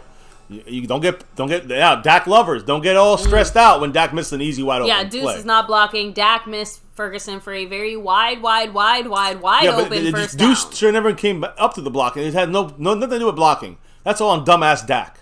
That plays on Dak. Dak done fucked up, and it's okay to call out your quarterback when he fucks up. And he fucked up. Case closed. Go back to the comment that Jalen had made earlier. In regards to Dak, at least throw the ball away. Like, damn, I'm just saying, as he felt that initial first sack. No, but you don't. I'm just saying, hold on. You don't throw the ball away on 4th down. That you don't do. You do that on 3rd down. You don't do that on 4th down. But on 4th down, you get Ferguson wide the fuck open. What is Dak doing? What is he looking at? Spock said he didn't have time. Just watch the replay. He had time. He had a second and a half, and Ferguson was open immediately. Every single person is saying that's on McCarthy. Why would you put Deuce to block? Why would you call that play? Hold on. I agree Deuce is in there is wrong for McCarthy, but Dak fucked up. Stop sucking his toes.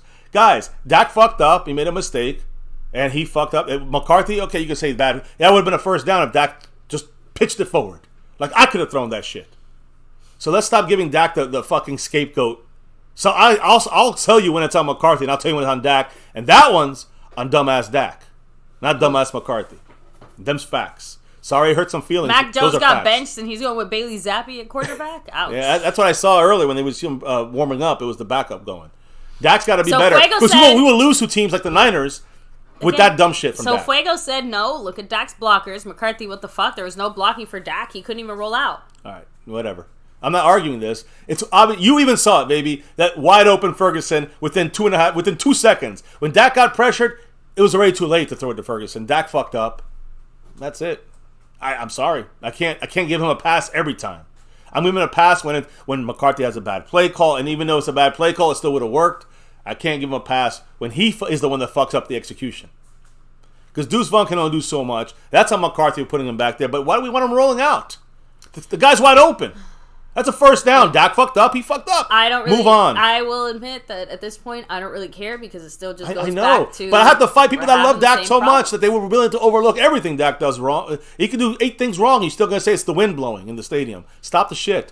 That's on Dak. You got to be better than that. If we're not going to beat good teams, in the playoffs with Dak doing dumb shit like that. If that hurts your feelings, get a thicker skin, guys. 1st and 10 for the Cowboys. Under center with the zappy. And then we lose yardage. Good stop by the Cowboys defense. Gallimore once again. Showing up, waking up. You know what I mean? Waking up. That's what we need to see. Unfortunately, the Niners scored. So now they got 28. They have 4 touchdowns from McCaffrey. They're ready for us next week. 28-16. They're beating the team that beat us last week. By 12, we're beating the Patriots 31-3. We'll see. We'll see. Got to get better. Dak's got to be better. Now, the reason we're not scoring in the red zone is Dak? No. The reason we didn't get that first down is Dak? Yes. There's only one last thing we need to see in this game. 2nd and 12, red zone. We're not seeing that. It's obviously, if even one of them succeeding in red zone is not going to make me happy. Good blocking on great blocking on. I'm going to say that play was a great block on Micah Parsons. They took him out that play. A great job there by the offensive line on the right side. I was actually going to say that the last thing I needed to see was a sack by Micah, but because the defense is on the field, I wasn't really thinking offense at this moment.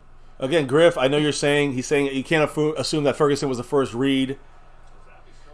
I guess so. But when you look on the field, Dak sees an opening. Ferguson, you got to start making you got to go through your progressions faster, or it's on Dak. On Dak.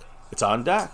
Take the blame, suck it down, and accept it, guys. It's all right. Yeah, Stevenson gets the first down there for a little I'm just saying, I don't know why people get so pussy hurt when it comes to fucking criticizing Dak. Like, I love Dak. I'm one of his biggest supporters, but when he does fuck up, you call him out. Don't sit there and suck his balls because you don't want to hurt his feelings. Go Cowboys. I understand what they're saying about the reads. Reads my ass. He's wide open. He saw him coming open, and Dak didn't throw it. That's on Dak. Marco Seppian with the $2 holiday saying, Mr. MCF, you sound like me. LOL. I sound like you I sound like a rational Mark Hope-Seppian. Because you call Dak out when he's wrong. Oh. You don't call him out for everything, Mark. There we go, Juan A. Thomas. That's where there. I got to be in the middle here. The Dak lovers are going to hate me. The Dak haters are going to love me. But then when I say Dak was on Dak, it's on the play call. Then the Mark Hope is going to be like, come on, MCF. I'm just here so I don't get fined. You got to balance out context, intelligence here. And yes, we can give Dak every single assumption that he's always right. See, Stephanie, he's never wrong. Stephanie will have said Dak is captain as well. No me jodas. Mr. MCF is absolutely right. Thank you. He sees that coming open. A quarterback that's top 10, which I think he is, sees that. He didn't see it that. He's not top 10 on that play. Swallow that down, family. It's called acceptance. Acceptance. And here's Micah Parsons getting some pressure. Good job by Curse. Good job on Gesicki on Curse. Curse covering him. I would have liked to be turned around there, but good job. More importantly, is not fucking up. Now, Spot Kenny Sammy said people are calling you out because you have no clue what the read progression is. Do you know what the reproduction is? I'm just checking. AL said, I'm a Dak supporter, but I definitely agree with you guys. And Fuego said, I get it, but if the blockers can't properly block, the defenders come out in full speed, and he can't roll out when it's too late for him due to him being on his ass. Okay, my point is that play's supposed to take 2 seconds. So the progressions are wrong. Well, Dak missed CeeDee Lamb for a touchdown 2 weeks ago. Dak missed Ferguson wide open for a touchdown 2 weeks ago. And Dak missed Ferguson wide open now. Okay, so blame it on progressions. Unnecessary roughness. Dak was never wrong. Dak is always right, Spock. Come on, man. Come on. Unnecessary A good quarterback makes that play happen. Case closed. Nothing you can say about that. Progression's up my ass. Make the play, Dak. Take the blame, Dak. Move on. It's not the end of the game. Nobody's gonna kill you because Dak screwed up. It's okay, Spock. Don't cry. Progression, no progression. Dak needs to plate that play. Case closed, period. And now with 1:04 to go in the third quarter, defense back on the field, 3rd and 10 for Billy Zappi, is it? Yeah. After the unnecessary roughness. And Dak, damn almost it. A sack. No pressure there. They got the first. I think that second foot was out. Out of bounds. They call him out. Wow. Well, it's funny, that first foot was down, but by the time he caught the possession of the ball, the second foot hit in good, and then the third one he had down, see, it's up already. And that second one up went out with his knee hit. He's out of bounds. It's out of bounds. Good job there by the refs. Because, see, he has them both down, but now he has the catch. And now he has the other one up. It's too why late. Are we arguing? Well, we're up 31-3. I know. Spot just wants to make sure Dak's never blamed for anything. Whatever. I'm not that guy. I blame the people at fault. That was Dak. That's it. We're up 31-3. Move on, man. The bar hurt is the. I love Dak. I say so much great. 90 great things about Dak. I say 10 bad things, and people bitch and cry. Grow up. Now here we go. Cavante Turpin with the fair catch. Cab 52 with the $3 holler. Let's hear it, Cab. What is the man saying? He said, oh, you have to give me a second here. There it is. Cab 52 with a $3 holler. He said, MCF brother, why am I not surprised that you completely take all blame away from McCarthy's awful decision to put Deuce into block again? Why? This was the second time he does that. Why? I agree. It's bad for him to do that. 100%. That's not the reason why the play failed. Cab. The play didn't fail because of Deuce Vaughn. The play failed because of Dak Prescott. It's okay. Take a breath, guys. It's on Dak. One play. It's okay. It's okay. We're winning. Malcolm Williams with a $5 holler. Thank you so much. He said, Mr. MCF, you were awesome.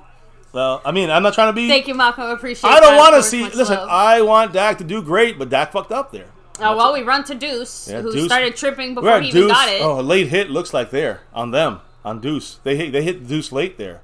Listen, you guys can keep... I don't care. You guys can bitch and complain. I don't give a shit. We know what we saw. You don't know this fucking progression is a holding on us. There's a holding on us. You know the progression? I don't know the progression. But we all know that Ferguson was open for the first down. And so did Dak. Done. Now... Tyler Smith, unfortunately, they are having a great 2 games after coming back. Last week was our best offensive player last week. But he had a hold there. First hold of the season. Unfortunately, again, a big-time holder in college 2 years ago. Last year, not as many flags you would think. Again, you know why I'm not as concerned about that play? Because it's still like, okay, it was a bad play. It was a bad Tyler Smith? Formation. It was a bad, bad decision by Dak, bad play call, bad everything, yeah. It wasn't even in the red zone. Who the fuck cares? Well, I mean, I care, because that was the first down by Dak missing it. Now, here we go. 3-yard gain by Deuce Vaughn. I don't know. For him, 3 yards. For Deuce Vaughn to get 3 yards, I mean, you got to see his little body got to go a lot farther. It's funny. Because usually a guy like that goes down and he falls down and he's You get down. 2 yards just by falling. Yeah, Deuce gets 1. Deuce gets like half a yard falling. So, Look, the reason I want to kind of finish up with that whole talk there is just, again, when we're talking about this game, when we're thinking about the things that happen in this game, we're not going to remember that play. Not really. That play is going to be until it comes up in the playoffs. And that same situation happens. Dak makes the play or Dak doesn't. McCarthy calls a better play or he doesn't. Those are the things that have to happen. And if that happens in the playoffs, then we'll see that again. And we'll say, damn, I remember when that happened. I remember that bad play call from Mike McCarthy. I remember that bad decision by Dak Prescott. And that's where we got to clean that shit up. You guys want to win now? Or you guys want to win in this, want to make a run at the Super Bowl? You got to be better on both sides. You got to criticize McCarthy. You got to criticize Dak because they deserve to be criticized. That's it. I don't know what's so controversial about that. Dak is far from perfect, and so is McCarthy. And so is his team, to be honest. And we got to be real about that. 31-3, it looks like we're blowing them out. We still haven't fixed the red zone. We still haven't fixed the run defense fully. Mark me on that, because a team that wants to keep running, that's a closer game. The Niners next week, we shall see. That's where the running game will be tested for real on defense. That's what I see that being the big test. And on offense, even a bigger test with that defense we're going to go up against next week. So buckle up, guys. It's going to be a rough one. It's going to be a tough one. I think we can win it. Still going to be tough. Still going to be a game where we need better decision-making by McCarthy and Dak Prescott. We need better. I think we need to be more consistent. And on top of the run stopping this game against the Niners, because they will be running. Even if they're down by 10, they're going to run the ball. And they're going to keep running. So, very important game next week. Of course, you got to finish this one up. Are we in the fourth quarter yet? I think we are. Yep. All right, there we go. I got to switch it over. So, all right. Hit up the chat, I guess. I mean, yeah. I'm just... I was kind of saying something there when you interrupted me. I'm sorry, baby. So, it's not a big deal. People are attacking left and right. I got to... Anyway. Emeraldo Kusa, Vaughn needs to look for that daylight. Emmett. Let me see. I don't know why, but for some reason when you say that, that makes me think of like Deuce being laid out on the ground, just staring up the sky, looking for I don't know. That's why I'm a little bit I don't know what you mean by that one. I don't know. The lunatic, not anything worth repeating. I'll give you that one. What? He said, "What I missed? I was talking shit over in some New England spots." Yeah.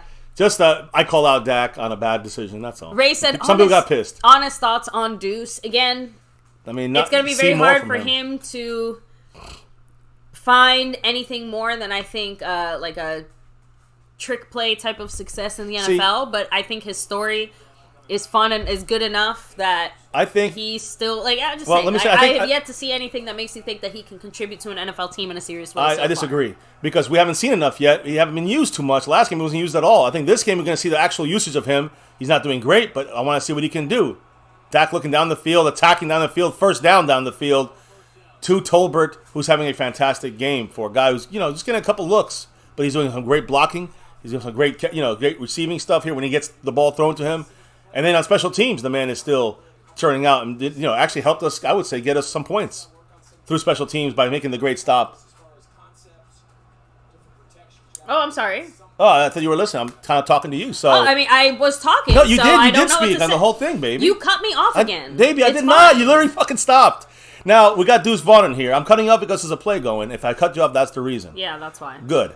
There's Deuce Vaughn, no yards. Loss of yards right there. And then they're shoving McEwen 4 times over. What the fuck's going on? Another fight about to start off. Look at 91 getting there. 91's being like really weird. 91 got to look at the scoreboard for a second and realize what's going on. It's a blowout, 31-3. So, Deuce Vaughn, got to see more from him. I want to see how he does in this game. You were talking about, he's not really enough to contribute to a team on offense. My specific words were actually, I haven't seen enough from him to think that he can contribute in a serious long-term way. Oh, there we go. Here, Zach the Martin's fun out. starts. Zach Martin's hurt. I hope he's just taking it easy the rest of the game. Usually that doesn't happen in the middle of a drive. Another run to Deuce. Make the move. Man, nowhere that time. Another loss of a yard from Deuce Vaughn. So we got to see him not contribute. Right now, we just didn't see him even on the field. Oh, shit. Matthew Judon hurt, their best defensive player right there. So, yeah, when it comes to Deuce Vaughn, we got to see him do more. Right now, he ain't doing enough, and he's getting his first true chances to do something is really in this game. He had a couple chances against the Jets. Cooper Rush is warming up on the sideline, too. Dak came out for this offensive series, or this latest offensive series. Oh, he's not in this game now? Cooper Rush is the quarterback? No, okay. No, because Cooper Rush is warming up on the sideline. Dak came out for this latest offensive series, but he is expected I see. Came out on the field. I think he meant out of the game. I'm sorry, we read that 2 different ways. I know, that's why you should let me finish talking. I did, and I... Marco Seppi with that $2 holler. Much love, saying, brother, Plumage has a good point. Lance in the 4th. Lance can't do it. Guys, remember, the only way that third quarterback can become active or play is if you lose Dak Prescott and you lose Cooper Rush. Yeah. Please, everyone, yes. let that Trey Lance dream continue to stay dead, because if we see Trey Lance, we got big fucking problems. It means that either I'm Dak, just being real. It means Dak got thrown out the game or injured, and Cooper Rush also got injured or thrown out the game. That's the only way we see Trey Lance. The only way in the future you can see Trey Lance if he's an active member of the game roster, which he's never been yet. So he's definitely far from being ready. The only guy that can be a backup for us right now, Cooper Rush. Yeah, Gary McKnight, I really hope the O-line didn't mentally go to the locker room, because physically Zach Martin went to the sideline. Yeah. So, we still not have good. some football left to play. And if the Cowboys... And again, here's the thing. Let's just say something happens. Let's say Cooper Rush gets hurt. Dak Prescott has to come back in. Just keep that in mind. No Trey Lance. You can't bench Dak. You can't bench Cooper Rush and then put in Trey Lance. Only way they come in is if they're thrown out the game or they are injured. Yeah, so no real update as far as what Zach Martin is getting looked at by the trainers, but he is talking to the trainers on the sideline right now. Obviously, Bass is in for Zach Martin. So Bass, number 66, you'll see him at right guard now. I mean, he's played there a couple times. He played against the Cardinals last week. Didn't do bad. Brock Hoffman as the backup center. You got, left guard is Tyler Smith, but, if he has to move around or whatever, it'll be a guy like Bass or Richards that comes in there. Chuma Edoga can also play there.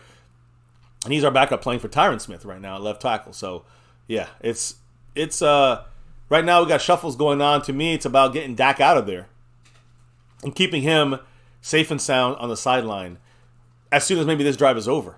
You know what I mean? Like you were saying, it's coming that direction. It seems like 3rd and 12 for us after, Deuce Vaughn had a gain of 3 and had 2 losses for 1 or 2 in a row. You know why Judon got hurt? Because he could not grab Deuce Vaughn. Deuce Vaughn faked him out of his cleats. Deuce Vaughn literally caused the injury to Judon, but he also gained a negative 2 yards on that play. Now, see, this is bad here. I don't think Deuce Vaughn should be well, here he goes. Boom. Oh, what a play there by, for Cooks. He got tackled forward 3 yards. Just for Brandon Cooks to get out of that from a loss of 2, he gained. Ouch, separated shoulder. For Christian Gonzalez? No, Oh, for okay. this guy. The guy who just got hurt trying to stop Deuce Vaughn. Judon. No, because I just remember earlier they had the Christian Gonzalez. And there was no update on him. Yeah, but he's been questionable to the whole return. game, Yeah, and he yeah. obviously hasn't returned. But Well, no. So that was a quick comeback on Judon. That doesn't happen that fast. A separated shoulder, or they're fearing that maybe. I don't know. Here it is. They're punting the ball. We're punting the ball. Great, Brian Anger. And this should just be no fake and nothing stupid like that. It's a regular punt. There it is. Good coverage here. There's Tolbert got to stay on the outside there. Good. Ooh, I thought he was still going to run it back. I didn't see him fair catch it. So, Griff181 said, "What happens if Cooper Rush scores in the red zone?" Nothing. It means that maybe the plays are better. It means that McCarthy takes chances with Cooper Rush that he just won't take with Dak, or the opposite. He literally ran the ball in 3 times and we scored what he should have done when we had the ball and we were on 3rd and 1 and we didn't run it to Pollard. So I don't see Cooper Rush being successful in the red zone if we're passing the ball. If you're running the ball and get the ball in the end zone, then why didn't we do that when we had Dak in the game? That's what we've been saying for a while. And run a little more efficiently in the red zone, which has been the biggest problem for the Cowboys. Oh my goodness. I got a pooch that just showed up here on me. Oh, hi, beautiful. There she is. Hi, beautiful. Oh, wait, no, little G. What happened? She's like soaking wet. Oh God, yeah, you gotta get her out. Oh geez, my shirt's wet. Little G. You have to call his phone. I know, it's okay, wait. Come here. No, I can't let you go anywhere, beautiful. You're gonna get the whole house wet. Look at her. Well, with her little wet face. She's all sloppy. She just had a big jug of water. Wet face. Gobby in the house with that 5 on it. Woo, I see it right there. Gobby. I see it. I appreciate you with the $5 holler saying love the channel. Hey, thank you. As for Dak, he ain't the one to win us a Super Bowl. Hashtag Dak is whack. Hashtag Again, last man. Hey, that's when we disagree. You know what? Then you must be a Zeke nothing. very, very sad Cowboy fan because Dak Prescott's definitely our starting quarterback, and that's not changing unless he gets hurt. Listen, yes. I also think people have to understand. Again, I gave you my lowdown on Dak on that play. Does it mean he sucks? You may think he sucks. Maybe that gives you guys happiness. But Gobby, I disagree. I don't think anyone's happy if they think Dak sucks. It's more that they do not believe Dak will be able to get it done in the end. And the thing I'm saying is that I disagree 1,000%. The reason it's being is because you see quarterbacks, even if you don't, Trent Dilfer, Joe Flacco. I mean, Dak's better than both these guys easily. They won Super Bowls. Why did they win Super Bowls? Because their team won. It's a team game. We have enough with Dak to win a Super Bowl. No fear there. Great pressure. A lot of guys all over the field flying around. The flag. I was thinking some interference. Maybe it's a hold. Yes, it's a hold. Micah is just a wrecking machine. Even if he's not getting sacks, he's still getting pressure and getting double teamed and held. That shows you the kind of power Micah has. My goodness. Oh. I love it. Micah's destroying shit there. How are we going to score 70 points if we can't even score a fucking touchdown in the red zone, Jalen? I'm just saying, what was that? Obviously blowing out this team, but you don't get you just let 40, 50, 60 points kicking field goals over and over again. You let this, but this game right now, for this game, you let the time run as much as you can. You take it down to nothing. Fourth quarter, 11 minutes to go in the game. You let it go to the no injuries, and you let it go. Take your guys out. Look at their holding Dorrance Armstrong. I guess not. There's a fair catch by Turpin. Oh, my God. He almost fumbled that one. And Cooper Rush comes in now. Should be coming in now. Yeah, I hope so. That's the best thing for us. Not because he's good, because Cooper Rush sucks. I'm looking for Zach Martin if he's coming back out. No, he's not. There's Bass coming in there. Yeah, there he is. So there's Smith, and I mean our starting offensive line is still out there. So we'll see what happens. Well, again, I'm assuming that Cooper Rush would probably play behind our starting O-line. I just think we need to run the ball. And just don't worry about getting cute and shitty. Gary McKnight said it. Run! Thank you, Gary. Bring the facts. Lost in Translation says Zeke still has a star on his helmet. It's just a little bitty star. A little New England Patriots star. Yes, they have a little star. I will say, Mike has definitely been, between his injury and the holds, he has been taken out of the game in that regard, right? Not because he can't get it done or whatever, but he's just literally been removed as a factor in that sense. The score helps that. Big Bossman said is Dowdle okay? And I think that he's not coming back. He's out for this game with a hip injury. Hip injury, something we got to check on for the future. But this is my issue here. This is where the Deuce Vaughn factor comes into play. I like Deuce Vaughn as your kind of like change of pace guy for a drive. I don't want him being the backup running back. I made that clear. Has he shown enough to be a piece in an offense? I think he can be. But has he shown he can carry the load? Hell fucking no, and he'll probably never show that. So as of now, I have to respectfully disagree. I'm sorry. You think he's... What do you think? Then go ahead. I love Deuce. I love his story. I love everything about him. We're heading on to week 4 of the NFL. Okay. We've used him about as much as you can expect to use a guy who's the 3rd running back on your team. Now 2nd. In this game, he's been used a lot more than all 3 games combined. He wasn't even used one play last game. I don't think anybody more than us here, Dallas Cowboy fans, wants to see Deuce succeed, do well. Of course. Be able to contribute to the offense. He right now is a detriment. In this game for sure. As a full-time starter, that's a problem for us. I agree. As a player that can be thrown, listen, against the Jets, he was thrown in for a drive or 2. He did great. The Giants was in rain. He got like a play. He didn't get any plays against the Cardinals, so it's still too much of a small sample size, in my opinion. And I never said I had an entire season's worth. I said we are week 4. From what I've seen so far, I still have doubts about him being able to hang with an NFL offense and contribute and make his spot on the roster feel more worth it than, let's say, maybe another power type running back or... Hell, another fullback or another, I'm just saying, there's other guys that can maybe contribute we'll see. For those few handful of plays that he gets, maybe we'll more see. than We'll he see what can. happens. We still got this rest of this game. You can see Deuce Vaughn. I agree. The jury is still out. That's the fact there. Deuce Vaughn get another chance here. No blocking. So what are you going to do there? Not even no blocking. Terrence Steele can't even block anyone. This game is his worst game he's had in 2 years for Terrence Steele. Coaching doesn't know how to use Deuce, said Cap. And I think that's the bigger issue.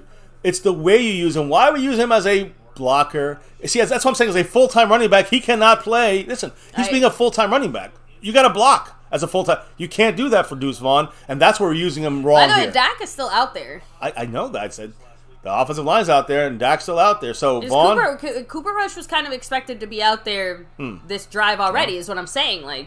He was warming up on the sideline. It looked like the Cowboys had every intention of. There's a run to Devontae Turpin, block it, and you got it. Yes, we do. Turpin, going, come back, baby. There you go. He's gone. There you go. He's gone. No, from behind, he fumbles. Shit. And McEwen, practice squad, saves the day. What's gonna work? Teamwork. Turpin, you gotta watch your ass. You think you're the fastest guy in the world? You're not. Did he hurt himself? Oh no, he's mad because he's a dumb fuck. Okay. They didn't look behind him. But hey, I know. Great play. That there was a play by McCarthy, who used this to say, hey, you know what? Let's use. I've been asking for a lot of Deuce Vaughn and a lot of Turpin. We use Turpin. Use the speed. There you go. But 27. I don't think Deuce works there. If we tried to do that same play with Deuce, it wouldn't work I agree. well. I agree with you 100%. But you got to remember, Deuce is not as fast as Turpin. Turpin's a lot faster. And again, that's why I said that one of the reasons that Turpin still works for us on our offense is, he's small. And you'll see Deuce here. We use a little bit. Let's see what he can do. All right. He got 3 yards. That's a solid 3-4 yards. That's a tough 3 yards for a little man like him. I'm just saying. I know, but in the NFL, there's no quantifiers. Damn, he got that ball punched right out. There's no quantifiers in the NFL. Gotta be. McEwen should have had the block though on 27. I know, and he missed the block there, which caused that. He made up for it by recovering the fumble. But if he made the block, it would have been a touchdown. I know. Yeah, Let's say. Yeah, let's get the touchdown. Now we're in the red zone, so let's get a touchdown. Lame. Oh, Hunter Lipke needs to get some big plays, right? Where's the Lipke love here? Oh, no Lipke here. We got Deuce Vaughn. We got 2 receivers right. They seem to know the play, so this is another telltale, predictable play. Let's see. Deuce Vaughn with about a 3-yard gain inside, so we're at 3rd and 4. I mean, the one thing I'll say is that he fits into very small gaps. He squirts right through. It is. But to me, I cannot be happy with him as a full-time running back for us. It's a 3rd and 5. He cannot carry the load for us, I think, full-time. So this is what I mean, though. It's a 3rd and 5. We're in the red zone.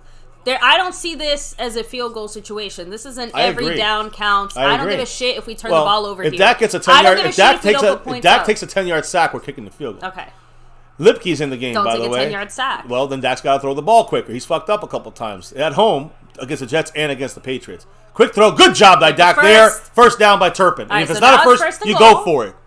See, that's the way I want to see Turpin used. I've been saying use more Turpin in the goal line, more Turpin in the red zone. More Deuce in the red zone, not to run the ball up the gut, but to get him out in open field. You want him on one-on-ones. And I'm sorry, that was a really funny comment. Gary McKnight said, "Can we kick it for a touchdown?" Captain Tutu said, "Yes, let's call the field goal." And you only get 3 points, not 7 for it, or 6 for it. So look, McCarthy said, "Quote: We ready for the script to get flipped? It ain't flipping shit tonight. Even if we get a touchdown here on this drive, 1st and goal from the 4, we're in shotgun with Lipke. Why don't we just run to Lipke? There you go, Lipke run, and we get. I mean, it's an obvious, predictable run, and Lipke is not the power guy yet. We'll see what happens. No, but more and more Patriots keep getting hurt. I don't like that either.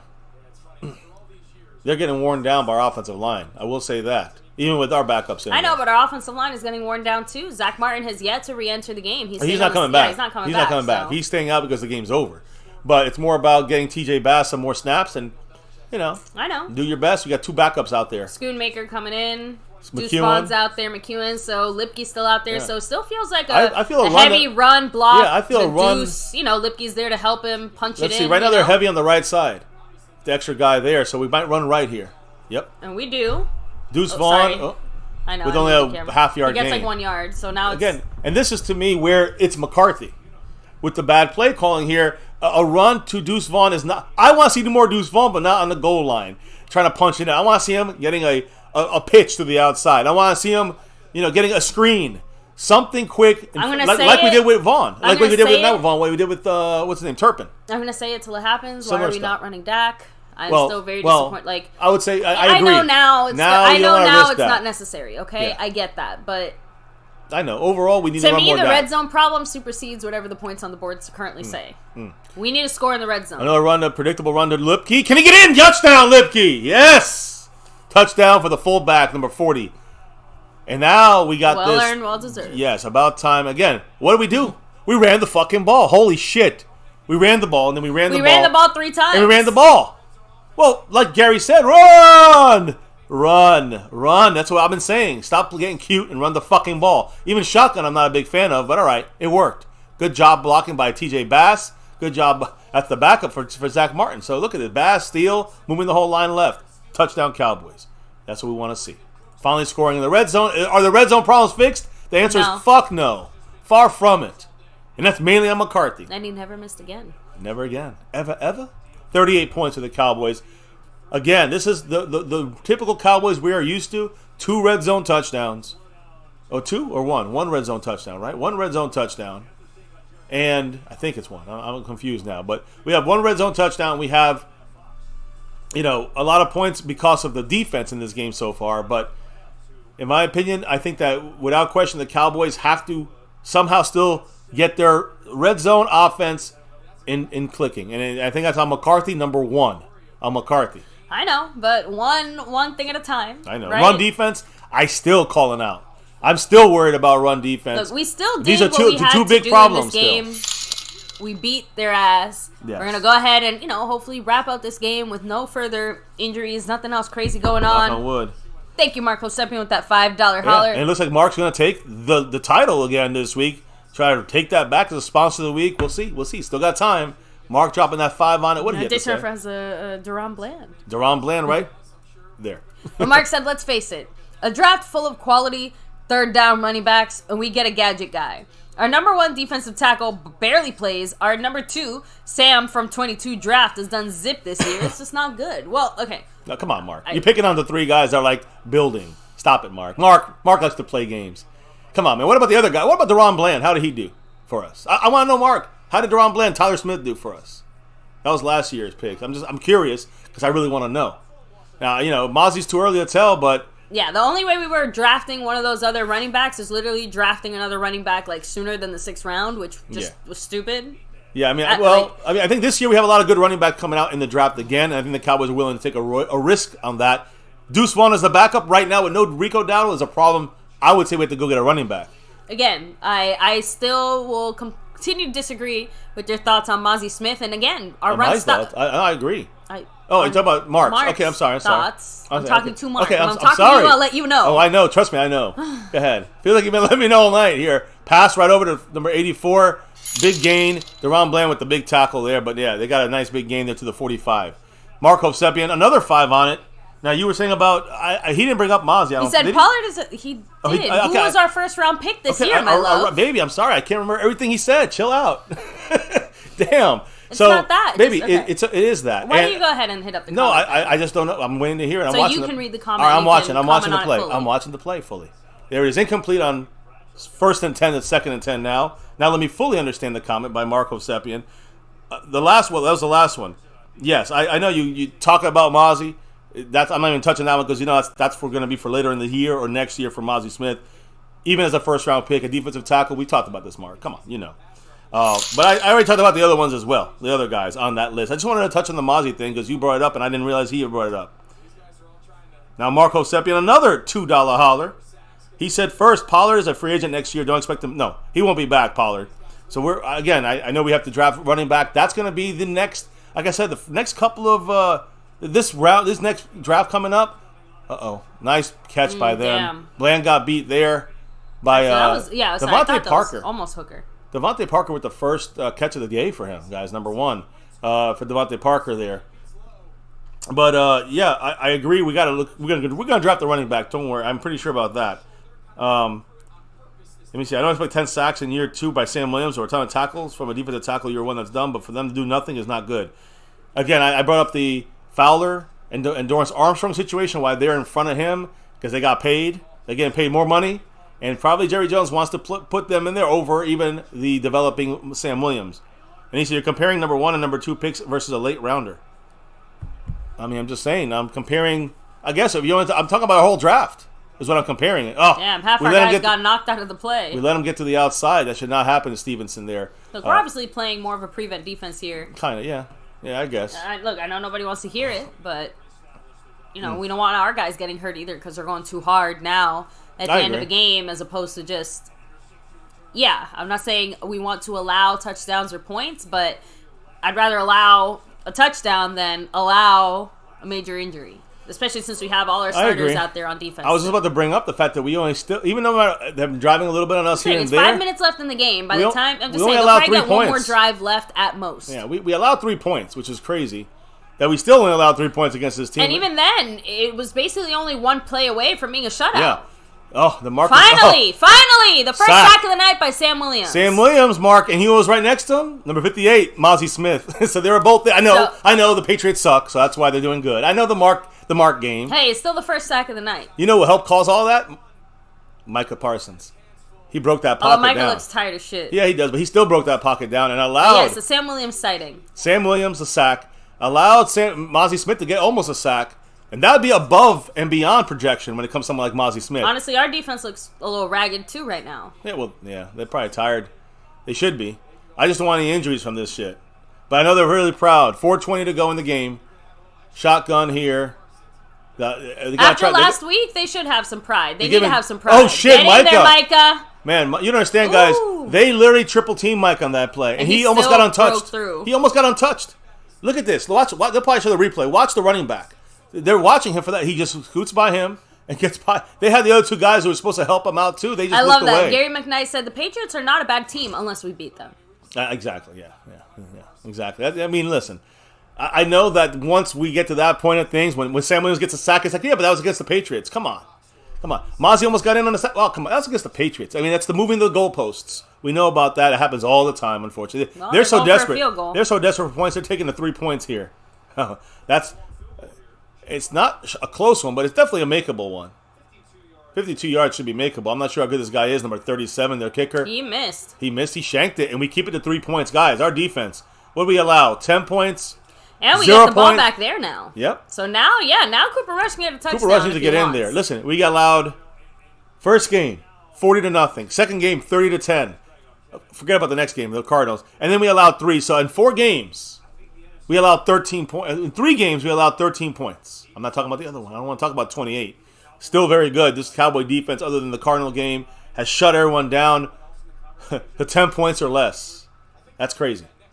And every time we've done that, look at the score. 38-3, 40-0, and 30-10. So, Cowboys definitely good teams, bad teams. We play right, we win. We don't play right, we can lose to the worst teams. You guys crack me up. Deuce Vaughn in the game. I think it's a Cooper Rush, Deuce Vaughn drive.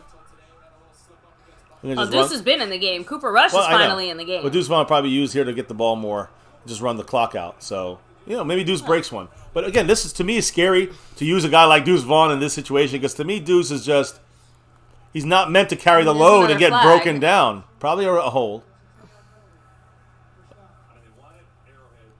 So Dak finished with, he only missed 6 passes today. Unfortunately, he took a sack on that big third down play, but he only missed 6 passes, 260 yards, 2 touchdowns. Say what you want Good job from about this team, but blowouts are not easy to do in the NFL, and we have had 3 of them so far this season. So 3 out of our 4 have been blowouts. We have something here, clearly. The big deal we're going 3-1 now.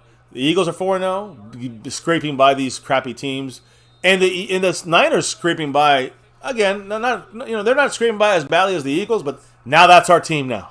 That's the next team we got to face. The fucking Niners. I have to admit, it doesn't feel as insurmountable. Look at that block. Nice. You see that block by Deuce Vaughn? He actually did a block there. He cut the legs out. Oh, was Tolbert hurt there?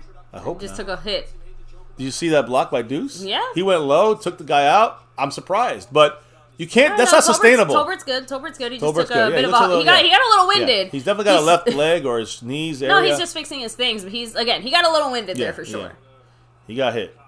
So again, Bland, I think, had, again, a whole week of practice, has done all of a sudden, starting players some serious good. Chuma has had a very solid game today. Bland had a really solid game today. I'm actually surprised because we saw, no Gilmore, no Hooker. That's good, though. That means they've been shutting down their guys. Deuce Vaughn trying to squeeze through. He got another 2-3 yards. He got right into Brock Hoffman's ass right there. He's so small. But that's our entire backup, by the way, offensive line. Pretty sure the Patriots have their starting defensive line. So it's starters versus backups. We have our backups. They have their starters. And we have Deuce Vaughn who's just trying to run the clock out. We're not trying to get crazy and sneaky and tricky with Deuce Vaughn, which I think we should do a little more often on a full drive with Deuce. Use him on a planned drive for Deuce Vaughn. Not he's now Rico Dowdle and Tony Pollard. That's the problem for Deuce Vaughn right now. But I'm not worried about Deuce yet. I think there's still a long way to go. And, but again, him as carrying the load, as a Zeke, as a Tony Pollard, as even a Rico Dowdle, hell no. That's not going to be sustainable. Second time out for the Cowboys, resting our players here. 2:27 to go in the game. I mean, this is basically a wrap. So if you guys want to drop your last comments, your last thoughts, so we can kind of touch on that. We got to shout out those that are representing this board, like the sponsor of the week and Cash App King. Are we going to say this for the last time? Are we? No, I have to see with Snug X. He's repping it. He's the sponsor of the week, took that over. And he is also the Cash App King for 7 straight weeks. Yeah, I think that there's a drop earlier today. He just managed to squeak past the Lunatic and the Cash App. He jumps over by 5 over the Lunatic and the Cash App. So he's going to go for that Aikman 8 if that stays that way. Much love to Snug. Jason Renfro, 19 points, still hanging on to that stream boss as we get close to the end of the game. First down, Cooper Rush to Tolbert on a 3rd and 4. It's funny because they're seeing once again that Rush-Tolbert connection coming through. Yep, they practiced for... These two guys love each other. A year and a half. They've been last year and this year. They've been connected because that's his number 1 receiver in practice. So I'm also really happy for Tolbert because I think after his horrible rookie season, everyone was ready to throw him out with the bathwater. Agreed. And, Agreed. He himself obviously was not exactly feeling all that great and confident. So for him to have a big turnaround... A lot of it was Kellen Moore. Overwhelmed them with Stephen Jones, throwing and giving him all that stuff. So give him way too much to do. By the way, I'm almost positive this is going to be the biggest L that Belichick has ever taken in his coaching career. Definitely in points. His entire coaching career. I definitely think scoring points, it has to be at the lowest. I don't know if when was the last time he never scored a touchdown. So again, teams beat the Patriots. But not like this. Teams have given the smackdown against Bill Belichick, but no one has ever really wrung him out to dry the way we just did. Our first win in Dallas against Belichick. Our second win in our history with 2-0 the last 2 games against him. So we've taken a little lead without what's his name? Tom Brady. But we beat Tom Brady with the Bucs last year. We beat them separately. We finally beat them. At home, we beat Belichick finally. Second time in 8 tries. The last 2 we got him, 1 there, 1 here. And Brady, well, we beat him finally last year. In the biggest game we ever played him, and that's in the playoffs. We knocked them out. So we'll take that. Everyone was also really confused, why the hell would the Patriots kick the field goal there? That was so stupid. And I didn't get it agree. either. Honestly, it feels very much like, what team was it last week? They were losing, but they kicked the field goal just to Oh, the Rams to make it a 7-point game instead of a 10-point game. And I know that's literally the only thing I can possibly think of. I don't know what else they wanted to maybe just you just wanted to add some points on that scoreboard to just give your team confidence next week. Would you rather lose by 30 or would you rather lose by 27? They're losing either way, but one of them means you lose by 27. The one losing by 35, the other one losing by 32. So it doesn't seem like much of a pick-me-up for the Patriots, but maybe he wanted to make something. He wanted to prove something. If anybody got trust when it comes to making decisions as a coach, it's Bill Belichick, but we outdid him this game as a team, as a coaching staff, up and down all around. By the way, we had 2 back-to-back $5 hollers there. King Knight 19 and Marco Seppian, respectively. Thank you so much to both of you. Yes, Jason goes to 14 points in the stream ball, still hanging on. Yeah, he's got that Marquise Bell representing. Yeah, he's representing that Bell. Bell. But King Knight 19 said, I don't care if we win games by 40+. I care for consistent wins throughout the season. We are consistently blowing out teams. 3 out of 4 teams we've consistently put a foot up their ass. We have yet to consistently score in the red zone. Which is, again, there you go. We are trending in a more positive direction. And we've consistently slowed down the run and stopped the run in 3 of our 4 games because of the score. But even that I would almost say is trending in a more positive direction just because, again, everything in the Arizona game went so differently than every other game. I agree. It feels more like an outlier than part of our record. Don't you think we have to see more of that run stop? We got to see more of the run stop on defense. Yeah, I'm not satisfied. We know the red zone we got to see. That's obvious. But the run stop, I still need more. Give me some more. I need more. I think it's going to be a very different situation. Victory formation, by the way. Okay, game over. Perfect. So I think it's going to be a very different situation when we're asking a team we're asking our team to stop the run against a closer game. Anything within a touchdown, like 7 points or less, hell, even 10 points or less, teams will run the ball on us. And they will keep running the ball on us. I agree. And they won't give up on it. A smart team will. So I still think we need tests. Looking at our schedule, though, there's not that many teams that can really run the ball on us. Guess either. What? This week there is. But this next upcoming week is one of those teams. This is the team. The team in the NFL is going to run the ball on you and not stop running against the San Francisco 49ers. So keep an eye on that. I like that they're letting Cooper rush through the victory formation, by the way. Yeah, that's good. Good for him. He deserves it. So Deuce 2, Lipke, all the guys in there. Seriously, huge shout out to everybody here chilling, hanging with us. So let me go ahead and read Mark's comment. He said, I love the win, but again, we are boasting about these wins. Arizona's ranked 13 and we lost. New York 31, the Jets 32, New England 26. Jerry Jones is not playing Sam because of salary. It's clown show. I disagree. Again, remember, we saw the clownery before when Ezekiel Elliott was the only guy, getting the ball, and Jerry Jones actually came out and said it somewhere in like November, December time. Well, Zeke's the guy getting paid, so he's the guy getting the ball. And we all sat here and said, what in the actual fuck? And that's the problem with... And by the way, Zeke was hurt. That was the year that they did that whole little... tricky little, I've got the PCL, but it's fine. But I knew about it all season, but it's fine. 35-point loss, largest in 29-year career as head coach. I knew it, because by the second half, we had already been beating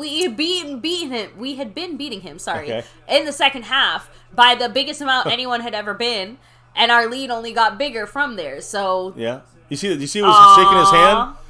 Zeke and Dak there together, and Brandon Cooks. Shaking hands, they were hugging each other. No, I said shaking hands with Brandon Cooks and Stephon Gilmore shaking the first. Bill Belichick wanted to get away from Mike McCarthy. He shook his hand and pushed him away, and he went and hugged and shook hands with Brandon Cooks, who was a former player of his in New England, and also Stephon Gilmore, who was also a former player in New England. So, by the way, both guys we traded for are both former Belichick Patriots. Some of the things that we kind of expected to see maybe a little more before the game is happening now. So Zeke looked super. Honestly, that was the happiest I've seen Zeke in a long time. He's very relieved. Honestly, even our Cowboy players and stuff going up to Zeke, they looked like they were welcoming their brother home. LVE, we saw Tyrus Smith running out there on the field. Like, he was the second guy to run up and hug him. I didn't see the coach that Zeke hugged, because by the time I saw him going away, like, the coach was turning his back. Yeah. But I think it was Britt Brown, maybe. Maybe. Don't fucking quote me on that, though.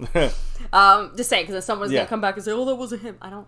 Just saying. My point is that Zeke was, and then he kind of continued on his little he's got a lot of people to meet. Tour, but the first guy who got to him, Dak Prescott. And guys, that brotherhood will never be broken. No.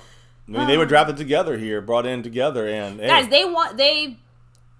it sucks because we all know throughout that 7-year span that both guys were together, we had the chance and the possibility to get it done, and we didn't. And that's what happens in the NFL. You don't get a second chance or a second opportunity to go backwards in time and take advantage of those matchups. That's why if we don't get it done here and now, we know what that means. We know that if we don't get it done with this roster, it's a very good chance that next year our team does not look as good overall as it did this year. Or the same. Forget even the same. Yeah. We know it's not going to look the same. True.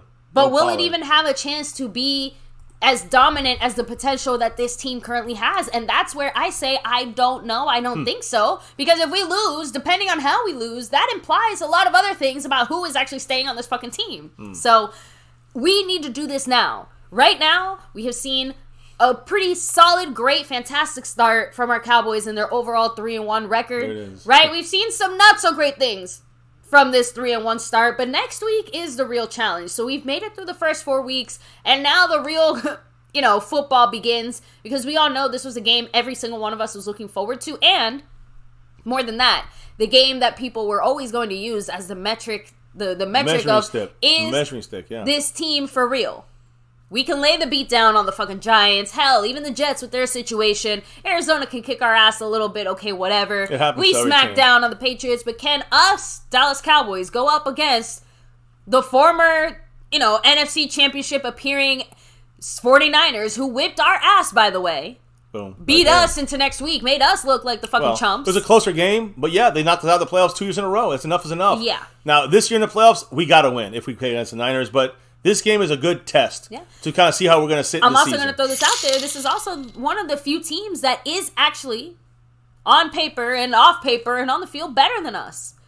We are the underdogs heading into this matchup. The 49ers are better than us, and it's up to us to rise to that challenge. Agree. That's what good teams do. Great teams and again, we should see this team play well, stay close, and hey, maybe we win this game against the Niners. Now let me go ahead and hit up both of Mark's comments, because he did drop a $5 and a $10 holler there. Much love, Mark. Shout out to you, Mark, by the way. Jason Renfro, I think he knocked himself out there, because Jason, I think only the 5 went through oh my goodness. On the stream. He almost took it over, so he's 9 away from taking over, Mark. But Mark's taking over the top of the board here. It looks like he's going to be our sponsor of the week, like I was saying earlier. SnugX taking that stuff over. SnugX looks like he's going to go for 8 in a row on the Cash App, but right now, Marco Seppian got the overall over everybody. Jason Renfro with 9 points in the Stream Boss hanging on, but he is currently the gifting champion if he holds it down. Yeah. Over and takes it from the lunatic as a sense of passing the crown over to Jason Renfro. We'll see what happens. Marco Seppian said, I guess what bugs me is all the hype. Mozzie was unstoppable, but he gets 10 snaps a game. Sam was a sack machine, and he has 1 sack and a tackle this season. So I mean, the usage, the number of snaps, that I can't talk to you about that. That's the Cowboys, coaching staff. Dan Quinn, I trust him over Marco Seppian, and over I trust him over myself as well, right? And it's obviously working, because that's again outside the Cardinals game, we're doing well. Sam Williams, the defense, we're complaining about stats for Sam Williams. I'm not worried about him yet. His time will come, Mark. Don't get hung up on second round pick. He hasn't done anything yet. Or it doesn't, because other guys are playing. At the end of the day, I'm saying I want our team to win. Well, I'm trying to say his time will come. When a pick doesn't contribute. Well, I'm not trying to say that. I'm trying to say his time will come when these guys are off the roster. I can't see when Dorrance Armstrong and Fowler are gone next year. Sam Williams is going to take 70% of these snaps that you're seeing. So that's what I'm thinking about, and the way that they're planning to use him. I can't change the plan. Mozzie Smith, I knew the plan, guys, was not going to be Mozzie's playing all the time. That's where some of you guys got fooled, because we've said this for ever since we've been on here. It takes 3. Tom Landry said it. If you don't believe me, ask Tom Landry. Go look it up. Tom Landry said it takes 3 years for even the best defensive tackles drafted to actually reach their true potential. So no, Mozzie right now is fine. I'm fine with Mozzie. He's going to take a little time, and Jordan Davis is taking time.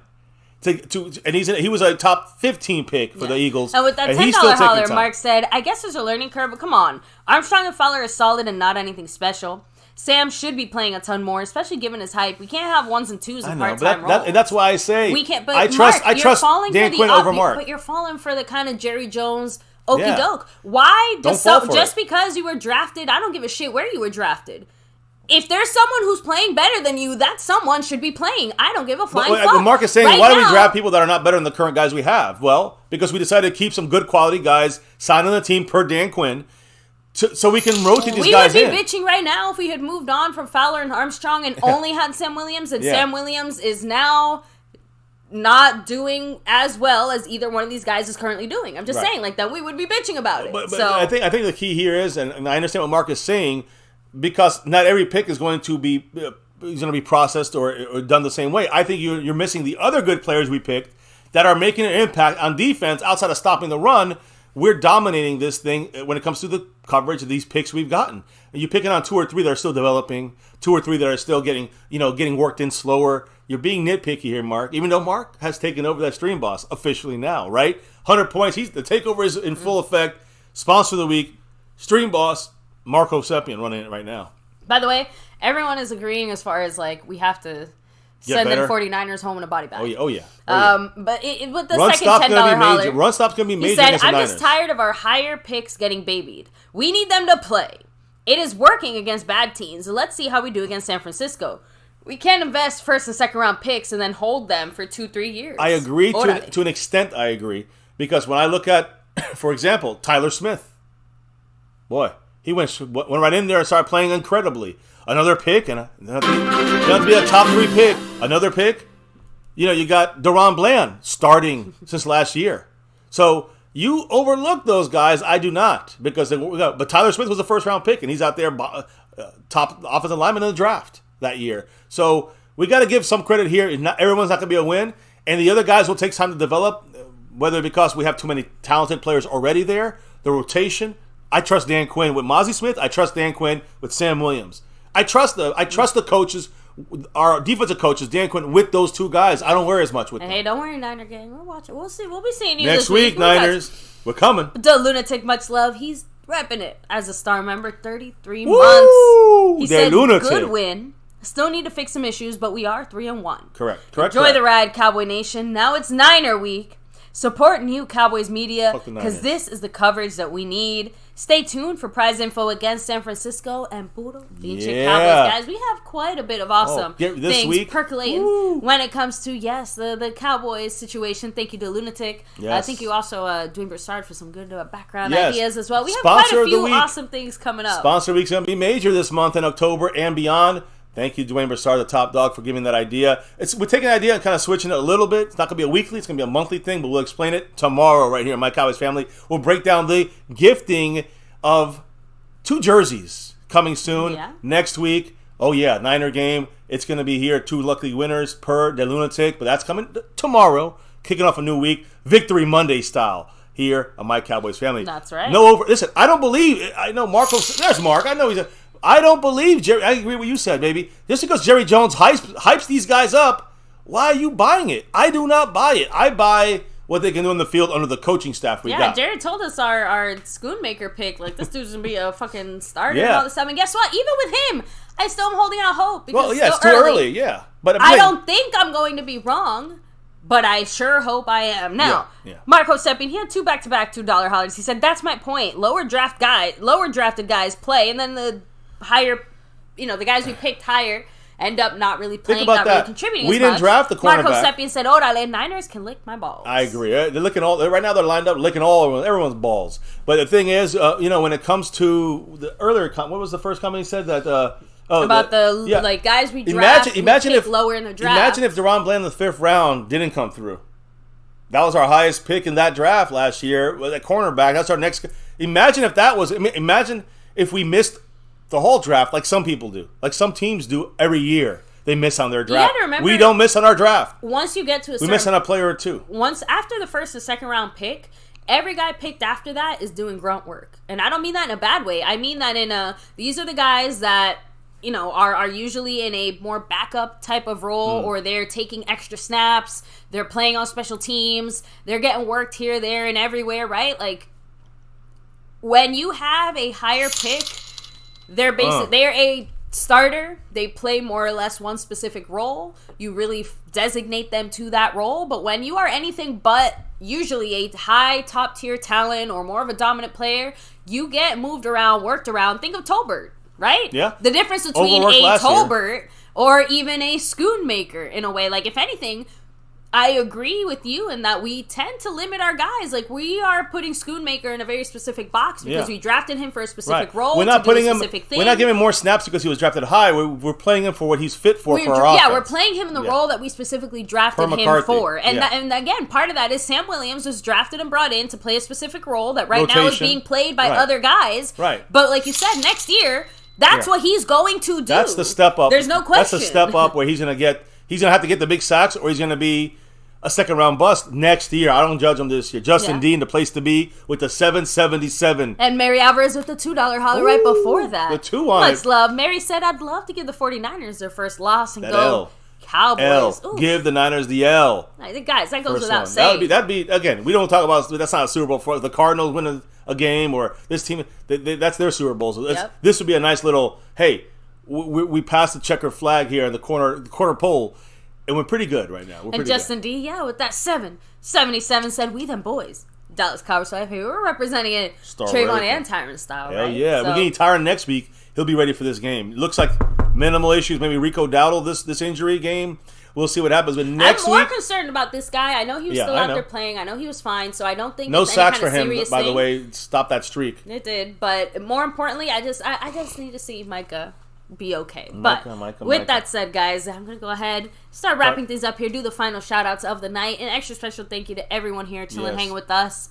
Especially towards the beginning of the game when we weren't able to see as much of it during that first drive. I think Jason, the Lunatic, many others dropping the knowledge as we were trying to figure out what was going on for the first like drive, but or drive and a half. It was our drive and their drive, right? We missed that. Yeah, we came back. But we got it here with you guys. We got to see the whole game. A good, solid win. But we need to see more from this offense. We need to see more from this run-stop defense. Guys, that's all. We just won. Yeah, we won. It's a win. It's a win. We know we like the not Lunatic said. We know we got problems. The Lunatic said, enjoy it. Enjoy it, exactly. You only got 24 hours to enjoy this Victory Monday. But thank you, Marco Seppian, with the $5 holler saying, consider this. All right. We're bad at run D, and we draft a guy for it. Then he takes 10 snaps a game. You have an aging Ware, and your pass rush stud just can't beat Fowler? Again, pass rushing stud, I'd say he's the future pass rushing stud. I hope. But that's, again, I'm going by what, what Jerry Jones is selling us. We got to see Sam Williams kind of, Not even that, but I think that we're also, like, maybe remembering get the snaps. His good moments in that first season a little more fondly. Like, he had some good moments. He did. He had some great, again, very efficient last year for the Cowboys with not a lot of snaps. This year, a lot. It feels like less snaps, but he did get pulled over a weed. I don't know. He had a lot of mistakes, too, which is something I don't really hear anybody talking about. Like, he played pretty solidly, but he also fucked up a lot. Yeah, he had some dumb penalties. Now, Armstrong and Fowler are playing solid. More consistent. You talk about consistency, they're playing more consistent. They're playing cleaner. Yeah. And listen, Sam Williams made some mistakes. He had a penalty against them a couple times this year. So, yeah, we gotta find him to still tweak him better, but he's learning still. Mark, another 1-2 drop here. He said, I want a Super Bowl. I'm tired of 13-3 and losing in the playoffs. Me too. And you know what? That's why next week, that's the playoffs, that's the Super Bowl, that's the NFC Championship. I'm just saying, like, that is the measuring stick that we're going to use. We can do whatever we want after that game. We're going to keep coming back to that game and saying, oh, but we lost. Oh, but we whatever. But you know what I mean? So that's what I'm saying. We lost to the Panthers, but we at least beat the Niners, because, which it shows that we can still do it. What we do in the regular season matters, but it does feel like everything that happens is just like, the things that happen in between the 49ers and the Eagles game. Yeah. Because those are the two teams that we're looking at in the first half of our schedule here, that if we don't do something against them, if we keep beating everybody else, we can beat every other person on this team except we can go 13 in the league. 3, I guess not 13-3. 13-3? Yeah, that'd be that'll be 4 because we have the Eagles twice. So we lost the Cardinals. Yeah, so we can go 13-4 this season, but if the teams we take L's to are the Eagles twice and the 49ers and the Cardinals for whatever fucking reason, you're telling me you're feeling good heading into the playoffs about literally matching up with probably one of those two teams that kicked our ass? Nope. In this scenario that we're talking about. The only good thing here? is that they usually don't three-peat us. Usually teams that win 3 games in a row. But the point is, we have to solidify the red zone, get those points. We got to solidify the run stop. If we do those 2 things, that should get us. Listen, we fixed the penalties today, right? Knock on wood, not many penalties for us. That was an issue last week. The injuries were better this week. Knock on wood, it doesn't hurt. So 2 out of the 4 things looking better. All right, offense looks good, defense looks good, but the specific stuff in that offense is the red zone issue. The specific thing in the defense is still consistent run stop. I need to see that against better teams. Guess what? Mark, you can't say anything next week. If we beat the Niners or we stop the run against the Niners or Dak plays great against the Niners, whatever it may be, you just can't say, but this and that and the other. It's happening. This is going to be a tough game.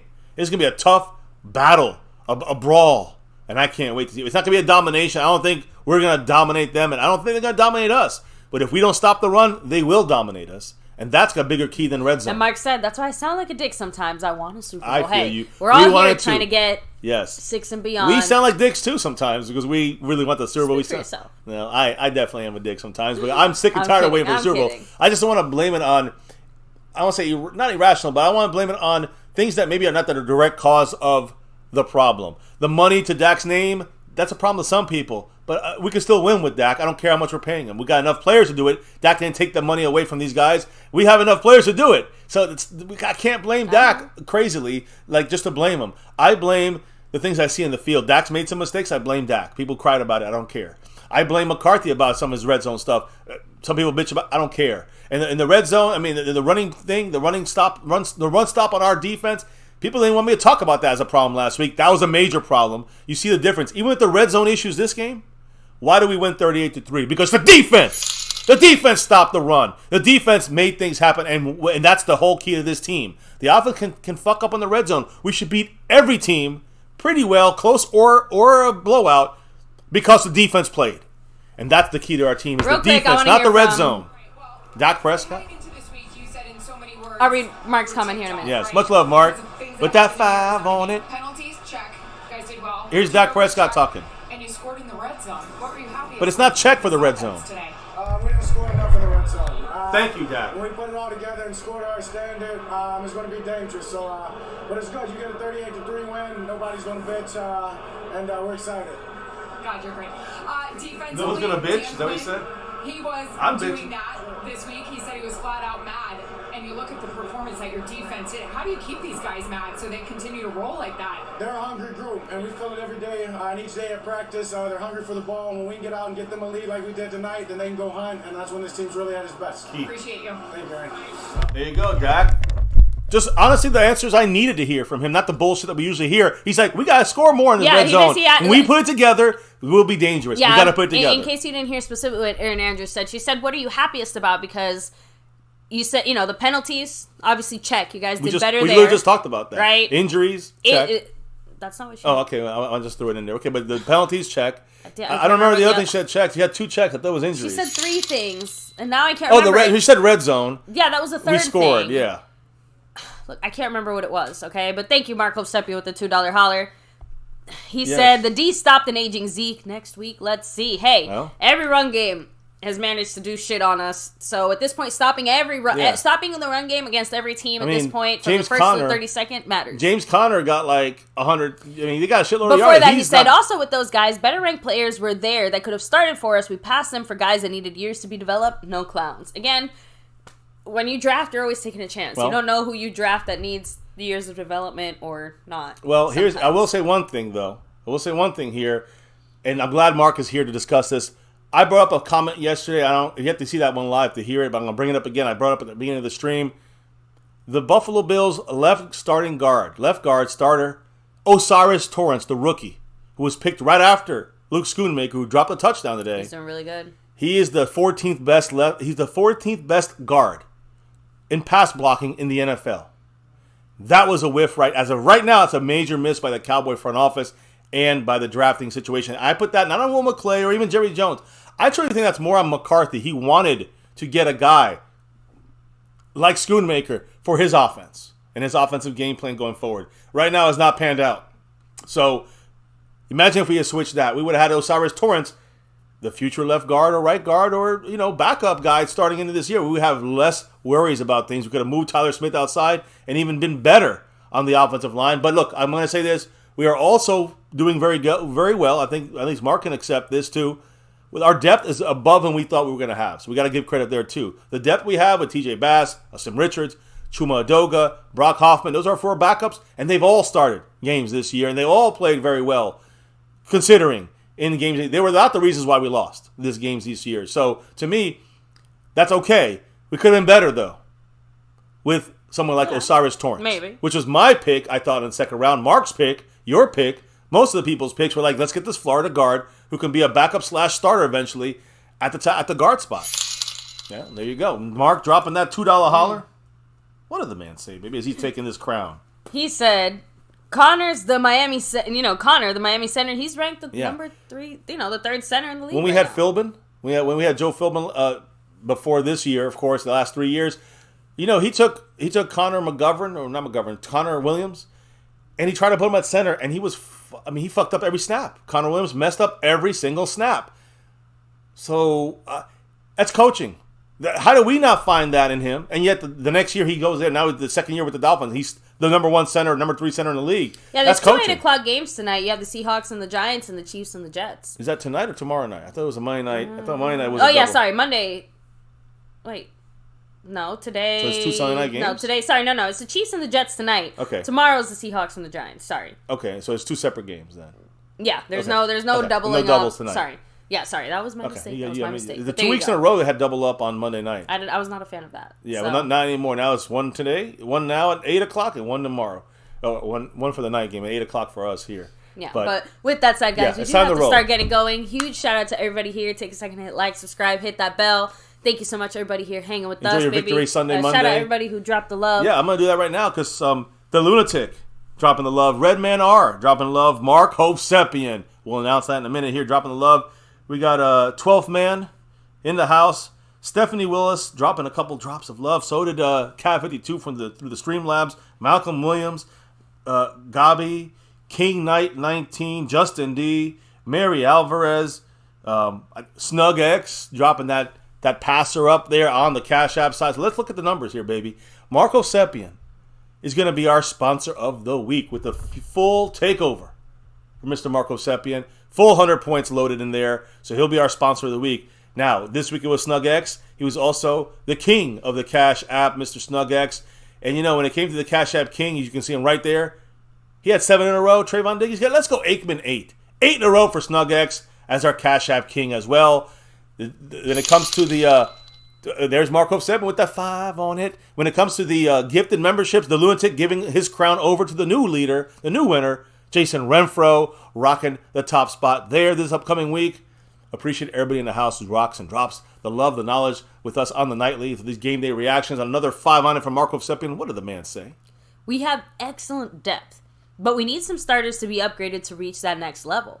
We have great skill guys, and we just don't utilize. But the coaching concerns me. I'm with you there. We fully agree with each other there, Mark. So I hear you. Like I said, let's end on a good note. But let's break it down, throughout this week. Like we said, let's enjoy the win for 24 hours because trust me, we're going to have all the rest of that time to break down in very extreme detail exactly what's going to be happening. Yes. Throughout this week the Niner Cowboy game, that matchup. It's like a nuclear bomb explodes here. We're going to see who comes out of this alive. It's going to be fun to see it for sure. But first, we somehow have to get through the Chiefs and the Jets today because apparently, Taylor Swift is there. Oh my God. That's much bigger than Swifties. Bigger than football, right? Let me ask you a question. That game next week is going to be a night game, right? I believe it's a Sunday night game. I remember you telling me that, and I'm like, I know with Monday night against the Chargers the following week against Kellen Moore, but that game I think is Sunday night. It has to be. Let me Guys, see here. I mean, is it? It is. Oh wait, McCarthy. Hell of a win all the way through. Hell of a win all the way through. 7:20 Dallas time, 8:20 our time here. Yes, next week is a Sunday night game we right also here. Continue our domination at home specifically. Yes. Just want to throw that out there. 10 straight wins for our Cowboys. I think the only time we did better was 91-92. We had 11 straight wins. Yeah. That's the last time we did it at least. So, hey, we get that now. We get to tie the 90s Cowboys. Let's stop getting the stats and getting the ties and getting these records, and let's get some wins. And that's why I let's said, get some at Super the end Bowls. of the day, you can add a lot of questions and a lot of whatever. There's no asterisk when it comes to a winning record. There's no asterisk when you win a game. That's why next week, there's just one thing we have to do. We just have to beat the 49ers. Yep. I don't care if it's ugly. I don't care if it's cheap. I don't care if it's whatever. We got to win. That's it. I don't care if one of their guys limps off the field and then we pick on that guy. That's called good football. That's good coaching. Yep. You saw it today when Gonzalez went out. We went back with Steedy and we kind of threw him off a little bit for the rest of the game. It worked. And trust me, I'm not having anything against Taylor Swift. I'm sitting here we're just making a joke because NFL's been taken over. Exactly. By Taylor Swift. Can we talk football again? I see a lot of people just doing Taylor Swift shit out there. Content creators. Well, let me go ahead. Just to get the clicks and views. It's funny. Look, I guess if Taylor Swift starts dating Dak Prescott, we might talk about her a little more. Obviously, but I promise you we're still talking about Dak's on-the-field shit more than his off-the-field shit. It's all about that navy blue silver too. All right, that's now, star for everything. El Fuego 2.0, Stone Immaculate, Ashley Simmons getting money. We have Snug X, of course. Let me see House Nelson in the house. Marco Seppian, Raul, Chris Plumage, Mary Alvarez, much love. C. Bass representing. Let me see. I'm glad I'll take those shots. I'm glad to take those shots from yesterday. Cap 52. No, We cleared it. Lord Nova, Raul. Let me see. Retro Scotty, Thomas Garrett, Jason White, Clark motherfucking Kent. All you guys, seriously, huge shout out to everyone here. Take it easy, baby. I want you to tell me. Why do we do what we do? I want you to tell me why we do always this. have to tell you. I'm the nightly. I'm the react because I gave you the rest of the story. It's that navy blue. See it right in there. That silver too, and that star over everything. Yes, guys. Win, lose, or draw, good, bad, or ugly. Here in this channel, we're repping this star over everything. Guys, we'll see you again here tomorrow. But hey, here on this channel, for 6 years and beyond, 7 seasons of doing this exact thing, 7 seasons of Cowboy football doing this and beyond, guys. Number one thing here now and forever, my Cowboys family. Never forget it and say it with us, loud and proud. Much love to Mary Alvarez. That's what we wanted to shout out, loud and proud. The $2 holler saying, see you, everyone. God bless you all. No Cowboys. Much love, Mary. Appreciate you. But yes, baby. You know what we do here, guys. Number one thing here, my Cowboys family, if, you know, over everything, never forget the number one thing, baby. Say it with me. Go Cowboys! Let's get that 6, maybe 7, and beyond. But let's go with 6 next. Thank you all for dropping the knowledge in the chat all night, all day long, all game day long, reaction style. Appreciate your guys' thoughts, the views, the back and forth. I got into it with some people. Let's go. I love it. That means we got something to talk about. That means we got, you know, the Cowboy, Navy, Blue, Silver, and Star blood boiling through us because we want that 6 Super Bowl. All of us want that 6 in the end. No matter how we do it, we want to get there. Thank you for dropping your knowledge. Again, appreciate your drops of love from above. We had a special stream last night. Of course, the game day reaction streams always major. So appreciate your guys with your knowledge in the chat. Drops of love from above. Now as we clock out and drop out for this after this game day reaction. There's only one thing left to drop. Relock, reload for tomorrow, a new week. We're going to do the recap tomorrow, and we'll touch a quick peek on the Niners. And after that, it's all Niners. So get ready for that, guys, tomorrow. But, baby, here on My Cowboys Family, before we can officially drop out of here for the night, tell everybody what we got to do.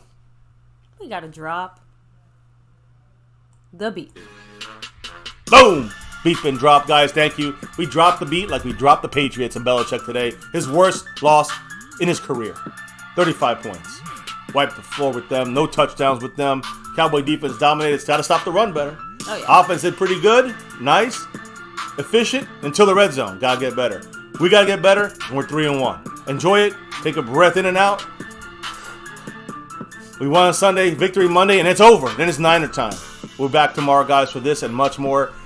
Here, as we finish up this very interesting, fun, and exciting, and hungover Game 4 regular season live stream reaction.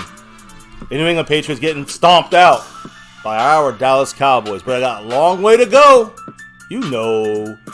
Here in MCF, guys, Navy Blue, Silver 2, Star over everything. Never forget the number one thing right here, my Cowboys family. Much love to everyone. We'll see you back here tomorrow for another one. A new week. And some new interesting things, guys. A new raffle coming out from the Lunatic. We got a nice idea from Dwayne Broussard for the sponsor of the week per month. We'll talk about it all tomorrow and more. Hit the like, subscribe, notification bell. We'll see you back here tomorrow for another one. And guys, much love to all. Stay safe. Enjoy this victory for a little bit. We'll be back tomorrow. Talk about it more, guys. Have a good one. Peace out. And never, ever forget. Go Cowboys!